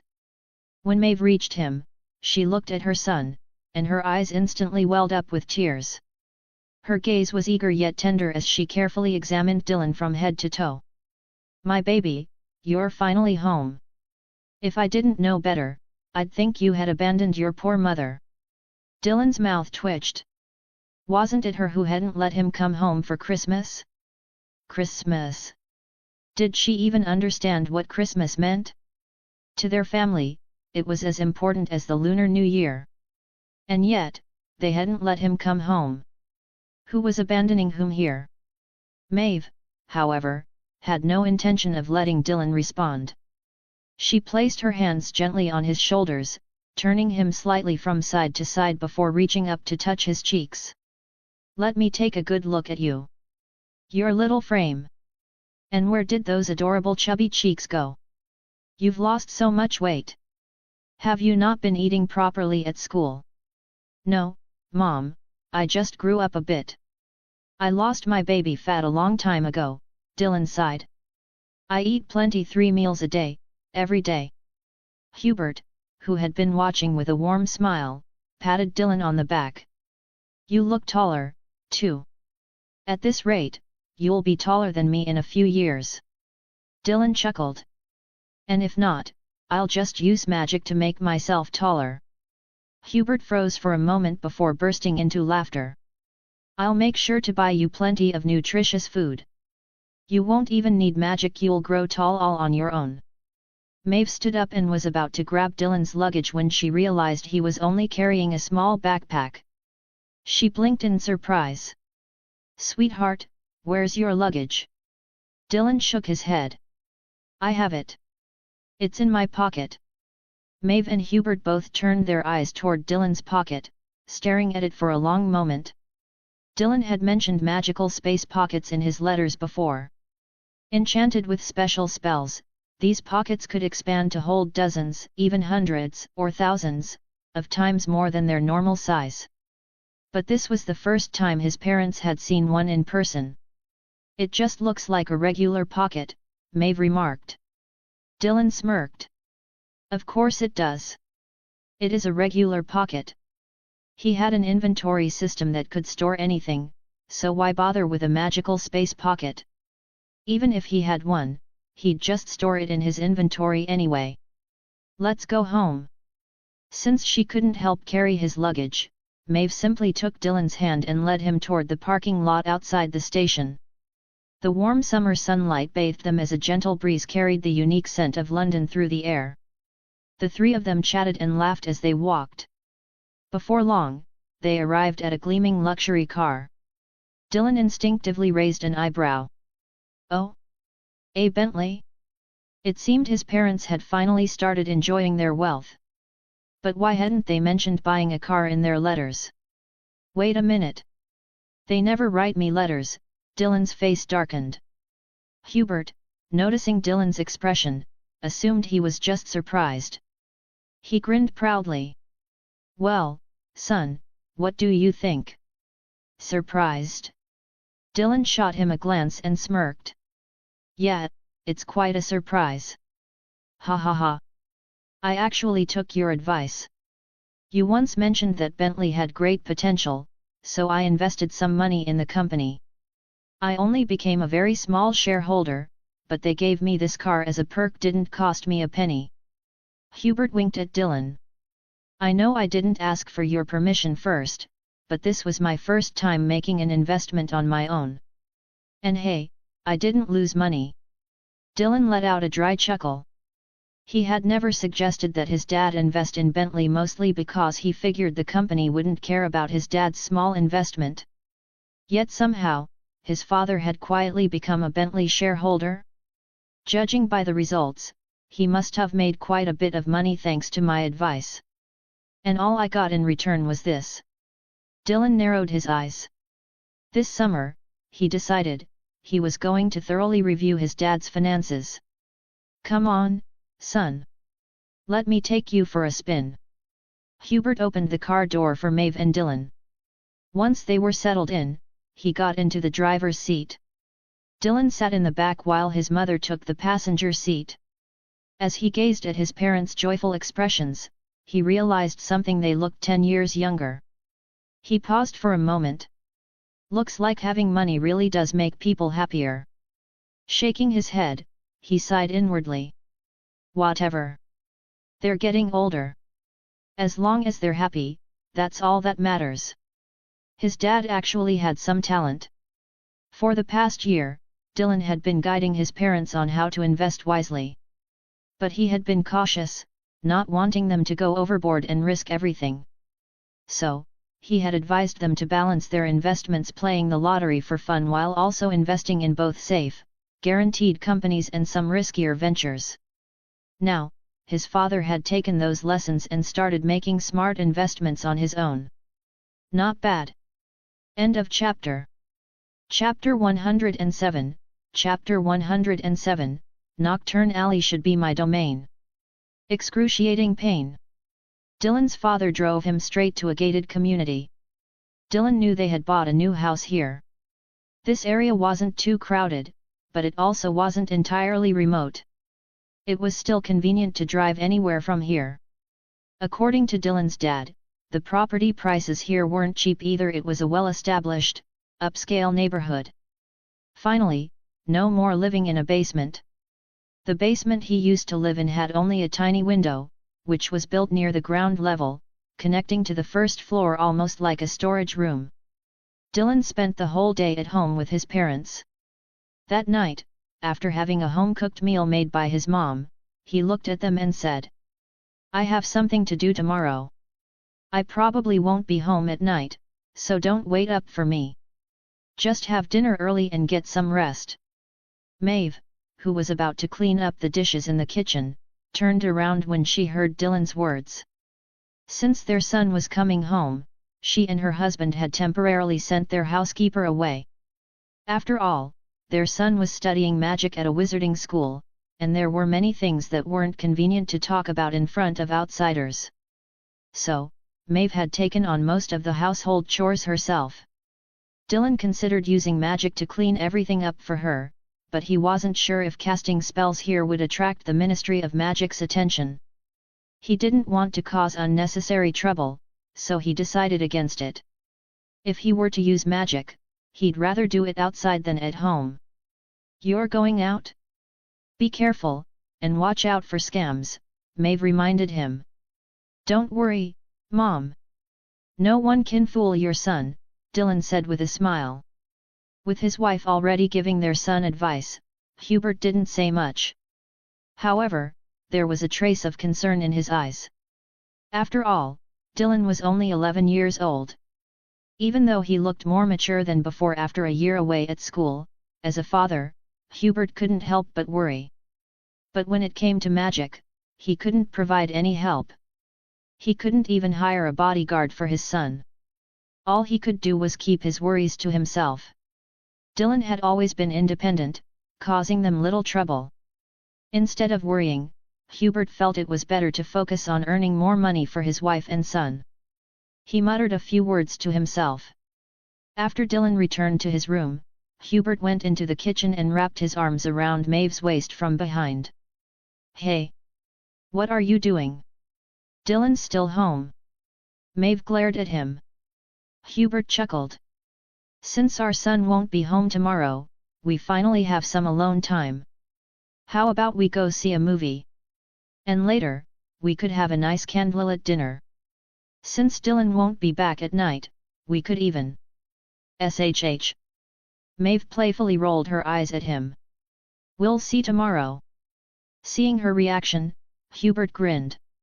If she said that, it was pretty much guaranteed. Dylan ignored his parents' affectionate antics. For an old married couple to still be this close, it was rare. Although he sometimes found it a little awkward, he believed that a person must first love themselves before they can truly love others. So, back at Christmas, he had already come to accept his parents' youthful love life. After a night's sleep, Dylan woke up the next morning and found a note on the dining table. He walked straight into the kitchen and opened the microwave. Inside was the breakfast his mother had specially prepared for him. After eating, Dylan got ready to head out. His plan for the day: visit Nocturne Alley. He needed to personally buy food for Beta and Colball, as well as some special materials. But before leaving, he wrote a letter to Hagrid, just a simple greeting and, more importantly, his updated address. Then, he made his way to the Leaky Cauldron. On the way, he transformed his wizard robe into a black cloak, ensuring it covered most of his face. Once he passed through the pub and entered the small courtyard at the back, he changed into the cloak and put on a voice-altering mask. Glancing behind him, he confirmed that no one was following. After all, the Leaky Cauldron was the main passageway between the Muggle world and Diagon Alley. Wizards who actually lived in the Muggle world rarely used it as a route. So, he had to be cautious not to attract any Muggle attention. And once inside the pub, he had to be even more careful not to draw the interest of other wizards. He tapped a specific brick on the wall with his wand, and the bricks shifted to form an archway. Dylan stepped through. Instead of entering Diagon Alley, he walked towards Nocturne Alley, which was just a few steps away. If Diagon Alley was bright and bustling, Nocturne Alley was its complete opposite, like a decayed slum. The narrow alley twisted and turned, flanked by crooked buildings that looked like they could collapse at any moment. Dim light barely made it past the towering structures, and the air reeked of a mix of rot and dampness, making Dylan wrinkle his nose. He walked steadily, carefully stepping over the moss-covered, slippery stone pavement. The shops on either side looked lifeless, their windows displaying eerie and unsettling items. Jars filled with biological organs floating in murky liquid, cursed objects radiating an ominous presence. On the street, gaunt, ragged wizards huddled in the shadows of shop fronts. Some were hunched over, while others limped. Whenever a passerby walked by, these figures cast them sinister glances, as if they were contemplating how best to tear them apart. Dylan took in the surroundings not with fear, but with excitement. This is where my dark magic should truly shine. Ha ha ha! Seeing the disheveled, cold-eyed wizards turning their gazes toward him, he couldn't help but laugh internally. Such warm and welcoming looks. Of course, Dylan wouldn't use his real name when making deals here. He decided to give himself a code name. Maybe Thanos. Or Musin. Uchiha Gandalf has a nice ring to it too. Isn't it a bit strange to have people call me Uncle Mike? Dylan stepped forward, deep in thought. He considered tarot cards and ultimately decided to go by the title The Fool. Despite being only 11 years old, he was already about 5'1", a height that wasn't short even by adult wizard standards. With a pair of height-boosting insoles, he looked close to 5 feet 7 inches. After all, with a black robe on, no one could see clearly anyway. Dylan's gaze remained indifferent as he strolled leisurely, glancing around. Yet, there was an almost imperceptible sense of superiority in his demeanor. This attitude immediately drew dissatisfied glances from those around him mixed with greed and covetous intent. He looks like an easy target. The souls of these wizards had long been twisted by dark magic. Once their evil desires surfaced, they were nearly impossible to suppress. Dylan continued walking down the street.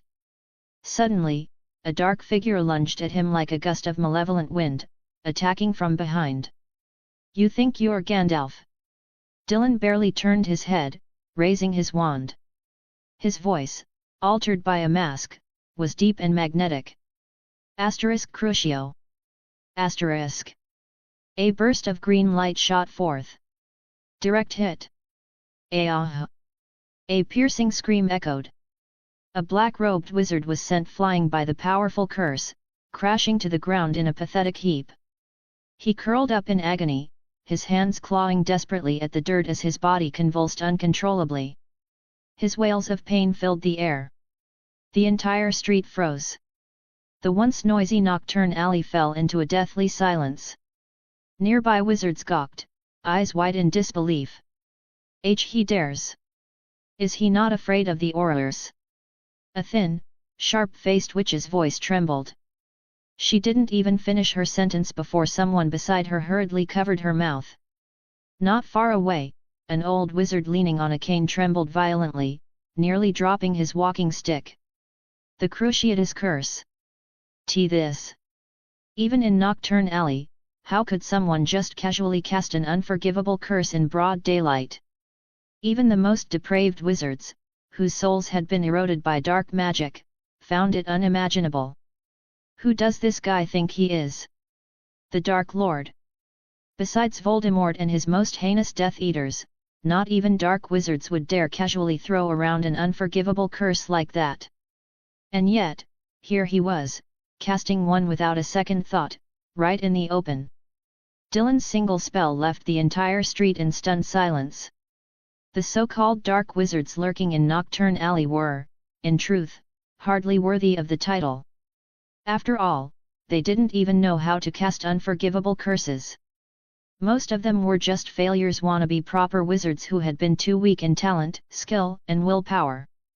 In their desperation for power, they had twisted their souls with dark magic to compensate for their inadequacies. Compared to Voldemort or even Snape, these people weren't true dark wizards. They didn't belong in the same category as the kind of darkness Voldemort embodied. Dylan looked down at the writhing attacker, watching his movements grow weaker. His expression remained calm and cold. That's how someone under the Cruciatus Curse is supposed to react. Last time, he had hit Quirrell with dozens of Cruciatus Curses, yet the man hadn't died from sheer agony. That had made Dylan wonder Voldemort must have taken on some of Quirrell's pain. Otherwise, knowing Quirrell's cowardly nature, he would have passed out the moment he got hit. Dylan gripped his wand, most of it concealed beneath his robes. Meanwhile, a few other wizards who had considered attacking him immediately abandoned the idea. They pulled their tattered cloaks tightly around themselves and hurriedly backed away. Shopkeepers along the street cursed inwardly as they scrambled to hide their illicit goods. If you wanna die, do it somewhere else. Casting an unforgivable curse in broad daylight, are you trying to summon the Aurors? Now they couldn't even do business properly. Of course, no matter how much they cursed in their hearts, not a single one of them dared to voice their complaints. Dylan cast an icy glance at the crowd before turning toward Borgin and Burks. He had originally planned to buy some corpses, but now it seemed he wouldn't have time. What a bunch of nuisances! I've already made it clear I'm not afraid of anything, and yet they still dared to come after me. Dylan shook his head in mild exasperation, paying no further attention to the nearly unconscious man on the ground as he stepped into the shop. If the fool died, so be it. If he survived, he could enjoy the full experience of the Cruciatus curse. Ah, esteemed customer! Welcome! A faint musty smell filled the air as Dylan entered. Mr. Borgin had been arranging a display of twisted skulls. The moment he saw this particular customer walk in, his face lit up with an obsequious smile. He hurried forward, his voice oozing with oily politeness. His back bent into a deep bow, nearly at a right angle, too afraid to meet Dylan's eyes directly. He had no desire to be hit with a Cruciatus curse out of nowhere. Especially when there was already a very clear example lying outside. Even if the Aurors eventually came to arrest this lunatic and send him to trial, that was a problem for later. Right now, he had no choice but to lower himself completely, doing whatever it took to avoid provoking this menace. I have a batch of acromantula corpses, including their venom. How much can you take? Ever since Dylan unlocked the properties of Avada Kedavra, killing acromantulas had become as easy as taking a stroll in the garden. With just a single cast of Avada Kedavra, any acromantula that dared approach him would be obliterated by the lingering effects of his magic. So, whenever Dylan took Beta to visit Hagrid, he would occasionally take a quick detour to the acromantula nest, slaughter a few dozen, and then dissect them on the spot right in front of their horrified kin. He took everything useful. The acromantulas never tried to stop him. At first, when he entered their nest, they would attack him. But by the end, every time he showed up, the spiders would go into a frenzy trying to hide. Of course, he didn't go overboard, just a few dozen each time, maybe 100 at most. Compared to the overall acromantula population, that was nothing. Mr. Borgin had assumed this terrifying man was here to buy something. He figured Dylan would be arrested by Aurors soon enough, but in the meantime, making a sale wouldn't hurt. What he didn't expect was that Dylan was actually here to sell something. And acromantula corpses and venom? That was certainly rare and always in demand. Mr. Borgin nodded respectfully and said, acromantula corpses don't have much use, but if you have a large quantity of venom, I'll take the corpses along with it, however much you have. Would that be acceptable to you? Dylan gave a slight nod. With a flick of his wand, a large jar appeared on a nearby table. Mr. Borgin froze. That entire jar was filled with acromantula venom. That had to be over 100 pints. My dear venom! How in the world did you collect this much? Staring at the massive jar of venom, Mr. Borgin was so shocked that the question slipped out of his mouth before he could stop himself. The moment he realized what he had said, his face turned deathly pale, and sweat began pouring down his forehead. I am sorry, esteemed guest. I didn't mean to pry into your secrets. Please, I beg you, don't take offense. Recalling that Dylan had just used an unforgivable curse in broad daylight to dispose of someone, Mr. Borgin swallowed hard. His legs began to tremble. Dylan observed his pathetic state with a faint smirk. His expression remained calm, he wasn't trying to keep it a secret. It's quite simple, Dylan said smoothly. All I have to do is find the acromantulas, cast the Imperius curse on them, make them willingly drain out all their venom, and then finish them off. I collect both the venom and the corpses. That's it.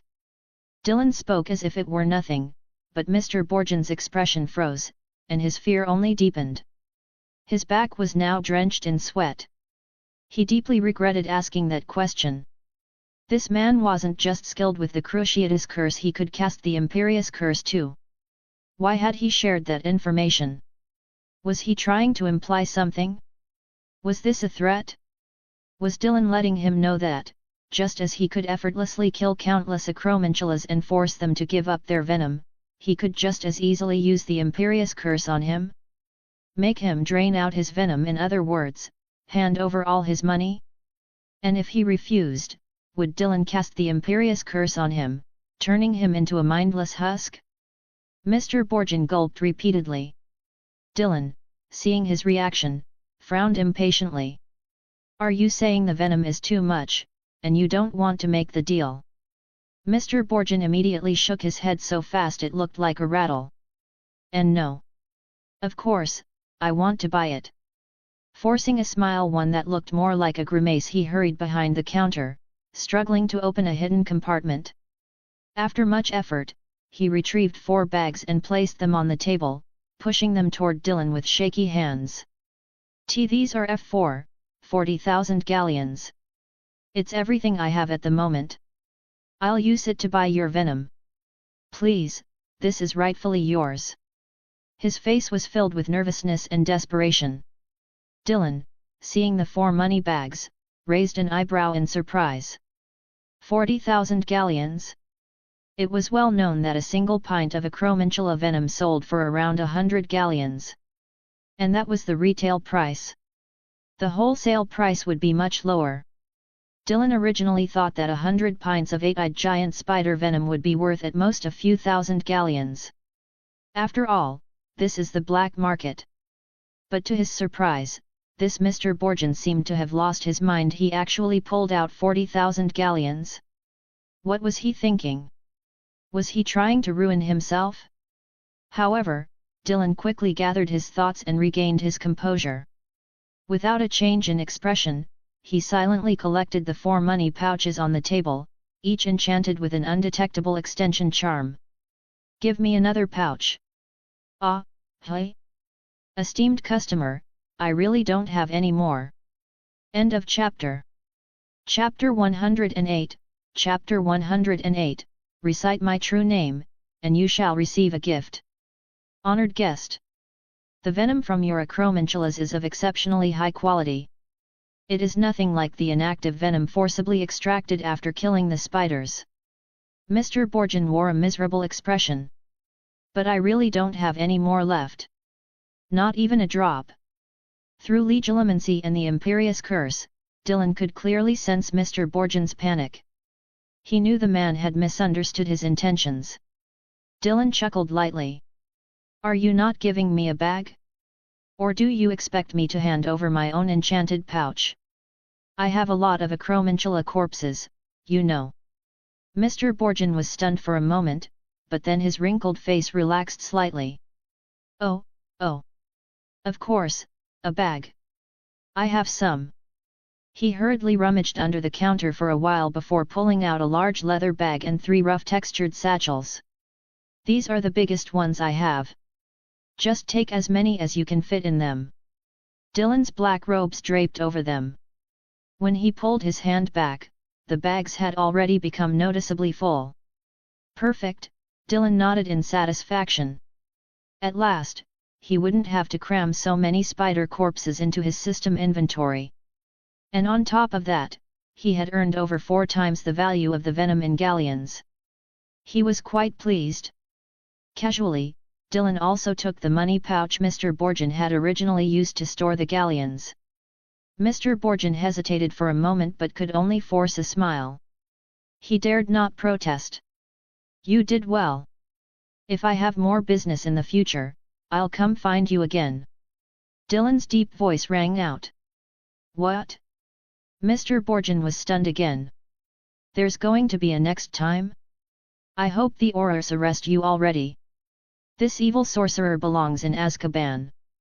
He took 40,000 galleons from me, and it still isn't enough. Even though the purity of the acromantula venom he brought was absurdly high, practically unheard of on the market, so much so that if he worked his connections in the black market, he wouldn't end up completely bankrupt. He was still at a loss. A huge loss. And now this devil wanted to do business with him again? Mr. Borgin cursed in his heart but dared not let a single hint of disrespect show on his face. In fact, he was afraid to even continue thinking such thoughts. Because he feared Dylan was skilled in legilimency as well. Even if Dylan didn't use the Imperius Curse on him, all it would take was a simple legilimens spell. If Dylan read his thoughts, wouldn't the Imperius Curse be the next thing he cast? You seem unhappy. Dylan's words made Mr. Borgin's body go stiff. You little. You took so much money from me, and now you plan to come back for more and you expect me to be happy about it? Of course not. Being able to do business with a distinguished guest like you is an absolute honor for old Borgin. A great honor. Mr. Borgin forced a smile. I'll be right here, awaiting your next visit. Anytime you come, I'll be here, always. Dylan nodded approvingly. Good. Don't worry, there will definitely be a next time. Mr. Borgin kept up his strained smile, clenching his teeth. That would be my greatest honor. After this errand, Dylan had earned a clean 40,000 galleons, equivalent to 200,000 pounds. He was very pleased. Leisurely, he walked toward the exit. Seeing that Dylan was leaving, Mr. Borgin quickly ran up to open the door for him. Take care. Have a safe journey. Dylan glanced at him out of the corner of his eye. This old rat. If I really did take my time leaving, wouldn't he be a little unhappy about it? Stepping outside, Dylan couldn't help but sigh. Turns out, robbery really is the fastest way to make money. No, wait. This was a legitimate business transaction. How could this be considered robbery? Who did I rob? Who was robbed by me? This was clearly a mutually agreed upon deal. Dylan walked down the narrow, dimly lit nocturne alley, feeling lighter than air. His black cloak billowed behind him in the wind, much like Professor Snape's. The run-down shops on both sides had unknowingly shut their doors and windows tightly. From within, faint, unintelligible whispers could be heard. Swish! Suddenly, the space in front of him cracked like shattered glass, forming irregular fissures. Then, the light distorted, and space warped. A group of aurors apparat in, each clad in their distinctive long robes. The moment they appeared, one of them pointed at Dylan and shouted, "It's you!" Before he could finish his sentence, Dylan's eyes, calm and deep beneath his mask, lifted slightly. The auror met Dylan's gaze and immediately froze. In that instant, Dylan neither spoke a spell nor waved his wand. Yet. Whoosh! An invisible Imperius Curse shot forth silently, striking the auror dead on. The man's eyes instantly glazed over, his body stiffening. The other aurors were taken aback. "What's wrong with you?" Just as they spoke, the bewitched auror slowly raised his wand not at Dylan, but at his own teammate. "Bat bogey hex! Hey! What are you doing?" The aurors erupted into chaos. "It's a spell. What did you do to him?" One auror snapped at Dylan. This looks like the Imperius Curse." Another's face turned deathly pale. "What? The Imperius Curse? Impossible." He only lifted his eyes. He didn't even say the incantation. The aurors were visibly shaken. Even the Dark Lord himself had to chant spells and wave his wand when using the Unforgivable Curses. How could he do this? Was he even more terrifying than the Dark Lord himself? Dylan glanced at the auror who had cast the Bat Bogey Hex and shook his head slightly. Pathetic. Judging by their skill, Dylan had already gauged the general strength of these aurors. Utterly mediocre. Painfully weak, even. Honestly, Professor McGonagall's enchanted suits of armor are stronger than these guys. No wonder Voldemort wiped out the Ministry so easily. Casually, he raised his wand. Imperius Curse. Several streaks of dark magic burst from the tip of his wand. More aurors were instantly bewitched. Naturally, since Dylan operated under an alias in public, he didn't use his usual transparent wand effects when casting spells. I never expected these guys to be even easier to control than Beta, who's still just a hatchling. The aurors under Dylan's control all wore blank, lifeless expressions, yet they raised their wands without hesitation and began attacking their own teammates. Another wave of aurors was forced to brandish their wands in retaliation. For a moment, spells crisscrossed like cannon fire, shooting wildly in all directions. Nocturne Alley was nearly consumed by the glow of magic, filled with agonized screams and furious roars. Meanwhile, Dylan slowly lowered his wand, stepping calmly through the storm of spells as he leisurely made his way toward Diagon Alley. Incendio. A blazing flame, radiating scorching heat, hurtled toward Dylan's back. Yet, he paid it no mind. Impedimenta. A silver spell shot from the opposite direction, colliding violently with the fireball. Behind Dylan, sparks erupted, accompanied by an ear-piercing shriek, illuminating the surroundings like daylight. Calla Porcius. Diffindo. Dylan seemed entirely detached from the battle, indifferent to the chaos erupting behind him. His steps remained steady as he moved farther and farther from the battlefield. Then, a deep yet penetrating voice drifted through the air, echoing with an eerie presence. *I am the fool, and I am Karthus. Speak my true name, and before I personally end your lives, I shall grant you one act of mercy. As Dylan's figure gradually vanished into the crowd, Nocturne Alley briefly fell into silence only to be shattered once more by the aurors' relentless clashes. The surrounding dark wizards, who had initially been too paralyzed by Dylan's cruciatus curse to move, had assumed that once the aurors arrived, this audacious wizard would be subdued and subjected to the harshest punishments. But when the aurors finally arrived, Dylan's masterful use of the Imperius Curse turned them against one another. This spectacle began to shift the mindset of the observing dark wizards. Some cast looks of admiration. To control such a large group of aurors so effortlessly. By Voldemort. Is he toying with a bunch of puppets? A young dark wizard with a limp gazed toward Dylan's departing figure, his eyes alight with fervor, his breathing quickened. Once, he had roamed freely, using his magic to torment muggles, holding nothing but contempt for the self-righteous aurors.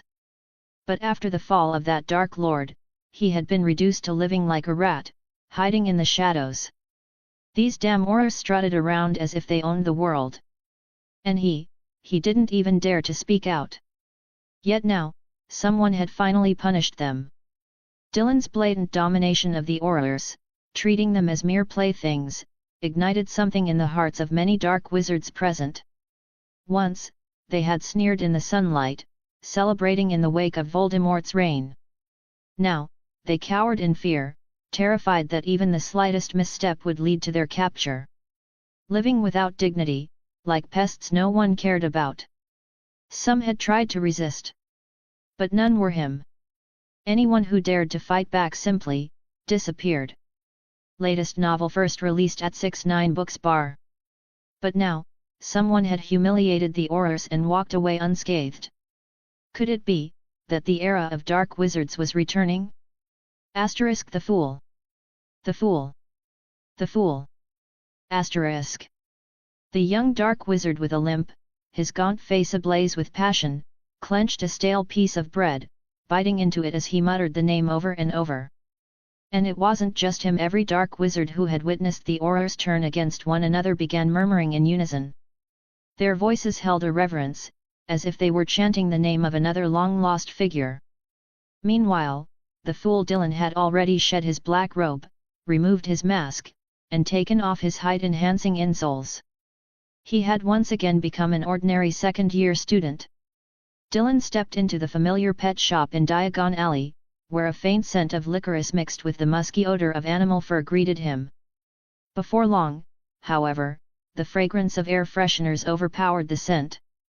He purchased several fresh meat strips before heading back out onto the bustling street. His next stop was Madame Malkin's robes for all occasions. The shop was warm, carrying the faint scent of fabric dye that gently wafted into Dylan's nose. Elegant wizard robes of all styles hung neatly on display. Under the glow of enchanted chandeliers, the silk and satin robes shimmered faintly, drawing the eye. Madame Malkin was tidying up a shelf when she glanced up and spotted Dylan. Her eyes lit up instantly, and a bright smile spread across her face. Ah, Mr. Dylan. You must be on break by now, yes. She greeted him warmly before quickly stepping around the counter, approaching him with small, eager steps. Yes, Madame Malkin. The holiday just started, so I came straight here, Dylan replied with a polite smile. Madame Malkin's grin widened. And how did the robes you custom ordered last time fit? Business was good for her shop in Diagon Alley after all, it was conveniently close to Hogwarts. Though she wasn't the school's exclusive supplier, nor was her shop the only one selling robes in Diagon Alley, most first years, assured by Dumbledore's recommendation, ended up purchasing their uniforms from her. However, young wizards like Dylan who frequently custom-ordered large quantities of robes were rare. In fact, Dylan could be considered one of her best customers. Naturally, this meant Madame Malkin treated him with even more enthusiasm. After all, she was just a simple businesswoman in Diagon Alley, an ordinary member of the British wizarding community. So, what brings you here this time? Looking to add a few more robes to your collection? Or do you have something special in mind? Madame Malkin began introducing her latest stock with excitement. I just got in some rare fabrics. There's one that offers mild spell resistance, and another that changes color with your mood. Perfect as a stylish accessory. Of course, it's not quite as prestigious as Twilfit and Tattings, but it's far more affordable. Plus, these robes are both stylish and practical. Would you be interested? As she spoke, something suddenly came to mind. She hurriedly turned and retrieved a thick catalogue from behind the counter. Even though Hogwarts robes follow a standard design, you might want something different for home use or maybe a special occasion. I have plenty of unique designs right here. Dylan cleared his throat, not letting Madame Malkin fuss over him for too long. Whatever fabric or style he wanted, he could easily modify it using the system's enhancement feature. However, since each modification cost 100 galleons, for simple designs and styles, it was actually more practical to have Madame Malkin make them directly. So, Dylan gave her a smile. I'm here to order 10 more robes. I've grown a bit taller. My old robes still fit, but I'd prefer some looser ones. 10. Madame Malkin's smile became even warmer. Wonderful, wonderful. All the same style? Or would you like some different robes for wearing at home, something nicer than just school uniforms? Dylan thought for a moment, then nodded. All right, let's add 10 more in different styles. Fantastic. Just tell me your preferences, and I'll take note of them. Madame Malkin pulled out her notebook and swiftly began jotting down Dylan's requests. After taking his measurements, she nodded in approval. You really have grown quite a bit. You're going to be a handsome young man in the future. Dylan smirked. Are you saying I'm not handsome now? Upsilon. Madame Malkin froze slightly before bursting into laughter. You are handsome now, but you'll be even more so in the future. I'll take that as a compliment. After ordering 20 custom robes, Dylan bid Madame Malkin farewell. Time to get some potion ingredients. He made his way to buy supplies, and on the way back, he passed by Florian Fortescue's ice cream parlor. The colorful sign swayed gently in the breeze, and the enticing scent of cream wafted out, making Dylan stop in his tracks. Fortescue's ice cream parlor. The owner actually had quite a few appearances in the original book, especially given his extensive knowledge of medieval history. Maybe I should say hello. Dylan pushed open the door. A crisp bell chime rang out. The shop had a warm and cozy decor, with neatly arranged colorful tables and chairs. The display case was packed with ice cream in various colors and flavors. Oh, a young wizard? Good afternoon, kiddo. Are you here alone? Dylan nodded. Fortescue chuckled. Welcome. What flavor would you like? Dylan scanned the options. I'll have a chocolate raspberry sundae, please. Excellent choice. Coming right up. With practiced ease, Fortescue prepared the sundae, placed a small spoon in it, and handed it to Dylan. Go on, give it a try. Lots of Hogwarts students buy ice cream here. By now, Dylan had already changed into his Hogwarts robes. It helped him avoid unnecessary trouble. Which year are you in, kiddo? Fortescue seemed like a naturally chatty person. Seeing Dylan sit down at a nearby table, he leaned on the counter and asked. First year, sir. I'll be starting my second year soon. Oh? A first year? Fortescue seemed intrigued. Then do you know a student named Hawkwood? Dylan raised an eyebrow. Sir, that's me. I'm Dylan Hawkwood. A flicker of surprise crossed Fortescue's round face. You're Hawkwood. Then he burst into laughter. Apologies for being so forward. Over Christmas, quite a few young wizards came by for ice cream, and your name came up in our conversations. People eat ice cream even in winter. Fortescue chuckled. Tastes good, doesn't it? Dylan scooped up a spoonful, took a bite, and nodded slightly. It's really delicious. Hearing the compliment, Fortescue's grin widened. I heard your name from those kids. They said your grades and performance at school are outstanding, and every professor speaks highly of you. I haven't seen such a talented young wizard in a long time. I was hoping I'd get to meet you someday, didn't expect it to be this soon. Dylan blinked. You just wanted to see if they were exaggerating about me, didn't you? Ha ha ha ha ha ha. End of chapter. Chapter 109, Chapter 109, Pet Space Suitcase. System, you, young man, are quite to my liking. Fosco laughed heartily. This Sunday is on the house. Dylan blinked. Well, thank you very much. Also, can I get another one to go? Fosco was momentarily stunned before bursting into laughter again. Of course. That's it. Don't you want to make a profit?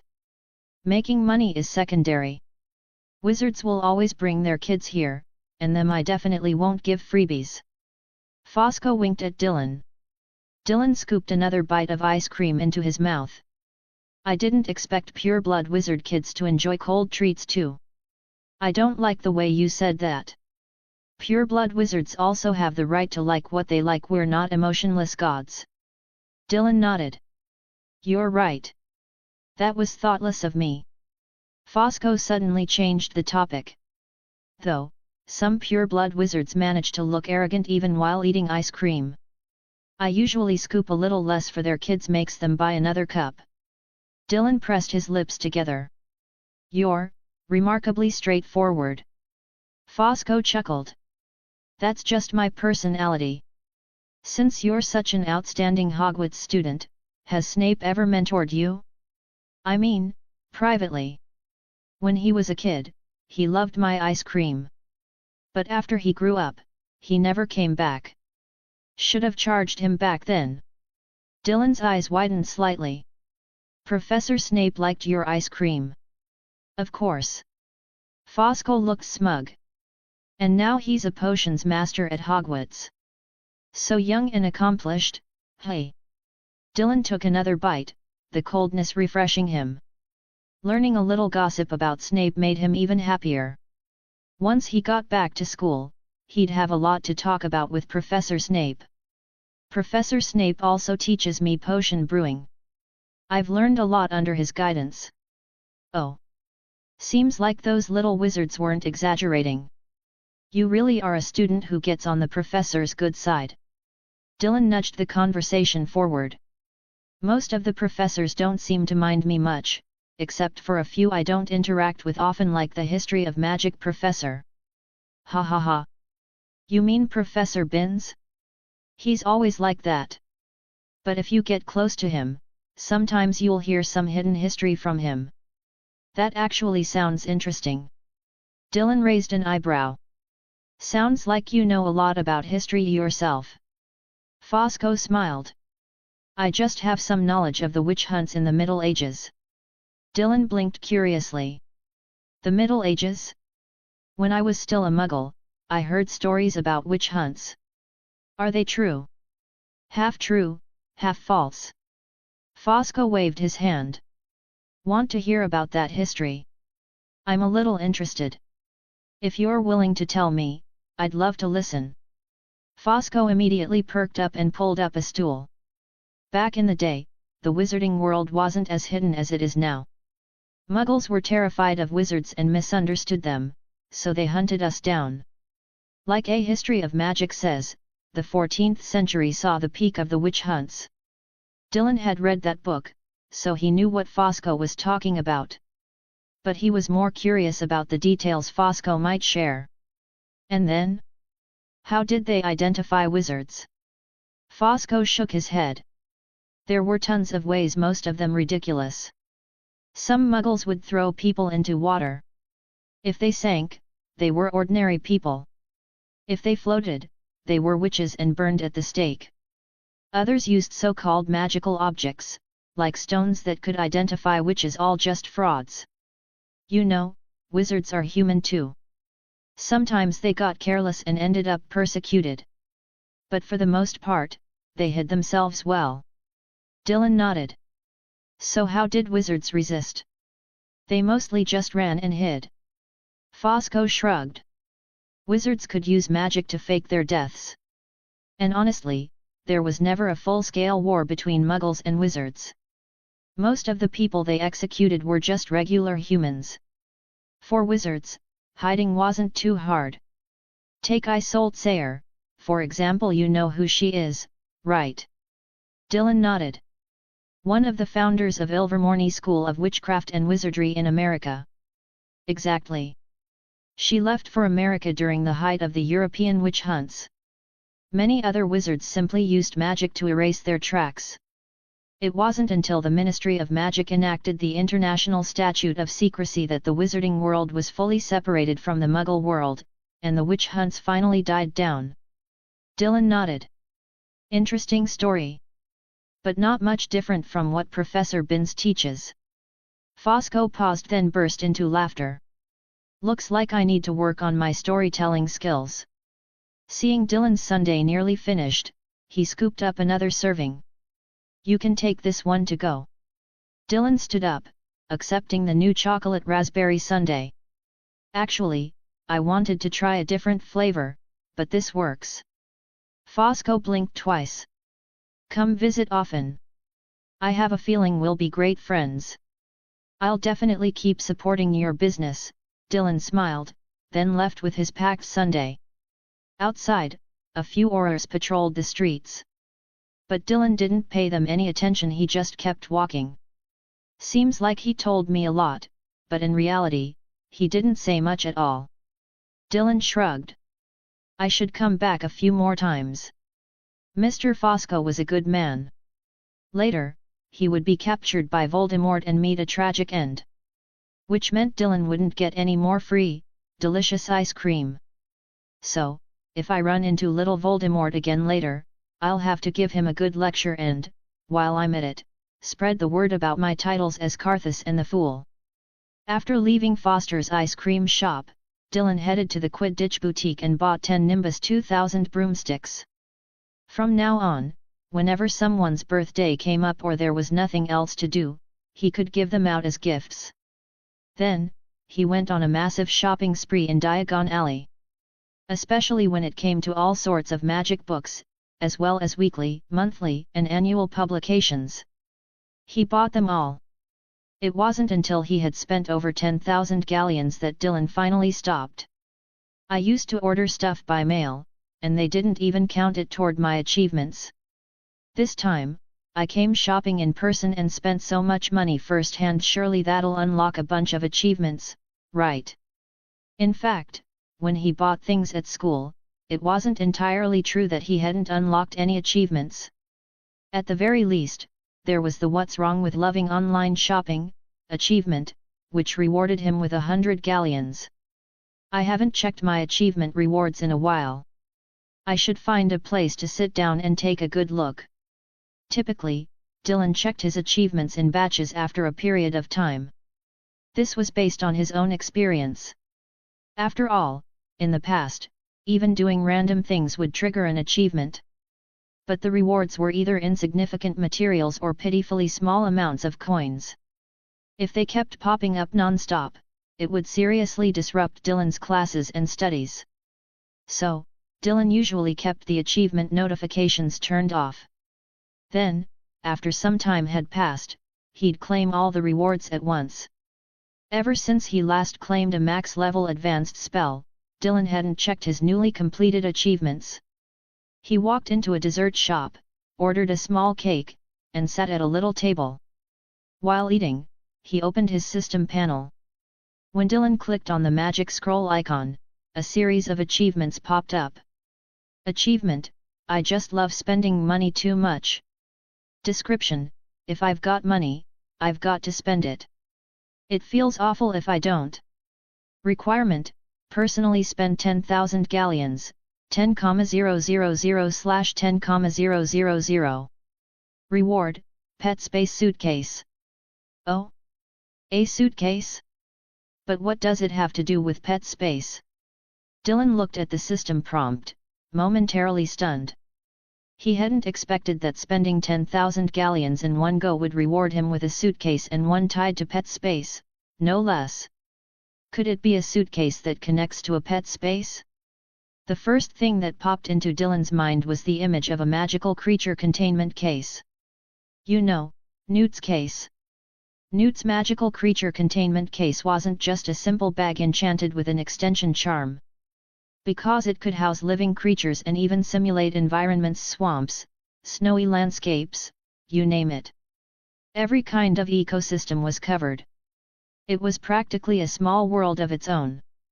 Magical creatures could live freely inside it. A mere extension charm clearly couldn't achieve that. On top of that, it must have required a series of complex spells and rare materials to create such a magical creature containment case. And as for his, Dylan directly claimed the achievement reward into the inventory of his system panel. It worked instantly. It actually worked. According to Dylan's guess, this suitcase might be linked to his pet space, meaning it could potentially hold living creatures. Yet even so, the system panel's inventory still managed to store it. The latest novels are first released on 69 book bar. He hurriedly pulled up the system description for the suitcase. Item: pet space suitcase. Description: from now on, whether it's little 3, little 4, little 5, or little 6, you can raise them all here. Pretty exciting, hey? Abilities: space connection, space expansion, internal ecosystem self-sustainability, locked, pet location and summoning, locked, environmental simulation, locked. Dylan's eyes lit up when he saw the suitcase had multiple abilities. But when he took a closer look, he realized that aside from the 2 already unlocked abilities, everything else was grayed out and still locked. Dylan nearly rolled his eyes to the heavens. You've already given me the reward, and now that I've got it, you're telling me you've only given me half? So, all those locked abilities, are they all going to be unlocked through achievements?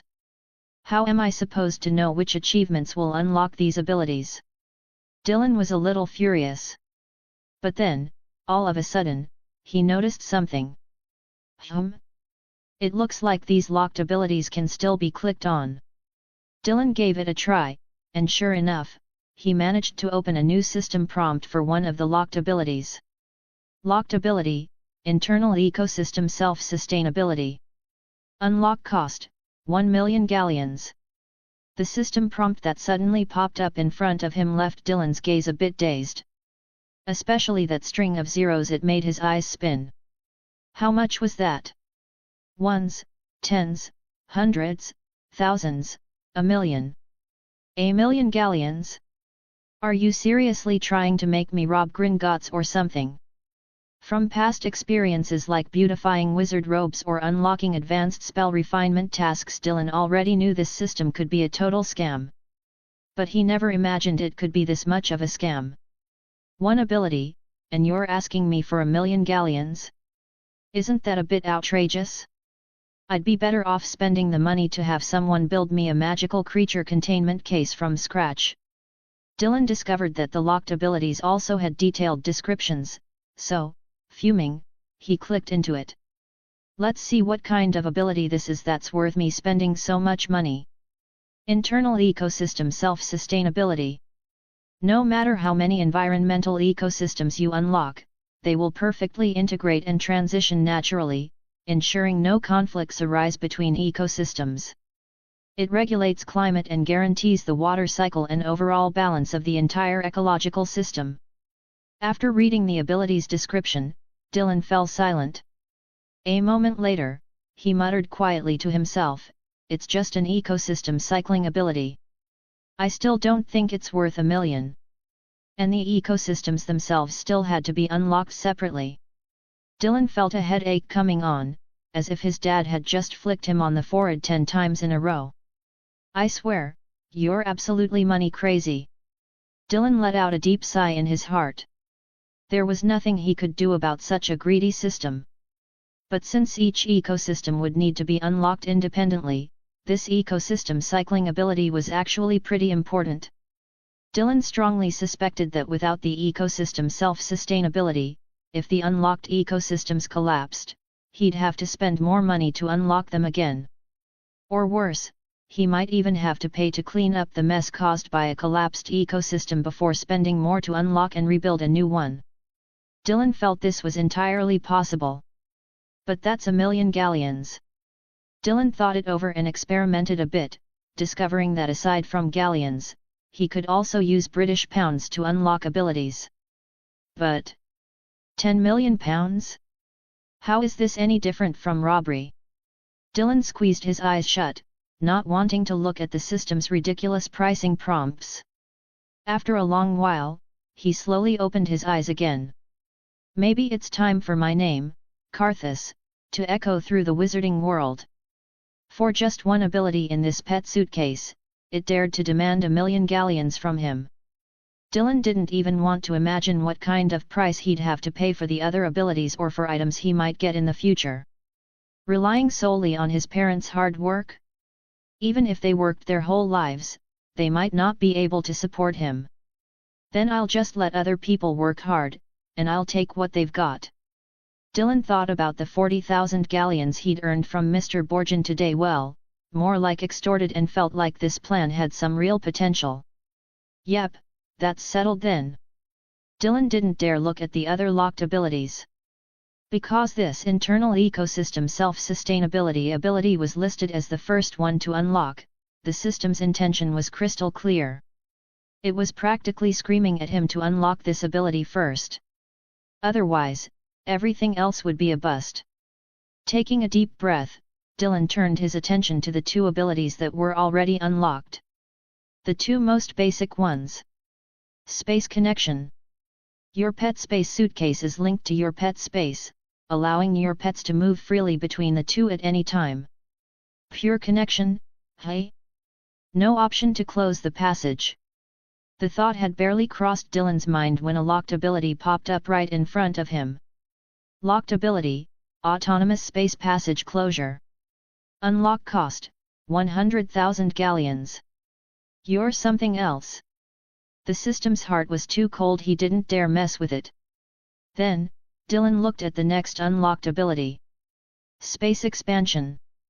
The suitcase's space will always accommodate your pets, ensuring they never feel cramped. That's it. Dylan suddenly realized something and quickly checked the suitcase's base space size. 100,000 cubic meters. Not bad, not bad. Dylan let out a sigh of relief. It seemed that if he wanted to make the suitcase's space even bigger, he'd probably have to shell out more money to unlock it. But for now, 100,000 cubic meters was just barely enough to house his 2 pets. In fact, it was more than enough. Even if Norbert grew up later, it would still have enough room for daily activities, just not enough to fly around freely without limits. But right now, there's not even an ecosystem in there. What's there to fly around in? End of chapter. Chapter 110, Chapter 110, A Massive Achievement Explosion. The Ministry of Magic's wanted list? What does that have to do with me, Dylan? Overall, this suitcase can be gradually upgraded in the future, unlocking more features. After a moment of thought, Dylan felt relieved. In fact, he didn't need to fear the system asking him for money. On the contrary, if the system didn't ask him for money, that's when he should start getting wary. Besides, it was precisely because of this suitcase that he had money and a place to spend it. If he didn't have anything, even if he wanted to spend money, he wouldn't even have the chance. Dylan gave himself a bit of self-brainwashing pep talk. At the very least, with this 10,000 cubic meter space, if I come across other magical creatures, I can take them in and raise them. Dylan leisurely ate half of the small cake in front of him. Black chocolate flavor, not bad. Dylan really loved chocolate and sweets in general. Now I've got Shadow Crow and a dragon. Plus, the unicorn counts as a mobile storage unit for materials. These 3 magical creatures pretty much covered a wide range of material production. Many potion recipes didn't just require their blood, horns, or fur. Those ingredients could even substitute for other materials Dylan didn't have during potion making, to a certain extent. Having tasted the benefits, Dylan naturally developed a growing fondness for other magical creatures. He really wanted to gather all the magical creatures under the sun into his control. And this suitcase was the first step toward that goal. Scooping another spoonful of cake into his mouth, Dylan couldn't help but mutter to himself. Last time I secretly met Hagrid in the Forbidden Forest and fed Beta, I saw that unicorn again.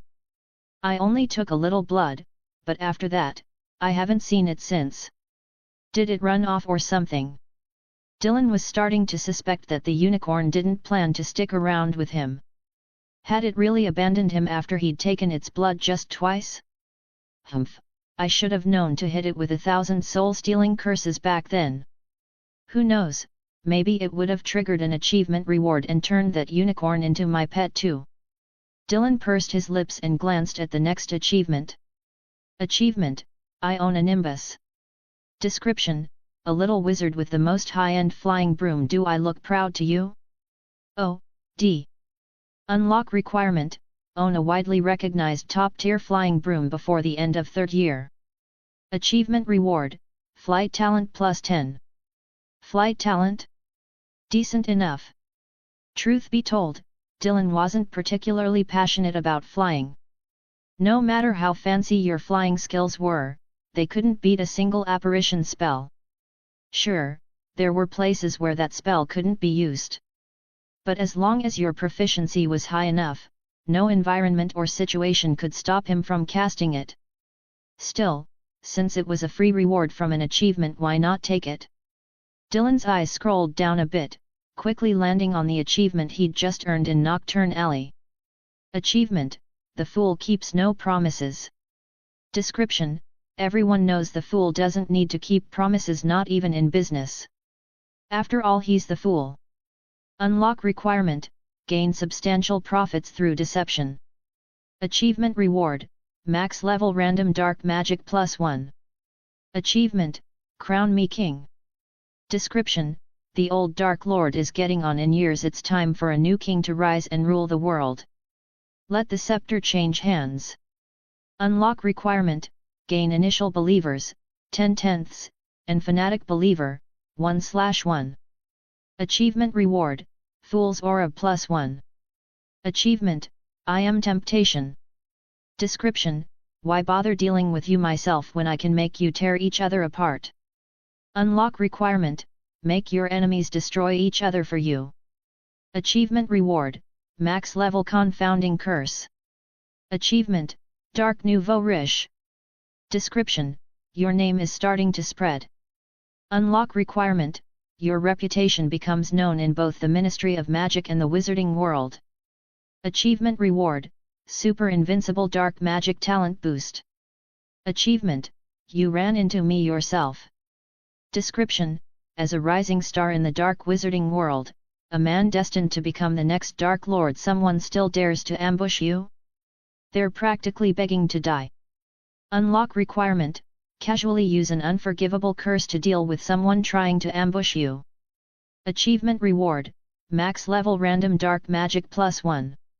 Looking at the series of achievement notifications popping up, Dylan accepted them with satisfaction. When Professor Snape taught him dark magic, he'd already experienced how fun it was to have a high affinity for it. The moment a spell landed in his hands, a single glance was enough for him to reach proficiency levels 3 to 5. With a bit of practice back home, he could break through to level 6, 7, or even 8. And from there, he could charge straight toward max proficiency. Dylan raised an eyebrow. Just hearing the names, they sounded very dark magic-y. At the same time, detailed information about these dark spells, ones he'd never heard of or learned before, flooded into his mind. Expel Spirit, as the name suggested, was an extremely sinister dark spell that allowed Dylan to drive away ghosts and similar creatures. If I used this at Hogwarts, could I chase out all the past headmasters from Dumbledore's office? The thought popped into Dylan's head, but he quickly squashed it. What's the point of just chasing them off if I can't get rid of them for good? As for Soul Snatch Speech, this spell let him understand the languages of other living beings. This included not just human languages but even the tongues of other species. He could master them through this curse. That meant if Dylan wanted to understand snake language, he could kill a snake, extract its soul, and, as the system demonstrated in his mind, shatter its soul to pull out the lone useful fragment of language. That's pretty brutal. Does this mean if I want to learn German or French, I'd have to kill someone? Dylan rubbed his chin. And if he wanted to master the language of unicorns or dragons, would he have to kill another unicorn or dragon? Doesn't feel all that practical. I'd rather just use the soul-stealing curse or even legilimency. Those can let me understand someone's thoughts to some extent, even if they don't fully teach me a language. Still, it was a spell tied to souls and language. Practicality aside, having a max-level spell in his arsenal would help him draw connections and further his understanding of other magical knowledge. And then there's Return of the Dead. Dylan recalled the army of corpses Dumbledore and Harry encountered by that lake. They looked intimidating, but a half-dead Dumbledore took them all out with a single fiend fire. Dylan scratched his head. For me, this spell isn't all that useful. But if I transformed into a Karthus, this kind of trick could probably earn me a ton of clout in the dark wizarding world, right? Dylan's fingers lightly tapped the table. Then he mixed some cake with ice cream and shoved a big bite into his mouth. Cool and refreshing, delicious. There were still plenty of achievements on the list, but Dylan didn't bother finishing it. Most of them offered trivial rewards, and he schemed past them. Soon, though, he spotted a few new ones. Achievement, a perfect first year. Description, the school year's over, and you've earned the professor's fondness and your classmates' respect. Your house won the House Cup. What a satisfying ending. Unlock Requirement, achieve outstanding in all assessments, and Gryffindor wins the House Cup. Achievement Reward, Logical Thinking +10, Magical Power +10, Mental Strength +10. Achievement, Top of the Year, I. Description, you've become the undisputed #1 across the 4 houses for the first time. Sure, someone tied with you, but everyone knows she's no match for you. All she's got is her name going for her. Unlock Requirement, secure first place in the first year final exams. Achievement Reward, unlock Voldemort's ability vault and choose one skill to master and claim as your own. this? Dylan's eyebrow twitched as he read the two achievements. At that moment, he felt his mind sharpen, his thinking ability noticeably improved. This would definitely help him with reading books. Magical powers gone up a bit too. Nice. Dylan nodded slightly, very pleased. But his gaze landed on the reward for the second achievement. Why does getting first place in my year give me one of Voldemort's skills? Is that even fair? Dylan couldn't wrap his head around it. As Karthus, whether he was using an unforgivable curse to deal with ambushers, or accidentally tricking Mr. Borgin into handing over 40,000 in protection fees, or using the Imperius Curse to make those aurors turn on each other. When the system rewarded him with dark magic for those achievements, it made sense. But why, even after becoming top of his year, was he still getting dark magic and Voldemort's dark magic at that?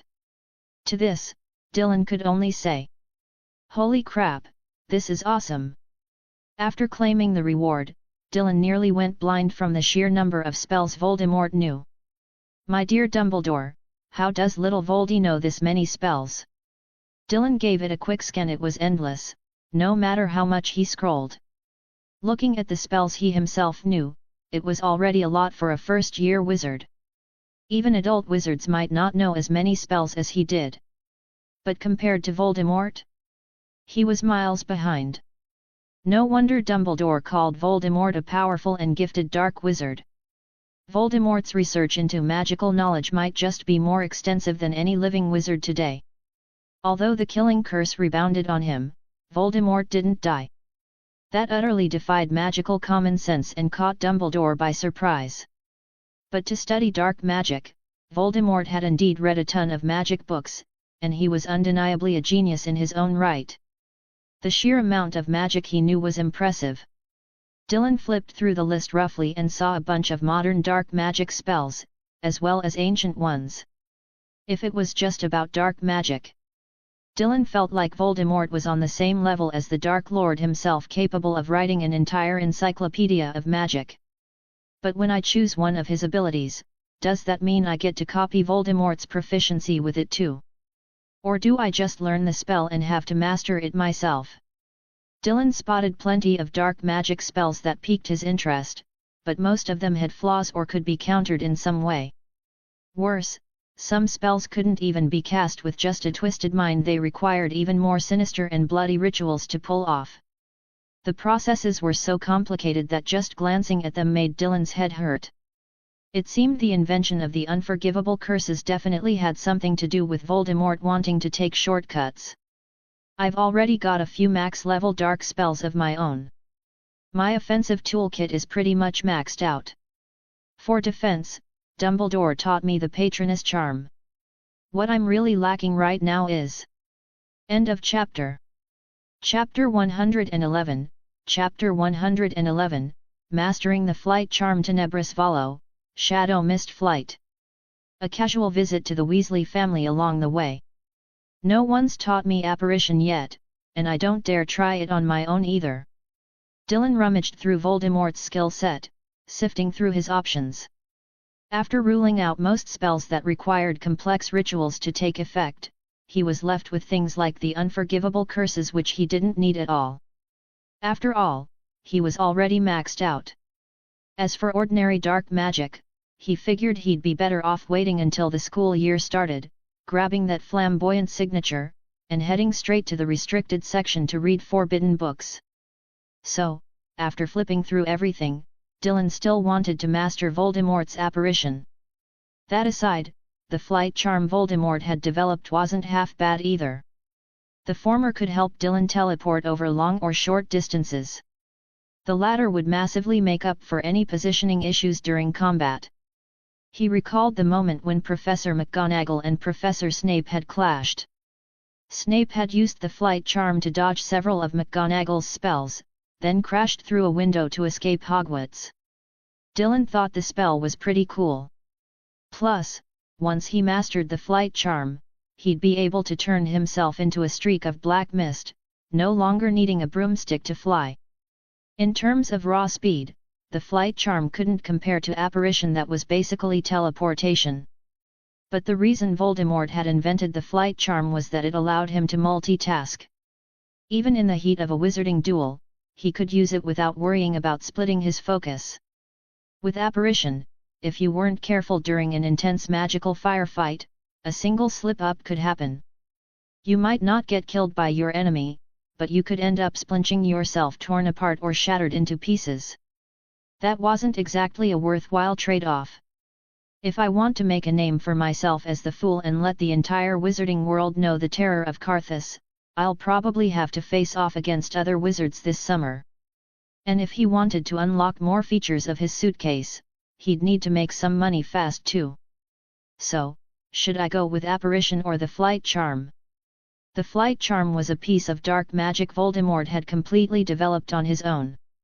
By all logic, no one would ever teach it to him. As for apparition, that was usually something you couldn't even apply to learn until your 6th or 7th year. But given the impression he'd left on the professors, whether it was Snape, McGonagall, or even Flitwick, even old Dumbledore himself, they'd all taught him advanced magic ahead of schedule. Once the professors were sure he could handle apparition, they'd probably teach him that early too. The thing is, Dumbledore's clearly way better at apparition than Voldemort ever was. Voldemort didn't even max out his mastery of it, so picking it up from him feels like a loss. After some serious thought, Dylan decided to go with Voldemort's flight charm. In truth, Voldemort had also researched the killing curse, but his proficiency wasn't all that high. Dylan himself had studied the killing curse too. His proficiency wasn't great either. If Voldemort had fully mastered that spell, Dylan might have considered taking it. But Voldemort's grasp of the killing curse, while decent, wasn't anything extraordinary. It didn't hold a candle to a high-level flight charm. Sure, Voldemort hadn't maxed out the flight charm either. It was his own creation, after all, and there were bound to be areas that still needed refinement. But this was a spell Dylan didn't know yet. That settles it. Notification: congratulations! You've mastered the level 7 charm Tenebris Volo, Shadow Mist Flight. Dylan closed his eyes slightly, and the detailed knowledge of Voldemort's flight charm surfaced in his mind. It was an incredibly strange sensation. The spell seemed to involve elements of transfiguration while weaving in a hefty dose of dark magic knowledge. The moment he grasped it, Dylan even felt a deeper understanding and boost in his comprehension of other dark magic. Slowly opening his eyes, he mulled it over quietly. In the original story, Little Voldy and Professor Snape were the only two wizards who seemed to master the flight charm. But in the movies, it looked like both good and evil wizards had some kind of flight ability, turning into black smoke or white smoke. Right now, I'm in this real world. I'm not entirely sure if anyone else might have mastered flight. According to one of the most popular books in the Hogwarts library, Quidditch Through the Ages, Dylan remembered that even in the movie version, the first page said no spell had been invented yet to let wizards fly without tools. That's why wizards in Quidditch matches all rode broomsticks. But when Dylan had read the book himself, that line was gone. This led him to speculate. Maybe the flight charm had already spread among the upper echelons of the wizarding world. After all, it was a way to fly without a broomstick. Once Voldemort showed it off, how could others not covet it? And why did Professor Snape know this spell? And use it so openly?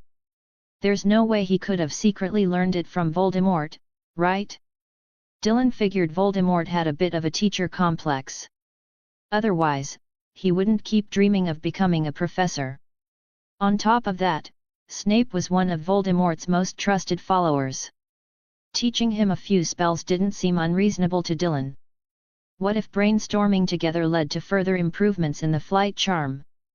Wouldn't Voldemort be thrilled about that? For all he knew, Voldemort might have even held a lecture during one of those Death Eater meetings, just to make sure his minions picked up more magical knowledge and to bask in their awe at his genius for creating spells. But since the flight charm was so difficult, only Snape ended up mastering it. In this spell, Dylan sensed the power of advanced transfiguration and more. Beyond that, he picked up on a wealth of profound magical knowledge. Maybe that's why Snape's standing in Voldemort's eyes went up another notch. After all, who wouldn't take a liking to a subordinate who's completely self-focused, sharp as a tack, quick to catch on, and picks things up the moment they're taught, especially when they stand out like a crane among chickens in a crowd of dimwits and fools? Forget little Voldy. Even if Dylan had a subordinate like that, he'd treat them as a confidant. Not that he's saying he'd take Professor Snape as a subordinate. He hasn't even thought about it. But the wizarding world isn't just limited to Voldemort and Snape being the only smart ones. The Death Eaters might not have learned it, but that doesn't mean other wizards couldn't. After Voldemort demonstrated the flight charm and possibly even taught it to others, it's not impossible that the spell could have spread. Even if other wizards couldn't create spells from scratch, Dylan figured it was entirely plausible they'd take an existing spell and tweak it to suit themselves. If everyone's keeping the flight charm under wraps, then that's all the more reason for me to learn it. Having basically cashed out all the valuable achievement rewards, Dylan finally finished his sundae and cake. Ugh, I was hoping to poke around the black market and see if I could snag something unusual like a live magical creature. But with things as they are, it's not exactly convenient to go there now. Dylan shook his head. Ordinary magical creatures were available for purchase, but he wasn't interested. High-level magical creatures, on the other hand, usually required smuggling, and the black market was the only place to even consider getting them. With Aurors patrolling back and forth right now, he couldn't pull off those kinds of moves. Dylan also didn't think it was a good idea to let the names Karthus and the Fool spread any further for a while. Sometimes, showing up too often in a short span wasn't a good thing. It made you lose that air of mystery. And without mystery, people stopped feeling awe. Dylan tidied up and decided to head home. But before that, he figured he could swing by Diagon Alley and pick up a few simple items to spruce up his suitcase. Luckily, while the suitcase still had a bunch of locked features, the space it currently offered was something Dylan could work with. It was a suitcase, after all. When you opened it, it wasn't like a regular bag where you could immediately see everything inside. In that way, it was a lot like Newt's suitcase. On the surface, it had a layer of disguise. Even if you opened it right up, to Muggles it just looked like an ordinary, unremarkable box. Once I start unlocking more of the suitcase's abilities, I'll be able to roughly divide the space inside into different sections. By then, the suitcase would practically be its own little world. He could even cast the Fidelius charm on it to keep it hidden. His proficiency with the Fidelius charm wasn't great yet, but since the suitcase hadn't unlocked its other abilities either, there was no rush. If my identity ever gets exposed someday, Mom and Dad could just hop into my suitcase. If I can turn it into a whole world, they wouldn't be so bored in there. After leaving Diagon Alley, Dylan popped over to the Muggle world and stocked up on food and various odds and ends. Sure, most things from the wizarding world were useful and could save him a lot of hassle when stored in the suitcase. But there were plenty of Muggle gadgets that were just as handy. Take the Whispering Lamp, for example. It could turn on or off based on its owner's voice commands. Wasn't that basically the same as a Muggle voice-activated light? Time flew by, and nearly a month passed in a flash. After laying low for a couple of weeks, Dylan once again donned his Karthus persona, sporting the title of the Fool. He roamed the dark alleys every day, robbing a handful of dark wizards who tried to mess with him. In one fell swoop, he raked in another 40 or 50,000 galleons. These guys weren't as loaded as Mr. Borgin, but there were a lot of them.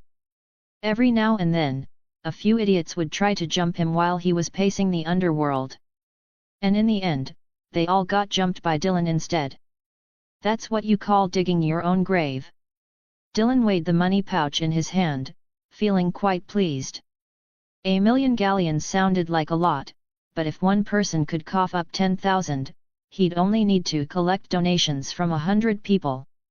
And if someone was as generous as Mr. Borgin, willing to open their wallet wide for him, he might only need to persuade a dozen or so. Too bad this underworld route took me forever to find. After I've taught a lesson to a few waves lately, there aren't even many dark wizards passing through anymore. Especially these past couple of days, Dylan had been lying in wait for ages just to catch one brave soul gutsy enough to try sneaking up on him. Shaking his head, Dylan slipped on the shadow ring and vanished from the spot in an instant. By the time he'd changed clothes and stepped out onto the street, he glanced around twice. Ron wrote to me saying Harry's over at his place and invited me to come hang out. I've got nothing going on at home anyway, so I might as well head over. Dylan really didn't have much to do at home right now. He was the only one there. A while back, when Dylan had been roaming the dark wizard underworld under the name Karthus, his parents had kept him company at home for about half a month. But eventually, they couldn't sit still any longer. With Dylan's school year still a ways off and things not too busy yet, they decided to seize the chance to go on another trip. They'd politely asked if Dylan wanted to tag along. But after spending that time playing third wheel, Dylan flat out refused. He had a sneaking suspicion his mom and dad were trying to give him a little brother or sister.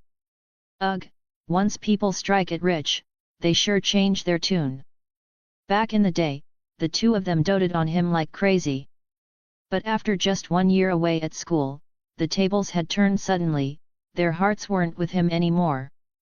If his parents hadn't been away, Dylan wouldn't have been out prowling the dark alleys every day, baiting those dark wizards.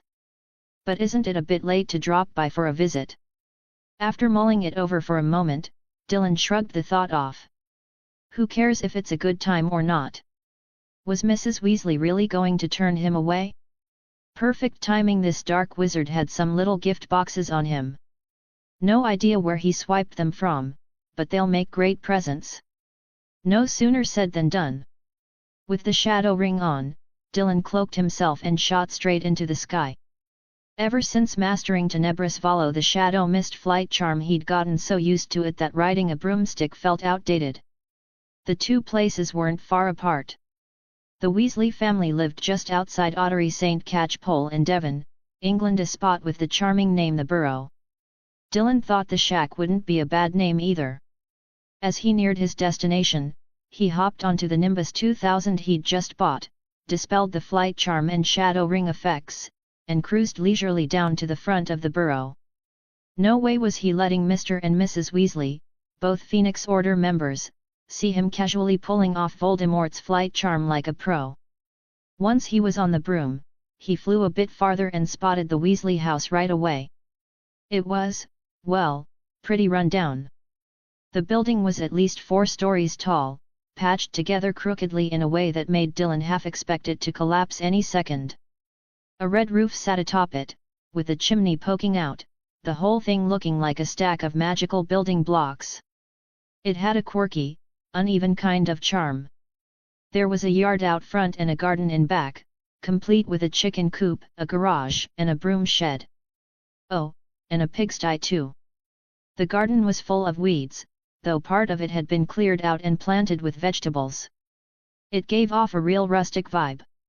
Dylan didn't linger in the air too long. He soon guided his broom down to land. He noticed the plump figure of Mrs. Weasley standing at the doorway, quietly watching him. When he touched down, Mrs. Weasley's face broke into a smile, though her eyes held a hint of curiosity as she sized him up. "This late, child, is something up?" Dylan glanced at the pitch-black sky and flashed an embarrassed, shy grin. "Oh, you're so beautiful, you make all the flowers around here pale in comparison. You must be Mrs. Weasley, right?" Mrs. Weasley hadn't expected Dylan to come out swinging with a barrage of over-the-top flattery. It was a little awkward, but since it was just a kid and one with such a sweet tongue, she couldn't help but cover her cheek, her smile widening. "I am." Dylan jumped right in. "Hi there. I'm Ron's roommate. My name's Dylan Hawkwood. Has Ron ever mentioned me to you?" "Hey." Mrs. Weasley blinked, her gaze sweeping over Dylan again. "You're Dylan. How's he so tall? Why hadn't Ron ever brought this up? With that build, he could pass for George's roommate." She'd just seen a wizard flying toward the house and wondered what was going on.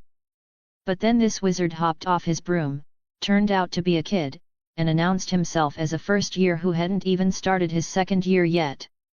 Mrs. Weasley didn't dwell on it too much. She quickly softened her slightly stiff smile and said, "Ron's told me about you.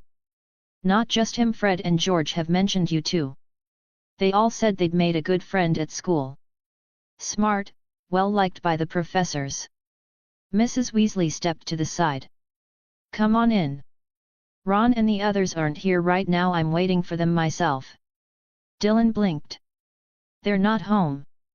Mrs. Weasley took his hand, leading him over the threshold and squeezing into the house. Before he knew it, she'd stuffed his arms full of all sorts of snacks. "This is all Ron's share. You can eat it all." Dylan stared at the huge pile of goodies in his arms, blinking again. "Is this really okay?" Mrs. Weasley tugged him over to the sofa, sat him down, and brewed him a cup of hot tea. "Thank you, Mrs. Weasley." Dylan sat gracefully, gently setting the heap of snacks aside before taking the teacup from her hands. Mrs. Weasley smiled, then muttered under her breath. "You seem so well behaved. If only Ron and the others could save me this much trouble.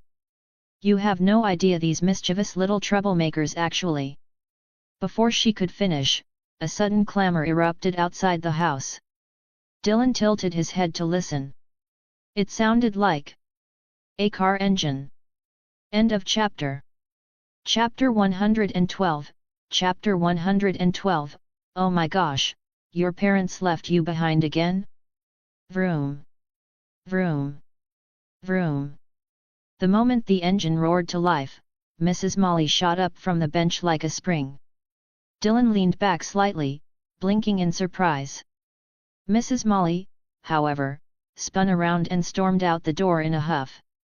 Her face was practically glowing with anger, and Dylan couldn't help but think whoever was outside was in for it. Dylan slowly got up and followed her toward the door. As he got closer, Mrs. Molly's usually gentle voice turned sharp, like little pebbles she was hurling with force, piercing straight into Dylan's ears. Well, well, well. You've got some nerve now, haven't you? How dare you take the car without permission? Do you have any idea how dangerous that is? If the Ministry of Magic found out, oh, thank heavens you're back safe and sound. Do you even realize how worried I was about you?" Mrs. Molly's face was a mask of fury, her words tumbling out one after another with barely a breath in between. Dylan listened, feeling almost as if he were the one standing in front of her, getting scolded like a helpless little chick, except it was Ron taking the heat. Dylan glanced ahead. There was Ron, sandwiched between Fred and George, all three of them with their heads bowed, not daring to utter a single word under their mother's wrath. Just then, Harry slipped quietly out of the open car door, tiptoeing down to the ground. "Sorry, Mrs. Molly, they came to pick me up. I didn't expect them to do it like this," Harry said, his voice shy and apologetic as he stared down at his shoes. "I'm sorry you were worried.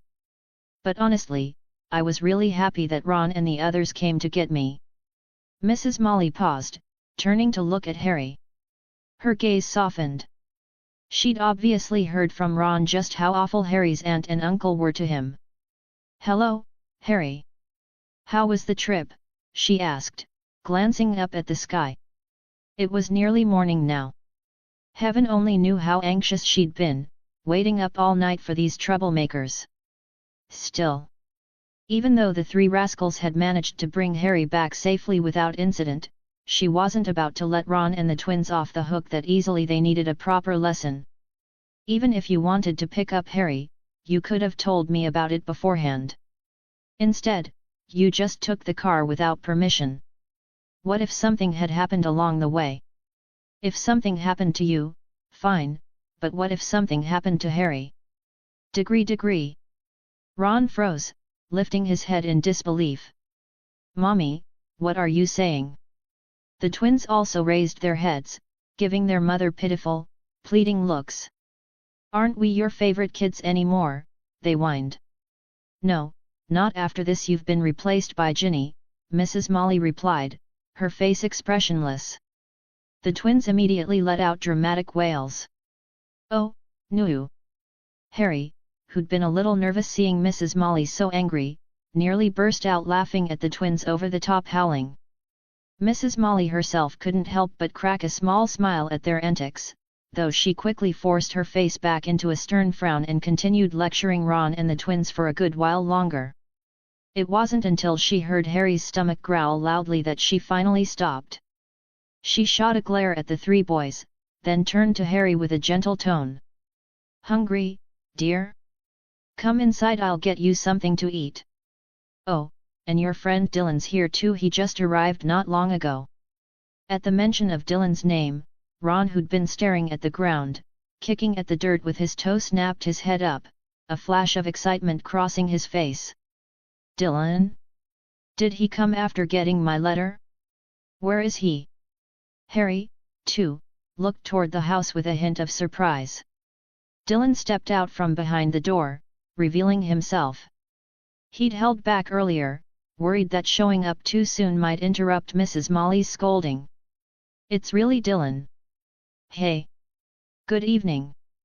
"No, good morning," the Weasley twins called out, correcting each other as they waved. Dylan glanced at the sky, now faintly glowing with the first light of dawn, and waved back. "Hey, guys!" Ron peeked at his mom, saw she wasn't reacting, and darted over to Dylan's side. "You could have said something about coming. We could have picked you up on the way," Ron said. No sooner had the words left his mouth than a chill shot up his spine. Ron shivered, not daring to look back. "Come on, let's get inside," he said quickly, pushing Dylan back into the house.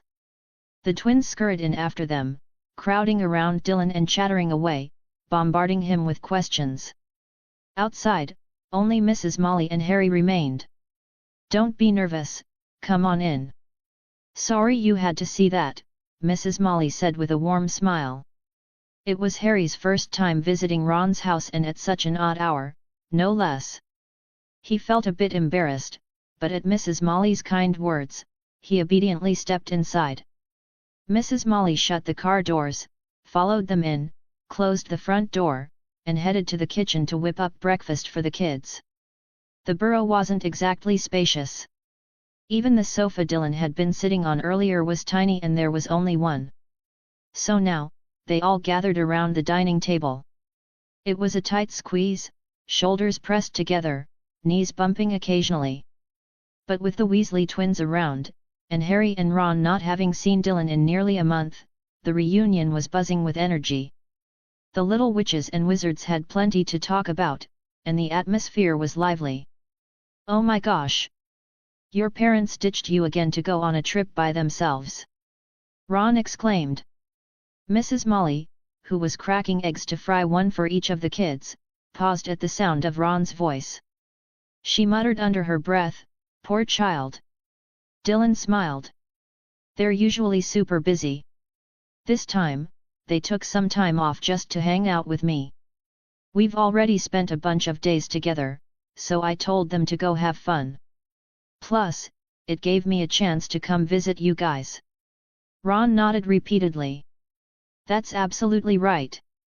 Harry sat stiffly, chatting with Dylan and the others since coming inside, but his eyes kept darting around the room.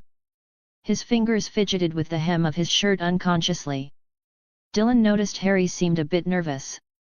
Even the twins' loud, exaggerated laughter as they rocked back and forth didn't seem to ease his tension. Dylan paused for a moment, pulled back his chair, and walked over to the pot of hot tea Mrs. Molly had brewed for him earlier. He picked it up and brought it back. With a flick of his hand, his wand appeared in his palm. He gave it a gentle wave, muttering a quiet incantation under his breath. A soft glow shimmered from the tip of his wand. The spell enveloped the teapot, and soon, faint wisps of steam began rising from its spout. Dylan grabbed a teacup and poured Harry a steaming cup. "Have some hot tea. No need to be so nervous. Mrs. Molly's really nice, gentle and lovely. Didn't she send you a gift for Christmas?" Harry blinked, then took the cup, wrapping both hands around it. The warmth seeped through his fingertips, spreading slowly through his body. His tense shoulders relaxed slightly, and he nodded. "You're right." Mrs. Molly, who had just finished frying the eggs, came over with a big plate, beaming cheerfully. "You're such a thoughtful dear. Eat up, you must be hungry too, right?" She handed out small plates to Dylan and the others.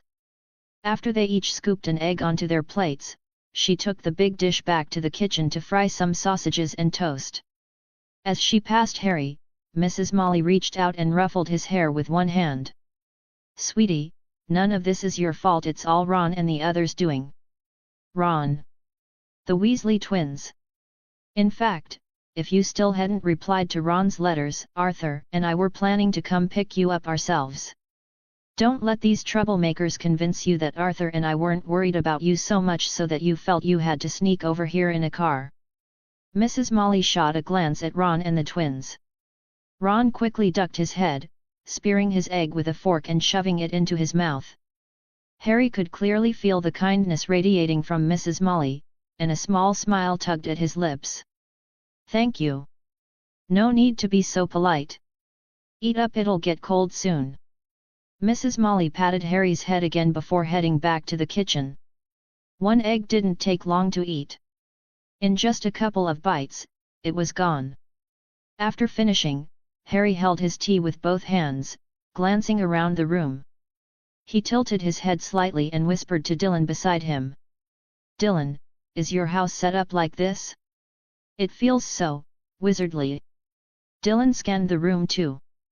The house was small, but it brimmed with a cozy, lived-in vibe. Photos lined the walls, some magical, some ordinary. In the magical ones, the people moved. There were younger versions of Mr. and Mrs. Weasley, smiling and waving at the new day.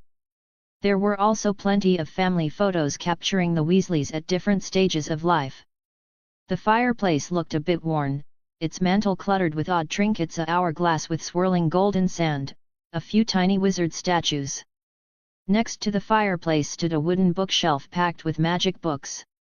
Some covers were so worn that the titles had faded into blurs. It was clear they'd been thumbed through countless times. Dylan shook his head. "My house doesn't have any magical stuff, you know, my parents are muggles." Harry blinked, then nodded lightly. "Mine doesn't either." After a brief pause, he added, "Or maybe it does. I keep thinking something's possessed the Dursleys, making them dumb, clumsy, and mean." The Dursleys were Harry's aunt's family. Hearing this, Dylan pressed his lips together, holding back a laugh. It seemed Harry was pretty fed up with how they'd been treating him. Ron leaned in at that moment. "Dylan, it's breakfast time now, but when you got here, it must have still been the middle of the night, right?" Dylan turned to him and nodded. "Yeah, I flew over on my broom and saw your mom waiting at the door." He chuckled softly.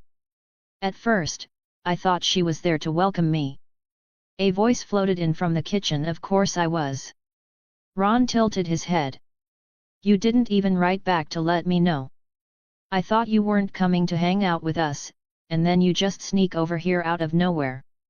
Dylan sighed. "What can I say? I was so bored at home alone.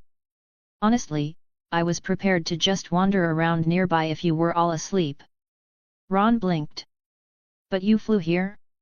You can. I mean, didn't we sign that pledge before leaving school?" Dylan grinned. "We did, but that pledge didn't exactly say we couldn't use magic outside, just that we had to be careful. And I was riding a broom." Ron froze. "What? Little wizards can use magic outside? But Fred and George told me. If we couldn't, the Ministry would have caught you guys the moment you snuck off with the car, right?" Dylan's words hit Ron like a revelation. Ron let out a "Hey," and then glared at the twins. "You guys lied to me." Fred and George exchanged a glance and burst into laughter. "Well, it wasn't exactly a lie, our dear little brother." Ron grumbled, looking glum. "I knew it. When we were signing that pledge, you, Hermione, and the others completely ignored me. Dylan shrugged. Maybe Hermione thought little wizards absolutely couldn't use magic outside school. At least at home, you can cast spells. Ron suddenly remembered the spell Dylan had just used to heat Harry's tea and snapped out of it. I haven't used a single spell in a whole month. I'm even starting to forget how to say the incantations. By now, Harry had relaxed, no longer as tense. He set his teacup on the table and patted Ron's shoulder. Don't worry, same here. He'd listened to Ron's explanation about the notice and had barely used any magic for an entire month either. That had only made his uncle treat him worse, eventually locking him up and even refusing to feed him. Dylan looked at Harry and said, "You had it so rough at home, don't tell me you didn't get the gift I sent you." Harry's birthday was July 31st. Dylan had mailed him a present. If it had been taken or ruined, Dylan was ready to make the Dursleys feel the full wrath of a fool's revenge. "I got it. Dobby kept trying to stop me from going back to Hogwarts, but he didn't let Dudley steal my birthday gift," Harry said. He shook his head, lifting his eyes with a grateful look. "Thanks, Dylan. I really loved your gift. I never thought you could actually buy a real golden snitch. It's so cool as a decoration. I brought it with me to put up in the dorm." "Good to know," Dylan said with a smile. "I found it while wandering around Diagon Alley, at the Quidditch shop. It's supposed to be a limited edition, but I'm pretty sure it's not. Because after I took the last golden snitch from the display labeled limited edition, the shopkeeper immediately put another one up." "Ha ha ha. That's definitely just a sales trick." "I bet it is." Ron and the twins couldn't stop laughing. Dylan nodded. "Hunger marketing. But it wasn't too pricey, and I thought having a golden snitch at home would be pretty fun." It seemed like the perfect birthday gift for Harry. The toast and sausages were ready soon after. Mrs. Molly brought them to the table and personally spread butter on the bread for Harry and Dylan. "Hey! Mum, why don't you butter ours too?" the twins protested. "Maybe because troublemakers don't deserve it," Mrs. Molly replied, shooting them a look. Just then, a voice piped up. "You lot are so loud." Dylan turned to see a little girl with red hair, clutching a stuffed toy, stumbling down the stairs in her pajamas while rubbing her eyes. When she noticed everyone at the table and spotted two unfamiliar faces, her eyes widened. Without a word, she held the toy up to cover her face and bolted back upstairs in a flurry of footsteps. Dylan and Harry both blinked in confusion. "Ginny's so rude. She doesn't even say hi to guests," Ron muttered. He slathered butter on his bread, added a sausage, and took a big bite. Mouth full, he mumbled to Dylan and the others, "That's my little sister, Ginny. I've told you about her. You have no idea how much she's been going on about Harry this summer. She's always bugging me to get her a few of Harry's autographs. I don't even know what she wants them for." Harry's expression went blank, like he hadn't quite processed it. "His autograph?" End of chapter. Chapter 113, Chapter 113, Execution? I really thought I was listening to a Death Eater. After all, Harry's legend is something almost everyone in the wizarding world knows about. He's even seen as a savior in the eyes of many kids, Dylan said with a smile. Harry scratched his head, looking a bit embarrassed. The Weasley twins turned their gaze to Dylan. "The way you talk really reminds me of Dad," one of them said. "Totally," the other agreed. Dylan shot a quick glance at the two troublemakers. "Dylan, how come it feels like after just a month apart, you've gotten a lot taller?" one of the twins asked. "Yeah, you're almost as tall as us now. If someone said you were a third or fourth year student, people might actually believe it." At that, Ron and Harry couldn't help but look over too. At first, they hadn't noticed much, but now that it was pointed out, it did seem true. "It feels like you're almost a whole head taller than me now," Ron said, wide-eyed. "Did you take some kind of growth potion or something?" Harry blinked a couple of times, comparing Dylan to himself. Next to Dylan, he felt like a dwarf. I wonder when I'll get taller, Harry muttered. Dylan grinned. First off, I eat 3 big meals a day and get plenty of nutrition, so growing taller is pretty normal for me. Plus, practicing spells regularly helps circulate magic, which can also boost your height. And finally, Dylan's eyes landed on Harry. If you don't want to go back to your aunt's place in the future, you're welcome to spend the summer at my house. My parents aren't always around anyway. Dylan shrugged, then added, I'll make sure the meals I prepare for you are just as good as what we get at school. Eat well, drink well, and you'll shoot up in no time. Harry's eyes flickered with emotion. Okay. Ron, sitting beside Harry, shook his head like a rattle. No way, no way. What's the fun in just the two of you staying together?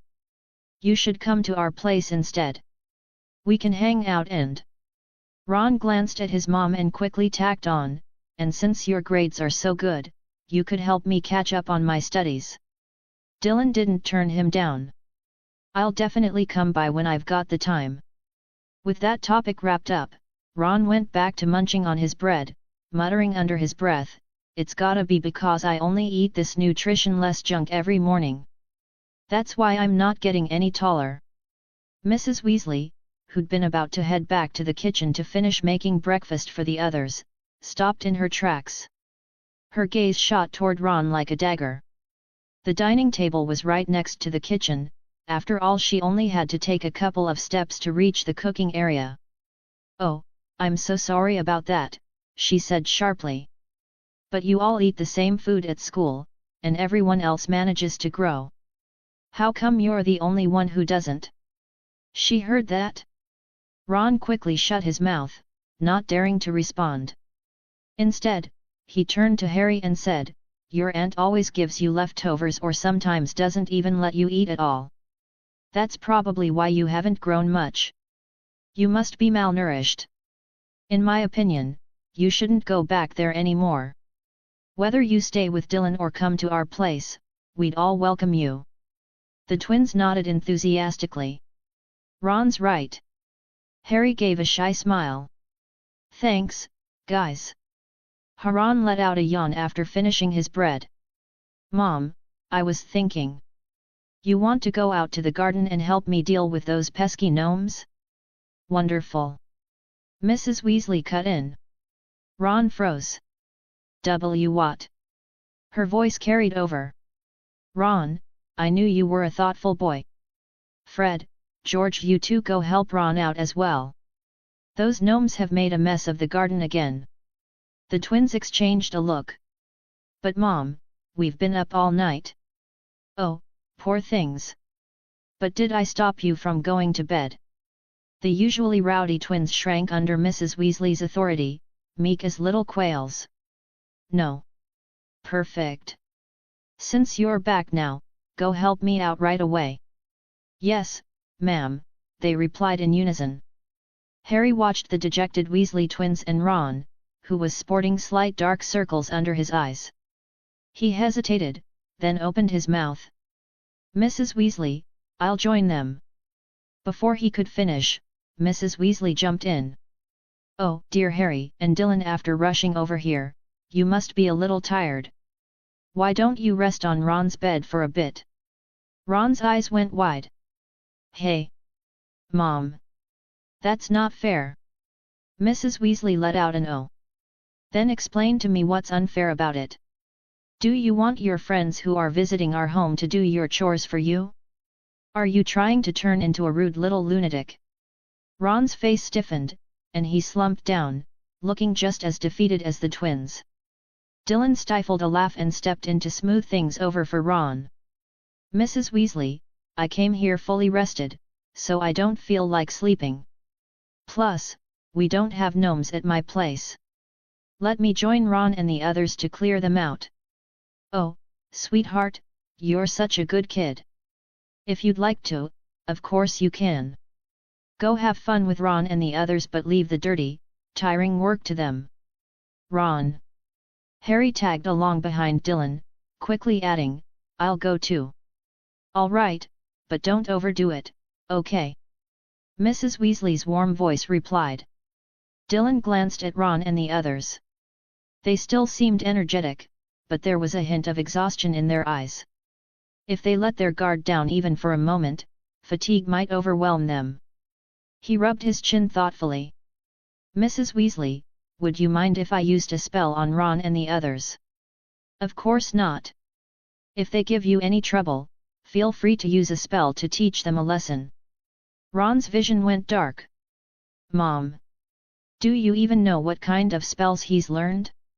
If you let him teach me, he might end up killing your son, don't you realize that? Dylan grinned. Serenita's lux, fatigue be gone. Dylan's wand gave a slight twirl, and a burst of magic surged forth, gently enveloping Harry, Ron, and the others. The four little troublemakers, who'd been up all night, immediately felt the sluggish exhaustion that had been weighing them down ease considerably under the spell's influence. Ha! They all yawned in unison, not out of sleepiness, but more like the kind of yawn you let out right after waking up. Yeah! The twins stretched lazily, letting out a loud exclamation. Wow! This spell can actually make you feel energized? How come we never learned this? They marveled. Ron, who'd already witnessed the spell's wonders before, smirked at his brother's fussing. His lips curved slightly, his gaze cool as he shot them a sidelong glance. Never seen it before, hey? This is a special spell Dylan picked up from a professor. Harry and I have already learned it. Dylan raised an eyebrow. You sure about that? Ron's smug expression nearly faltered. He quickly shot Dylan a pleading look before saying, Harry's totally mastered it. The twins caught on and zeroed in on Ron. And you? Ron coughed awkwardly. I've almost got it down. Quit bragging, Ron. The twins stuck their tongues out at him. Dylan twirled his wand again. Scour Jiffy, Scourge and Clean. A wave of magic swept over the table, instantly cleaning all the dishes and utensils. Wingardium Leviosa, Levitate. The levitation charm wrapped around the dishes, stacking them neatly in the air. With a flick of Dylan's wand, they floated off toward the kitchen. Mrs. Weasley's voice rang out in praise. Very impressive spell work. Thank you, Mrs. Weasley, Dylan replied. He stood up from his seat, casually cleaning the teacup Harry had used and returning it to its place. The group then dashed out to the garden. The sunlight had broken through the clouds by now, spilling down like a thin veil, illuminating the chaotic yet lively garden. As Dylan approached, he noticed that aside from the vegetable patch, even the narrow walking paths were overrun with wild, sprawling weeds. In the flower beds, the weeds tangled with marigolds, while rose vines climbed haphazardly over the surrounding shrubs. The Weasley twins dove headfirst into the bushes. In the blink of an eye, they yanked out 2 wriggling gnomes. These are the culprits always sneaking into our garden and causing trouble, one of them said. Dylan peered over, studying the gnomes closely. The creatures were only about 10 to 12 inches tall and utterly hideous. Their skin was wrinkled and covered in bumpy patches, resembling shriveled, dehydrated radishes. Their bodies were small, but their heads were disproportionately large and round. Their big, pointed ears stuck out like 2 jagged pieces of fungus, jutting ungracefully from either side of their heads. Once caught by the twins, their bulging orange-yellow eyes seemed ready to pop out at any moment. Oh, they're really ugly, Harry said, blinking. Ron grimaced in agreement. Uglier than mandrake roots, right? Harry nodded. It's a close call. Ha ha ha ha ha. The twins burst into laughter. George and Fred grabbed the gnomes by their skinny legs. With a circular swing of their arms like wielding a meteor hammer. Whoosh! They let go, hurling the 2 gnomes over the hedge. Dylan tilted his head. That's it. Yep, that's it. The twins nodded. Dylan glanced around and spotted a gnome poking its head out of a hole in the dirt near his feet, eyeing him warily. He raised an eyebrow. Petrificus totalis, full body bind. Bayou. A flash of magic struck the gnome. Sensing danger, it tried to duck back into the ground, but its body stiffened mid-motion, frozen solid. Dylan used a levitation charm to lift it up for a closer look. No way was he touching something that ugly with his hands. Even cockroaches looked better than these things. If you just toss them outside the house like that, isn't it the same as not throwing them out at all? They'll just dig their way back in, Dylan remarked. Ron was busy over by the flower bed, locked in a frantic chase with an especially nimble gnome. You little pest! It's you again, stop running! He lunged forward but tripped over a stray tool, nearly face-planting into the dirt. Ah! Darn it! Just then, Fred appeared in front of the gnome Ron had been chasing. As it leaped into the air, he snatched it mid-jump. Hearing Dylan's comment, George, who'd just caught another gnome, was about to look up and explain when Dylan continued. Why not just use magic to get rid of them for good? The gnomes in George and Fred's hands were flailing their stubby legs, desperately trying to break free from the two humans. But at Dylan's words, both gnomes shuddered in unison. Even the hands that had been clawing at the twins switched to clinging tightly to their fingers, as if terrified the twins might hand them over to this frightening human. Fred glanced down at the trembling gnome in his grip, then back at Dylan. Get rid of them. He let out an awkward laugh. Where'd you pick up a phrase like that? I thought I was hearing a Death Eater talk for a second. He quickly shook his arm to dislodge the gnome's grip, then swung it around and flung the creature away. George tossed his gnome as well. These gnomes are annoying, sure, but they don't stop us from growing vegetables. You know we've got magic, he explained. Yeah, and Dad says these gnomes churn up the soil every day, which actually helps the vegetables grow better, one of the twins said. He also says they're kind of fun, the other added. Exactly. With them around, when we've got nothing to do, we can catch them for entertainment. Dylan nodded thoughtfully. Swish! With a light flick of his wand, the gnome he'd been controlling with the levitation charm sailed over the hedge. Wizards have magic stating the obvious, but it's true. Gnomes aren't picky eaters. In fact, if they're starving, they'll even munch on weeds. They don't necessarily gobble up the crops in the garden. And even if they do eat some, wizards don't tend to care too much. As long as you've got seeds, a growth charm can make them ripen in no time. It's only muggles who'd harbor a deep grudge against so-called pests. But when you've got the ability to completely shrug off pest problems, those pests might actually start to seem interesting. Turning pest catching into a game does fit the Weasley family vibe pretty well. The twins exchanged a glance, about to call Harry over to join the gnome-grabbing fun. But suddenly, the grass and bushes around them began to rustle and shake. Gnomes that had been hiding deep in the undergrowth or even burrowed in the soil started popping out one by one, as if hit with a freezing charm.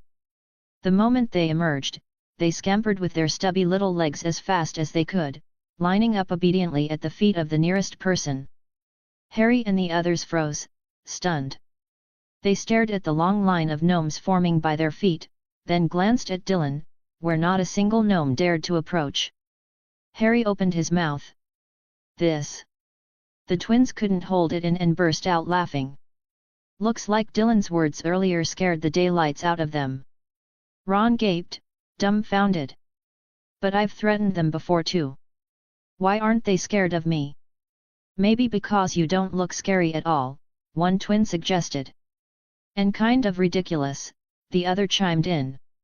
Ron's face fell instantly. He huffed in frustration, bent down, and grabbed the first gnome in line by its ankle. Raising his arm high, he pulled back and then flung it with all his might. Whoosh! The gnome shot through the air, eyes squeezed shut, vanishing somewhere beyond the garden. There! I'm getting sleepy anyway now, I don't feel like playing this gnome-catching game. Ron grumbled non-stop. Harry looked down at the gnome by his feet, which was growing impatient, practically hopping in place waiting for him to grab it. Finally, he bent down, gripped its raised foot, and spun his arm in circles, mimicking the twins' technique. He launched the gnome, watching it arc through the sky, and a thrill sparked in him. It's actually kind of fun. Harry, Ron, and the twins got to work bending down, grabbing gnomes, tossing them. Bend, grab, toss. Leaving Dylan standing there with nothing to do. These gnomes are smarter than I thought, Dylan said, squinting slightly. He'd been a bit puzzled earlier why didn't the Weasleys just get rid of the gnomes for good? After all, they breed like crazy. Simply tossing them out wouldn't stop them from coming back and with more little ones in tow. But since the Weasleys didn't seem intent on really dealing with them, Dylan figured there was no need for him to step in. Besides, there's a limit to how many gnomes an area can sustain. If their numbers exceed that, they naturally thin out without any outside interference. So if the gnomes overbreed, the extras would wander off on their own to find new places to live. With the gnomes voluntarily lining up, practically begging to be thrown out, Mrs. Weasley's task of clearing them out turned out to be quick and easy. "Dylan, do you want to get some sleep?" the twins asked, walking over. Fred continued, "Up on the 3rd floor, first room on the left, it's the biggest one you'll see. That's ours. There are 2 beds, so if you and Harry are tired, feel free to crash there." "You guys aren't resting?" Dylan raised an eyebrow. "Nope. We want to ride Harry's broom," the twins shook their heads firmly. Dylan smiled and pulled his own Nimbus 2000 out of his suitcase. "I've got one too. If you want to ride, you can each take one, just be careful. I mean for your safety, not the broom's." The twins' eyes lit up at the sight of Dylan's broom. George eagerly grabbed it. Fred threw his arms around Dylan in a bear hug. "Whoa! Now we don't have to argue over who goes first, we can even race." George clutched Dylan's Nimbus 2000, grinning ear to ear. Suddenly, he remembered something and added to Dylan and Harry, "Oh, one more thing. It's not that I don't want you guys messing around in me and Fred's room, but we've got some explosive stuff we've been working on in there. So, try not to move around too much." Fred nodded. "Yeah, or it might blow up." "Hey!" Dylan's mouth twitched. "It might explode? What, do they think they're Seamus or something?" Dylan smacked his lips. Suddenly, "I'm not so keen on resting anymore. I wasn't tired to begin with." End of chapter. Chapter 114, Chapter 114, Studying the Book of Abraham the Jew at the Weasleys' house. Fred and George exchanged a glance, both breaking into wide grins before bursting out laughing. "Just kidding. Even if it explodes, the worst it'll do is give your hair a new style. Besides, we're studying this to make some little gadgets. The safety level is pretty high, so don't worry. The unsafe stuff we'll take to Hogwarts to mess with. Otherwise, Mrs. Molly will tan our hides." Dylan pursed his lips and turned to Harry. "Want to head upstairs and rest?" He didn't actually want to rest, he was planning to read for a bit. Ever since he got the pet space suitcase, he hadn't even bothered storing his various books in the system's inventory panel anymore. Instead, he'd bought a few bookshelves and wedged them into the suitcase's space. This way, whenever he wanted a book, he could grab it quickly based on its spot on the shelf. No more opening the inventory panel every time and digging through it for ages just to find the book he wanted. After hearing Dylan's exchange with the twins, Harry blinked, then took a step back to stand next to Ron, giving a sheepish grin. I'm not that tired. I think I'll go hang out with Ron and the others for a bit." "You go ahead and rest, Dylan." Dylan shrugged. "All right." He picked up his suitcase. The twins, who had been holding their Nimbus 2000 broomsticks, suddenly let go and cast curious glances his way. "Dylan, what's that?" "A space suitcase." Dylan nodded lightly. "Yup, just got it along with this broom." The twins' eyes lit up with excitement. "Good heavens! Merlin's beard. That must have cost a fortune. How big is the space inside? To cast an undetectable extension charm on a suitcase, it's gotta have a decent amount of room, right? Dylan shook his head slightly. It's not that big. Just enough for a few bookshelves, you know, reading's pretty much my only hobby. George and Fred, who had been buzzing with enthusiasm, visibly deflated at Dylan's words. Oh! For crying out loud! Here I was thinking we could ride broomsticks inside it. Dylan waved them off like he was shooing puppies. All right, go have fun. Once everyone's up, Mrs. Molly might not be so keen on letting you mess around anymore. The twins froze for a second, then grabbed their Nimbus 2000s and bolted out the door. He's right. Let's get going. Harry and Ron dashed off after the twins. Dylan, carrying his suitcase, made his way to the twins' room. Looking at the closed door, the corner of his mouth twitched. After a moment's thought, he flipped his hand, and a crystal-clear orb appeared in his palm. Dylan softly chanted a spell, and the orb's clear glow began to shift, turning into a swirling cloud of mist. He opened his eyes and focused on the mist. Gradually, an image formed within it. When he opened the door, only a few colorful sparks would zip through the air. The explosion he'd half expected didn't happen. Dylan let out a small sigh of relief, finally relaxing a bit. Divination can be pretty useful sometimes. He tucked the crystal ball away and pushed the door open. The moment he stepped inside, it was like he'd triggered something. Colorful fireworks shot out from both sides. They were harmless and powerless, but actually kind of pretty. A little firework show right at the door. With Fred and George's prankster spirits, Dylan figured they'd definitely earn some money someday. He enjoyed the mini firework display for a moment. Stepping into the room, he glanced around, expecting a chaotic mess. To his surprise, though, the room was fairly neat and tidy. 2 beds were neatly arranged, sheets smoothed out, though the blankets were spread open and a bit sloppy. Probably because the twins had lounged on them in the middle of the night before sneaking off with Ron to pick up Harry in the car. When Mrs. Molly found them missing, she obviously wouldn't have been in the mood to tidy up their room or fix their blankets.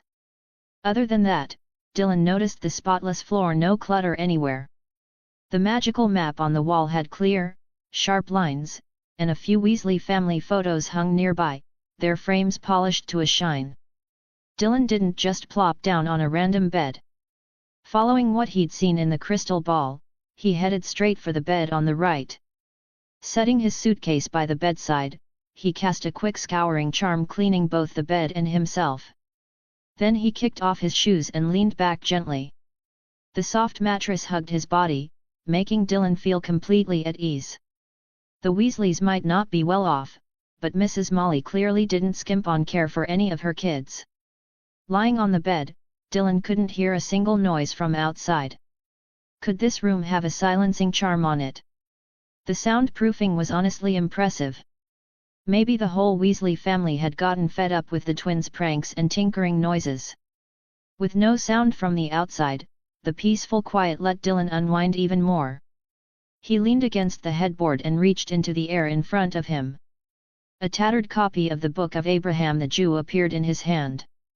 Ordinary books could go straight onto the suitcase's shelves, but for something special like this, Dylan preferred keeping it in the system panel. For the past couple of weeks, he'd been studying this book. Though its contents were incomplete, it had still given him some pretty big insights. He opened the worn pages. The edges were starting to fray from how much he'd handled them. There are a lot of symbols in this book with no clear meanings or explanations. Combine that with the obscure text, and even I find it tough to read. Dylan's gaze wandered over the crooked lines. Fortunately, after days of repeated study, he had gradually begun to grasp some of the deeper meanings hidden within the text.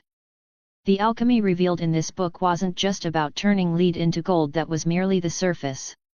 At its core, it involved specific rituals and energy transformations to achieve a metamorphosis of both matter and spirit. Clearly, this touched on the secret of immortality. Though the surviving pages were few, the deeper Dylan delved, the more he could sense that the wizarding world's depth went far beyond what met the eye. Over the next few days, Dylan and Harry stayed at the Weasleys' home. This also meant Dylan hadn't recently gone out to rob other wizards or spread the name of Carthus. But switching to a new environment brought Dylan a fresh kind of enjoyment. It's worth noting that the Weasley family was incredibly warm and welcoming.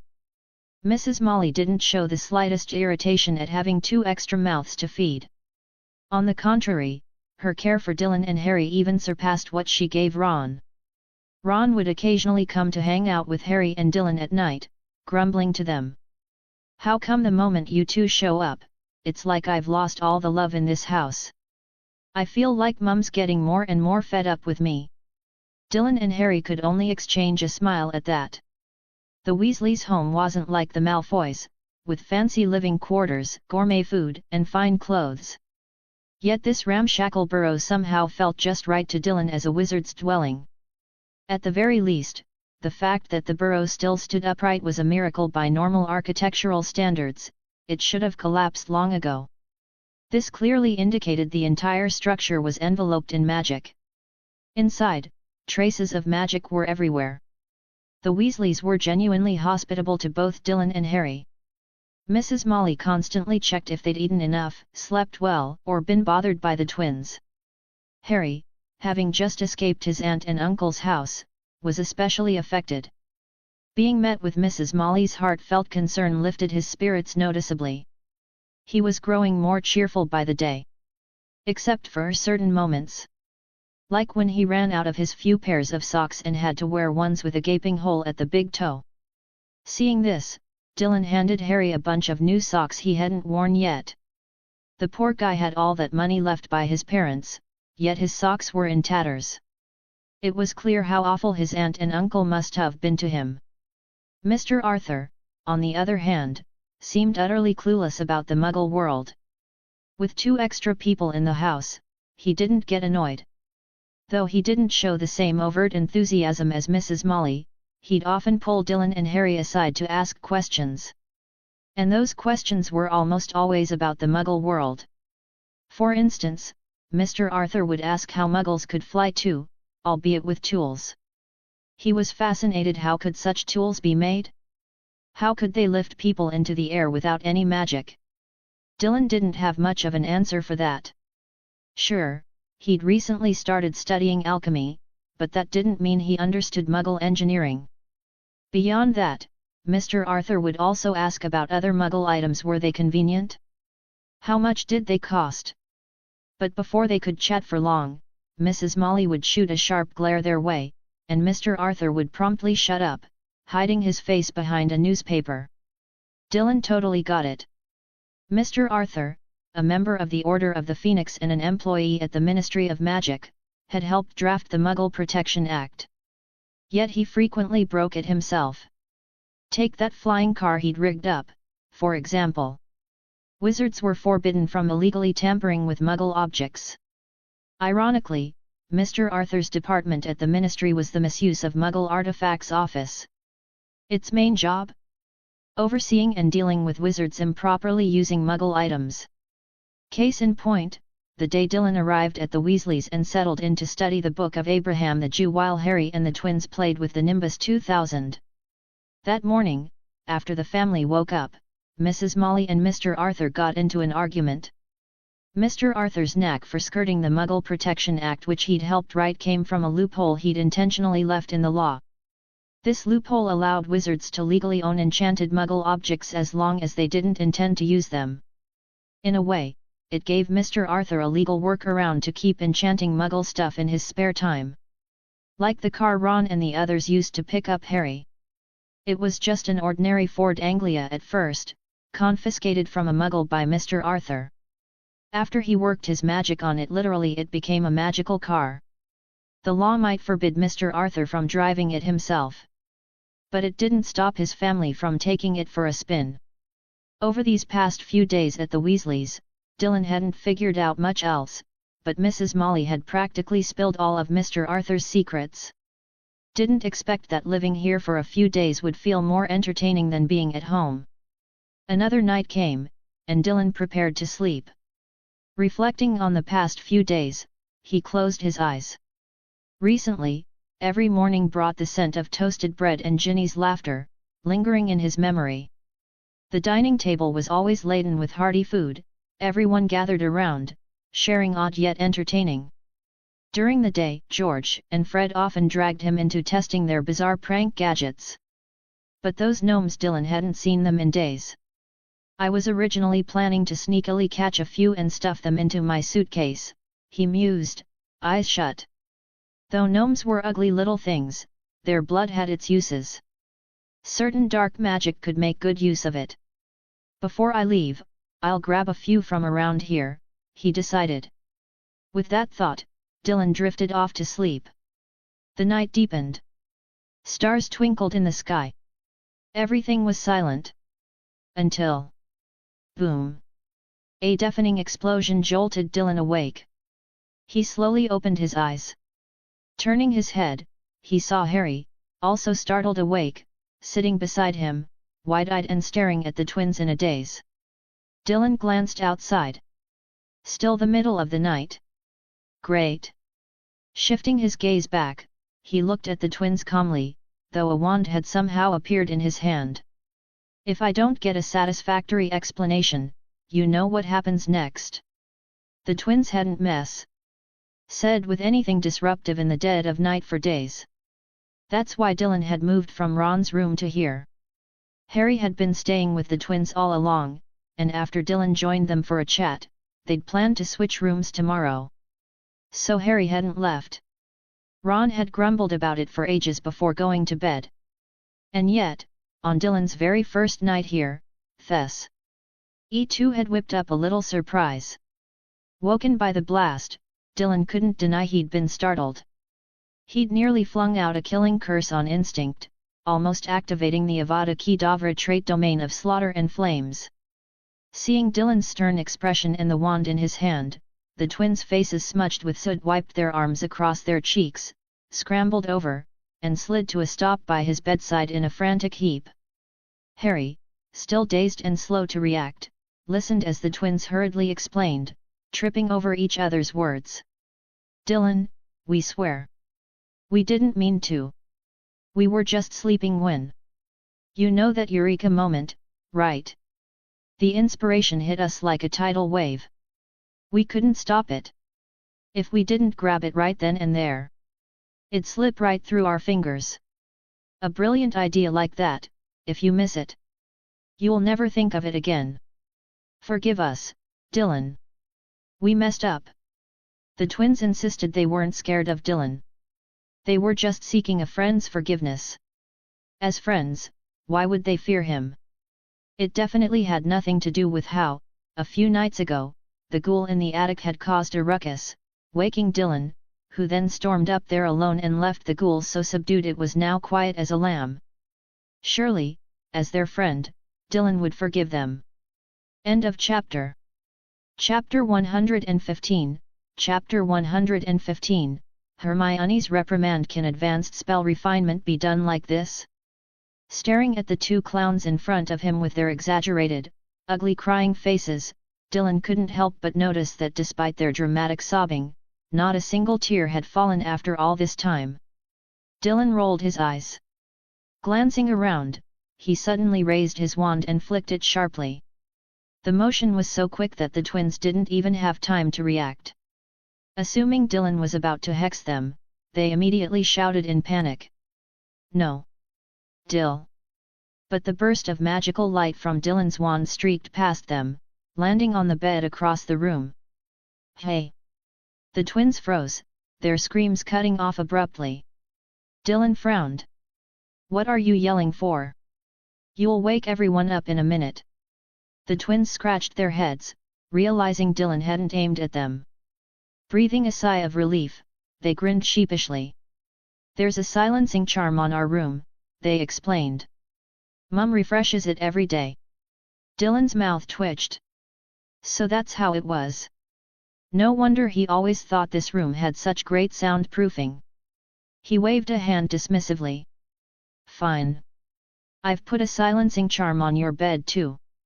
If you want to experiment, do it there. As long as the explosions don't go beyond that area, I won't hear a thing. Fred and George blinked rapidly at his words, turning to eye their not exactly spacious bed. Then they awkwardly turned back to him. Dylan. Isn't this area a bit too small? Explosions aren't exactly going to stay confined to such a tiny space. Why don't you just put a silencing charm on your bed too? Dylan took a deep breath. With another flick of his wand, he cast the spell again. This time, he couldn't even hear what the twins, kneeling beside their bed, were saying anymore. All right, Harry, let's get some sleep, Dylan said. He climbed into the inner side of the bed, closest to the wall. Pulling the thin silk blanket over himself, Dylan quickly drifted back to sleep. Harry scratched his head. Glancing sideways at the twins who had jumped up from the floor and resumed tinkering with their experiments, he tugged his own blanket up and flopped back down to sleep. Happy times always pass quickly. Otherwise, they wouldn't be called happy. When Dylan woke up again, he found himself sitting at the breakfast table. With 2 extra people, there weren't quite enough stools, so Percy, being older, usually came down a bit later. Thus, Dylan, Harry, and the Weasleys finished breakfast quickly and were about to head outside with Ron to explore the Bow's surroundings. But Mrs. Weasley stopped them. Counting the days, it's not long until school starts, she said. Around this time, Hogwarts owls might deliver your school letters. Want to wait and see? No sooner had Mrs. Weasley finished speaking than owls swooped in through the wide-open window nearby. Dylan, Harry, and the others received their book lists for the new term, along with schedules for the upcoming school year. Dylan casually opened his book list and took a look. He already owned most of the books. Only a few others would need to be purchased anew. Break with a Banshee. Fred tilted his head. Travels with Trolls. George tilted his head the other way. Ron frowned. What kind of books are these? Why do we need to buy them? Dylan chuckled, glancing at the authors' names on the list. Sure enough, every single one was by Gilderoy Lockhart. Besides the 2 the twins mentioned, there were several others, all penned by this Lockhart fellow. Harry looked at the part of the list specifying which professor required these books. These are all required by the new Defense Against the Dark Arts professor, he said.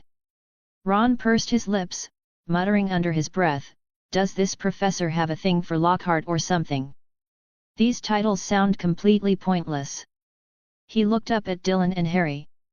I bet when we get back to school, Hermione will have read all of these and then complain to us about how boring they are. Dylan pressed his lips together, smiling faintly. You might be wrong about that. While all these books were authored by Lockhart, their contents were written in the first person, detailing how to interact with or fight creatures like trolls, ghouls, hags, and banshees. They even included plenty of wilderness survival tips, real, practical knowledge. After all, the experiences were genuine. Just not Lockhart's. Careful study of these books could offer readers a wealth of useful insights. Otherwise, they wouldn't have become bestsellers.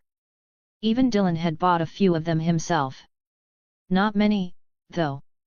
Especially since this time, the book list Lockhart had provided for new students under the guise of required textbooks included several titles Dylan hadn't purchased before. You mean these books might actually be useful? Ron looked up. Dylan smacked his lips. I've read some of Lockhart's books. The content's pretty solid, and the experiences feel vivid and engaging to read. Fred and George widened their eyes. But we've heard Lockhart's books aren't exactly cheap, right?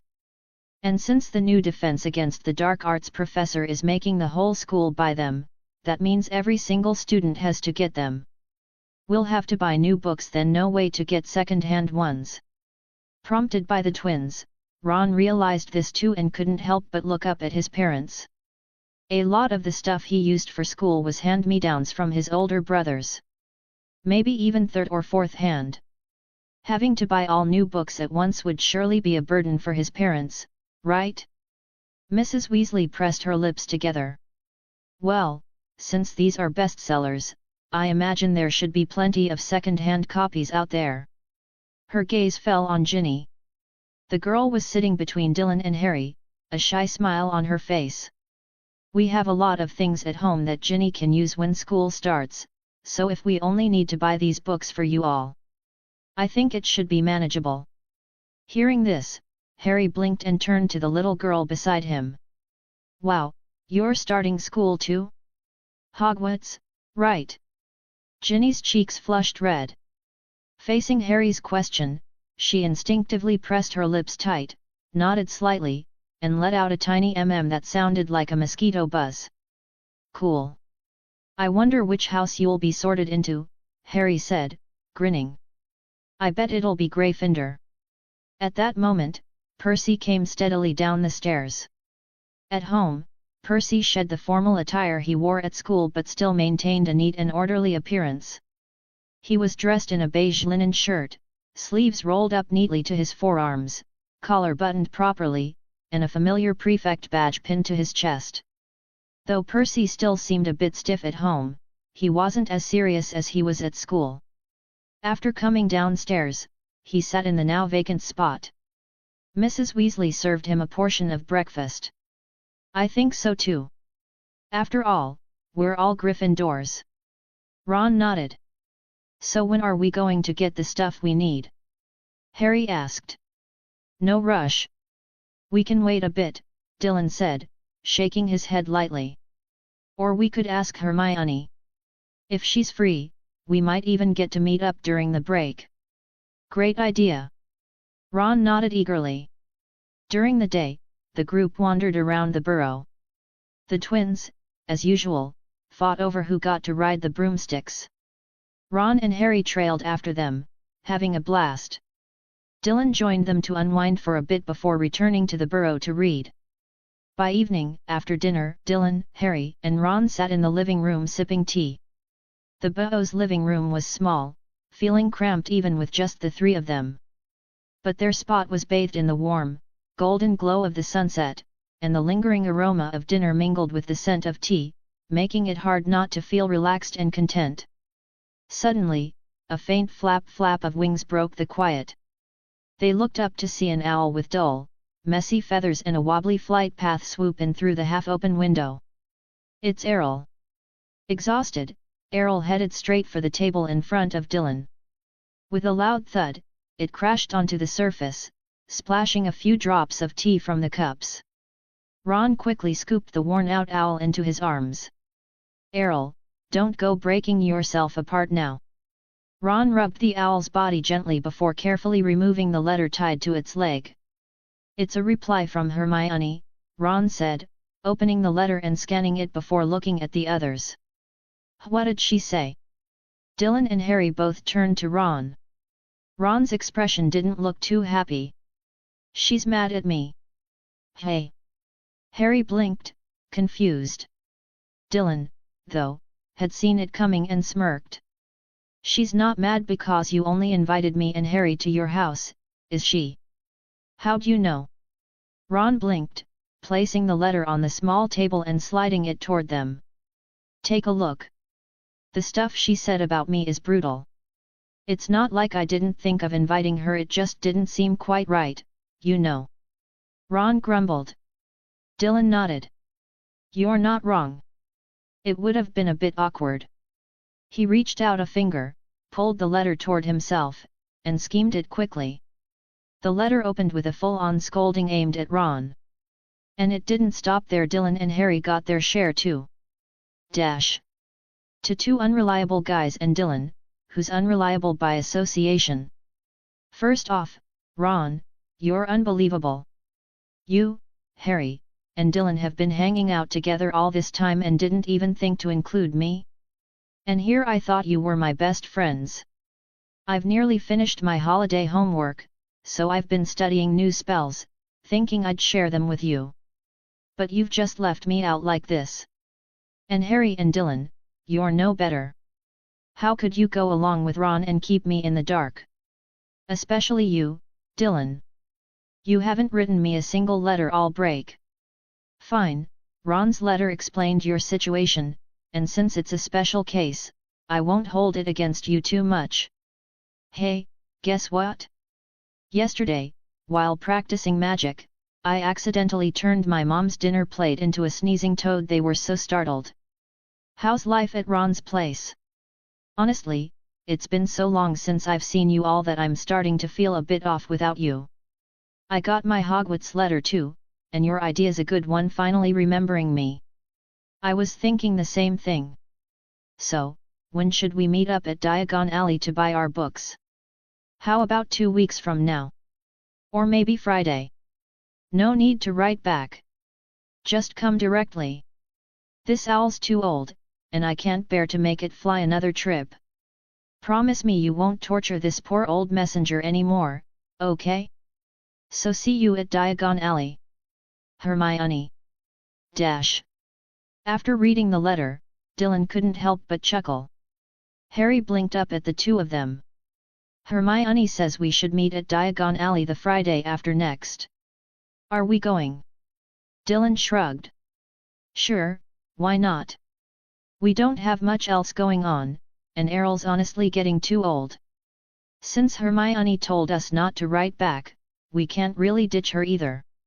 Plus, my family doesn't even have any pigeons to send, Ron added. I know, Dylan said, his mouth twitching. Ron grabbed the letter again, rereading it, and suddenly exclaimed, Wait! What's this? Harry frowned. What? Homework. Ron's eyes bulged. Hermione says she's almost finished all her homework already. Merlin's pants, there's still over 2 weeks until school starts. Dylan thought back. During the day, Ron and Harry had mostly been running around with the twins, messing about. He'd join them sometimes, but most of his time was spent inside, reading alone. Either way, he hadn't once seen Ron or Harry so much as touch their homework. Blinking, he ventured, Don't tell me you two haven't done a single word of it. Harry scratched his head sheepishly. I couldn't do it earlier, and now? You don't really feel like it, hey? Dylan raised an eyebrow. Harry's head dipped even lower. Ron put his hands on his hips. Holidays are for fun, aren't they? Dylan, don't tell me you've finished your homework too. Harry nudged Ron's leg and whispered, You forgot Hermione said before that Dylan barely gets any homework. Ron's face froze. At that moment, it felt like something inside him shattered. Is that fair? Hey? They've got piles of homework, and Dylan doesn't even have any. Dylan, as if hearing Ron's breakdown, waved a hand and smiled. Like you said, there's still over 2 weeks left. If you start now, you should be able to finish before the break's over. Ron's expression soured. Harry didn't look too thrilled about starting homework now either. Life at the Weasleys was just too good. They could hang out with friends all day, with kind adults looking after them. Even sleeping meant sharing a bed with their best mates. Judging by their faces, Dylan could pretty much guess what they were thinking. Shaking his head, he stood up. I'm going for a walk to check out the area, see if there are any interesting plants around. You two can talk to Mrs. Weasley about setting a date for Diagon Alley. Leaving the burrow, Dylan started exploring the nearby hills. The Weasleys lived in a remote spot, even claiming a whole hill for themselves where the kids could play. Muggles couldn't sense the hill at all, anyone who got close would unconsciously veer off in another direction. Riding his Nimbus 2000, Dylan zipped around the hilltop. He caught a bunch of small creatures, cockroaches, crickets, ants, and the like. He stashed them all in his pet space suitcase. During the summer, he could go after dark wizards to grind his unforgivable curse refinement tasks, but that was too much hassle and not entirely safe. So, Dylan figured he'd catch some small bugs instead and see if he could use them to work on those tasks. He thought it should work. After all, he'd used acromantulas for it before. These little bugs were bugs too, shouldn't be any different. Other bugs reproduce too slowly, but cockroaches multiply fast. I'll grab more of those. Recently, Dylan had started refining another unforgivable curse, only to find that completing it wasn't as simple as targeting the same thing over and over anymore. If he relied solely on dark wizards, he'd probably have to wipe out every wizard in the area, and even that might not be enough. Going back to the Forbidden Forest to slaughter acromantulas again would be a pain too. Sure, the forest had plenty of them, but their numbers weren't infinite. With how strong Dylan was now, one sweep could drive them to extinction. So, he shifted his focus to smaller creatures for the spell refinement tasks. Like cockroaches. These little guys were independent, tough, numerous, and bred like crazy. Plus, they weren't tiny. Much bigger than mites or something, which fit the system's kill requirements better. Those big-bellied black spiders could work too. They don't reproduce as fast as cockroaches, but they've got decent numbers and can pop out a bunch in one go. He recalled a video from his past life, someone smashing a big black spider with a shovel, only for it to burst like a bomb, spewing a swarm of tiny spiders everywhere. Dylan grabbed a few different types of spiders before calling it a day. End of chapter. Chapter 116, Chapter 116, Cruciatus Hell and a new trait pain spread. After Dylan returned to the burrow, Harry and Ron were outside playing with the twins. They had brought Ginny along too. Dylan walked into the burrow alone, heading straight to the twins' room. He opened his suitcase and slipped inside. Dylan had specifically divided the space into two areas. In one section, he placed captured cockroaches, spiders, and other small insects. Then, he took out a bottle, uncorked it, and let the liquid spill out. A mortentia should work on bugs too, right? As droplets of the love potion touched the insects in this area, they instantly began to fidget and squirm. Soon, driven by instinct, the swarm of bugs eagerly crowded together, initiating a frenzied breeding process in this small space. Not bad. With my improved Amortentia, forget these bugs, even an elephant might not withstand its charm. Dylan was pleased. He ignored the bugs in this area for now, simply tossing in some vegetable scraps and bits of meat. After mating wore them out, at least they'd have some energy to replenish. Then, Dylan moved to the second area. The number of bugs here was noticeably much higher than in the first section. Let's kill a batch first. With a flick of Dylan's wand, a barrage of terrifying light erupted, and a bone-chilling cold filled the air. The cockroaches writhed and twisted in agony before dying miserably. Dylan even caught faint, eerie sizzling sounds, apparently the cries of the roaches. There's no way I can kill enough like this. Dylan was working on unlocking a new trait for the Cruciatus Curse. By now, he had already mastered 2 traits of the Cruciatus Curse. The first was Endless Pain. It allowed anyone struck by his Cruciatus Curse to carry a lingering pain curse in their body. Even if the victim was rescued in time and didn't die from the curse-induced angina, they would continue to experience recurring, periodic heart-wrenching pain for a long time afterward. The second trait, Cruciatus Hell. Dylan had unlocked this one after his exams, originally intending to use it against Quirrell while completing a refinement task. He had paid to activate it. But back then, worried that Dumbledore might be watching from the shadows, he hesitated for a long time and ultimately didn't dare use the Cruciatus Curse directly on Quirrell or Voldemort. Fortunately, he had managed to complete this trait during the holidays, finalizing it in Nocturne Alley. Cruciatus Hell *. When you cast the Cruciatus Curse, you are no longer limited to a single target. Instead, with yourself at the center, you can activate or deactivate this trait at will, creating a circular energy field with a 4-meter radius that lasts for 4 seconds. Within this range, the energy of the Cruciatus Curse will permeate, affecting all targets simultaneously with its torturous effects. Note *, sooner or later, I'll unleash a true hell. This trait was somewhat similar to Fiend Fire's Slaughter. However, the note attached to this trait caught Dylan's attention, making him linger on it for a moment. He couldn't help but wonder if, after unlocking all the traits of the 3 unforgivable curses, he might gain mastery over something akin to a domain-like territory. Even if he didn't, just activating the traits of the Killing Curse and the Cruciatus Curse alone would be enough to mimic a hellish domain. No pretending needed. Whether it was entering the domain and having your life snuffed out in 3 seconds, or stepping in and enduring a wave of excruciating cruciatus pain. The mere thought of such effects was enough to inspire terror. What's more, Dylan had discovered that these traits could even combine with one another, amplifying their effects. For example, pairing endless pain with cruciatus hell. If he unleashed the energy field, anyone within its range who survived the Cruciatus Curse's torment would still suffer the lingering effects of endless pain afterward. Dylan was quite satisfied with this. And now, he was working on completing the 3rd trait of the Cruciatus Curse. Curse to refine *Crucio, Cruciatus Curse. Trait to unlock * pain spread. Refinement task activated * step into the ocean of life and let the terrifying shadow of the Cruciatus Curse envelop 10,000 souls. Cast the Cruciatus Curse on 10,000 living beings.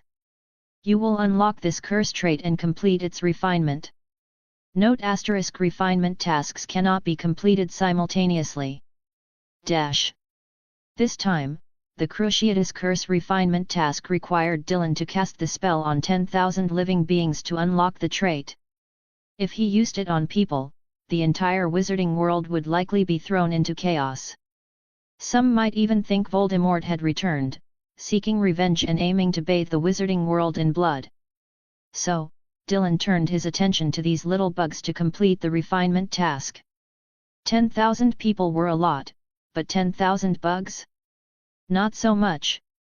Catching bugs, however, was a tedious chore. Dylan didn't want to waste his time on it, so he spent only half a day gathering bugs, some to kill, and some to breed. He'd let them produce offspring, then kill those too. This way, he could achieve a self-sustaining cycle for the curse's refinement.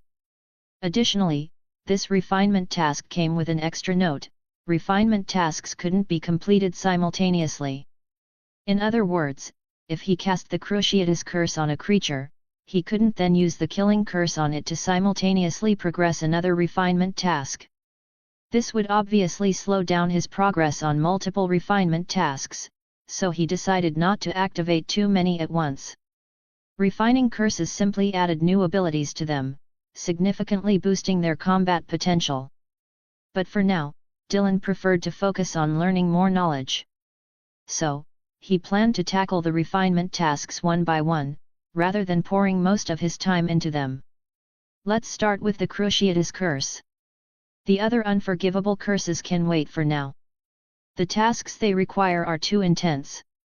Instead of rushing those, I might as well consider refining something like Sectum Sempra or Legilimens first. Once he got more skilled, he could also move forward with refining Occlumency. Another week or so passed. It wasn't until the day approached when he'd promised Hermione they'd go to Diagon Alley together that Dylan finally took a break. He slept well, skipping his usual early morning reading, and woke up at the same time as Harry and Ron. Dylan woke up on his own, while Ron and the others were roused by Mrs. Weasley. "With so much breakfast, you must have worked hard." "Thank you, Mrs. Weasley." Dylan held a glass of milk in his hand, with several pieces of crispy fried bread spread with butter sauce in front of him. In the middle of the table sat a large pile of fried eggs, while a nearby plate was stacked with cooked bacon. Both piles were as high as small mountains. At their age, they were growing fast and could eat a ton at every meal, so Mrs. Weasley always prepared plenty, worried there wouldn't be enough. "Are you all full?" Mrs. Weasley asked, watching as the kids sandwiched bacon and fried eggs between bread, wolfing them down in a few bites. After several rounds, their movements slowed, and she finally spoke up. "Full, Mrs. Weasley." "Really full," Dylan replied with a smile. "Then let's get ready to head out, shall we?" Mrs. Weasley handed the kids their coats. Ron, Harry, and the others put theirs on. Dylan, meanwhile, pulled his wizard robes out of his storage space and slipped them on. Mrs. Weasley walked over to the fireplace, picked up a flower pot from the mantel, and examined it in her arms. There's enough for us to use, but we should stock up soon. Let's buy some more while we're out this time. She turned around, stepped back a couple of paces, and stood by the fireplace, placing the flower pot in front of her. Come on, who's first? Dylan blinked, stepped forward into the fireplace, and grabbed a pinch of fluo powder from the pot. With a swift toss, he shouted, Diagon Alley! As his words fell, green flames erupted around him, engulfing him completely. Dylan felt a powerful force tugging at his body, and he began spinning within the flames. His vision blurred into a haze of green light, the sound of rushing wind and a strange buzzing filling his ears. After a dizzying whirl, Dylan's feet landed solidly on the ground again. The green flames faded, and he stepped out of the fireplace. Not as nauseating as apparition, but there's still a slight dizziness. Dylan brushed the ash off his clothes. It was his first time using fluo powder to travel. The first time Professor McGonagall had taken him to Diagon Alley, they'd used apparition directly. Back then, being his first experience with apparition, Dylan had felt sick for quite a while. But now, the sensation was much milder. Unlike apparition, fluo powder works through the fluo network. The powder turns the flames into a conduit connecting different fireplaces for spatial travel. I could look into how this method works sometime when I'm free. As Dylan mulled this over, George and Fred emerged from the green flames in the fireplace, followed by Ginny, Ron, and the others. After a short wait, even Mrs. Weasley and Mr. Weasley arrived, but there was still no sign of Harry. Hey? Wait a sec, where's Harry? Ginny looked around. Wasn't he before George and them? Mrs. Weasley asked. No, Mum. He was after us. Ron's expression turned frantic. No way, he couldn't have misspoken the address and ended up somewhere else, could he? The latest novels are first released on 69 Book Bar. What? If that's the case... Mr. Weasley's brow furrowed instantly. Mrs. Weasley's face changed too as the realization hit her. Just as they were about to tell the kids to stay put, Ron anxiously turned to Dylan and said, Hey, Dylan! Quick, use your amazing divination skills. Harry's gone. He might have ended up in Nocturne Alley. That's no place for a young wizard. Dylan blinked, vaguely recalling that Harry had indeed once misfired while using fluo powder to get to Diagon Alley. So, it was this time? Unlike Ron and the others, Dylan wasn't particularly panicked about Harry's disappearance. For one, Harry had ended up fine after his little detour in the original story.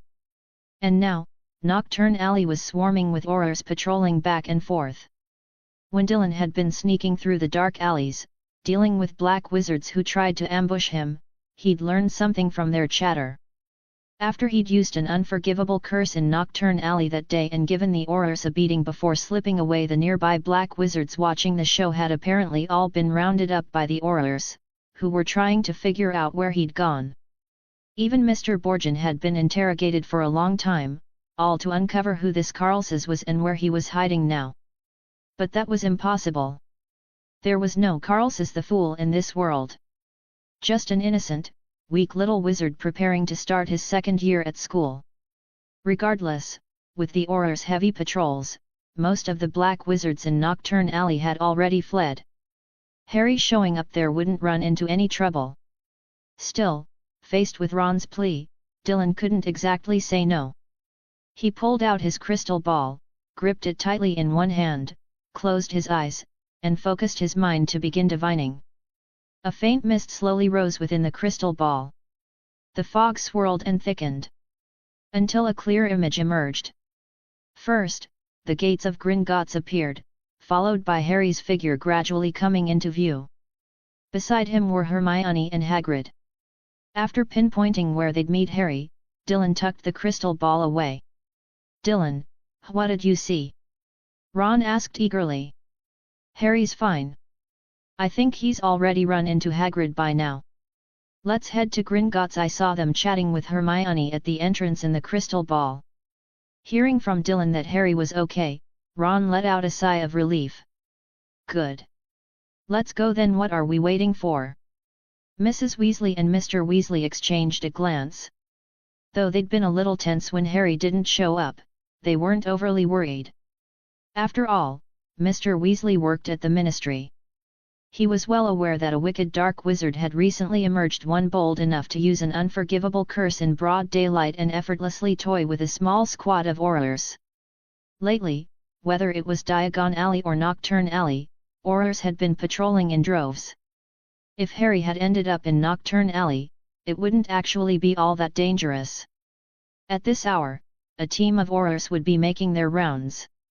Still, a street that long could always hold some unexpected surprises, so they needed to be sure. Wait a second, Dylan, you can divine? Mr. Weasley asked. Mrs. Weasley blinked in surprise. You're only in your first year, how do you know divination? And are you sure your predictions? Before she could finish, Ron cut in, Mum. Dylan's divination skills are so good even Professor Dumbledore himself praised them. Mrs. Weasley looked even more confused. Professor Dumbledore actually did your divination? I thought he didn't even believe in that sort of thing.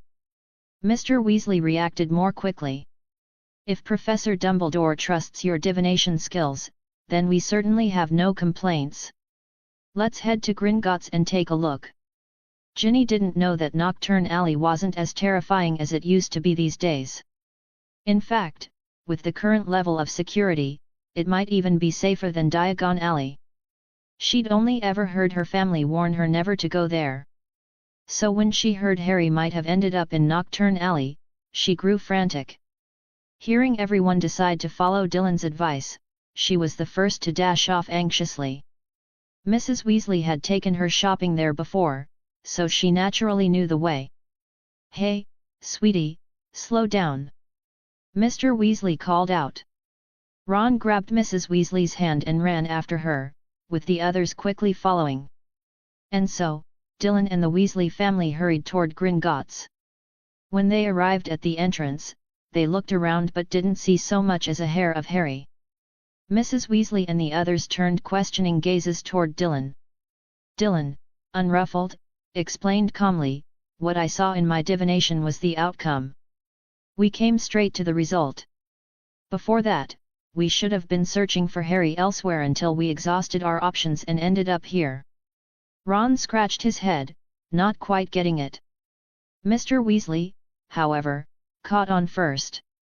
You mean it's still a bit early for Harry to show up here? Not too early. Dylan had already spotted Harry in the crowd. He tilted his chin to point him out to the others. They're here.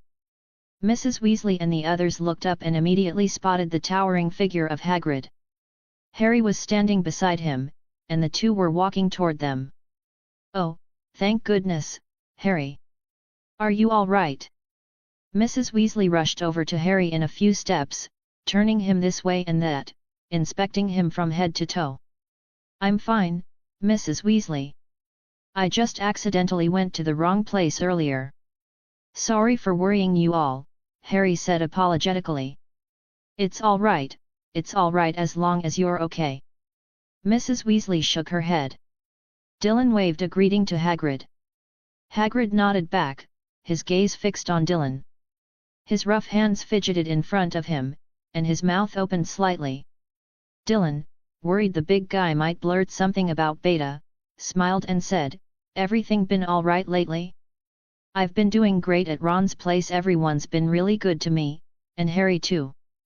The implication was clear, Hagrid should keep quiet and not mention anything. He and Beta were fine. Hagrid caught on, scratching his head. Oh, well, that's good then. Harry blinked and exchanged a look with Ron. They both knew about Dylan and Hagrid's little secret. The two of them were raising a dragon together. But of course, that wasn't something anyone else could know. Harry glanced at Dylan and added, Actually, on the way here, I already mentioned you to Hagrid. He knows we've been staying at Ron's. Just then, a bright voice chimed in. Hey, why's everyone gathered here? Are you all waiting for me? Hermione stepped out from the entrance of Gringotts. She was holding a small money pouch in her hand, clearly having just exchanged some currency. Ron saw her and rolled his eyes. Why would we be here waiting for you? End of chapter.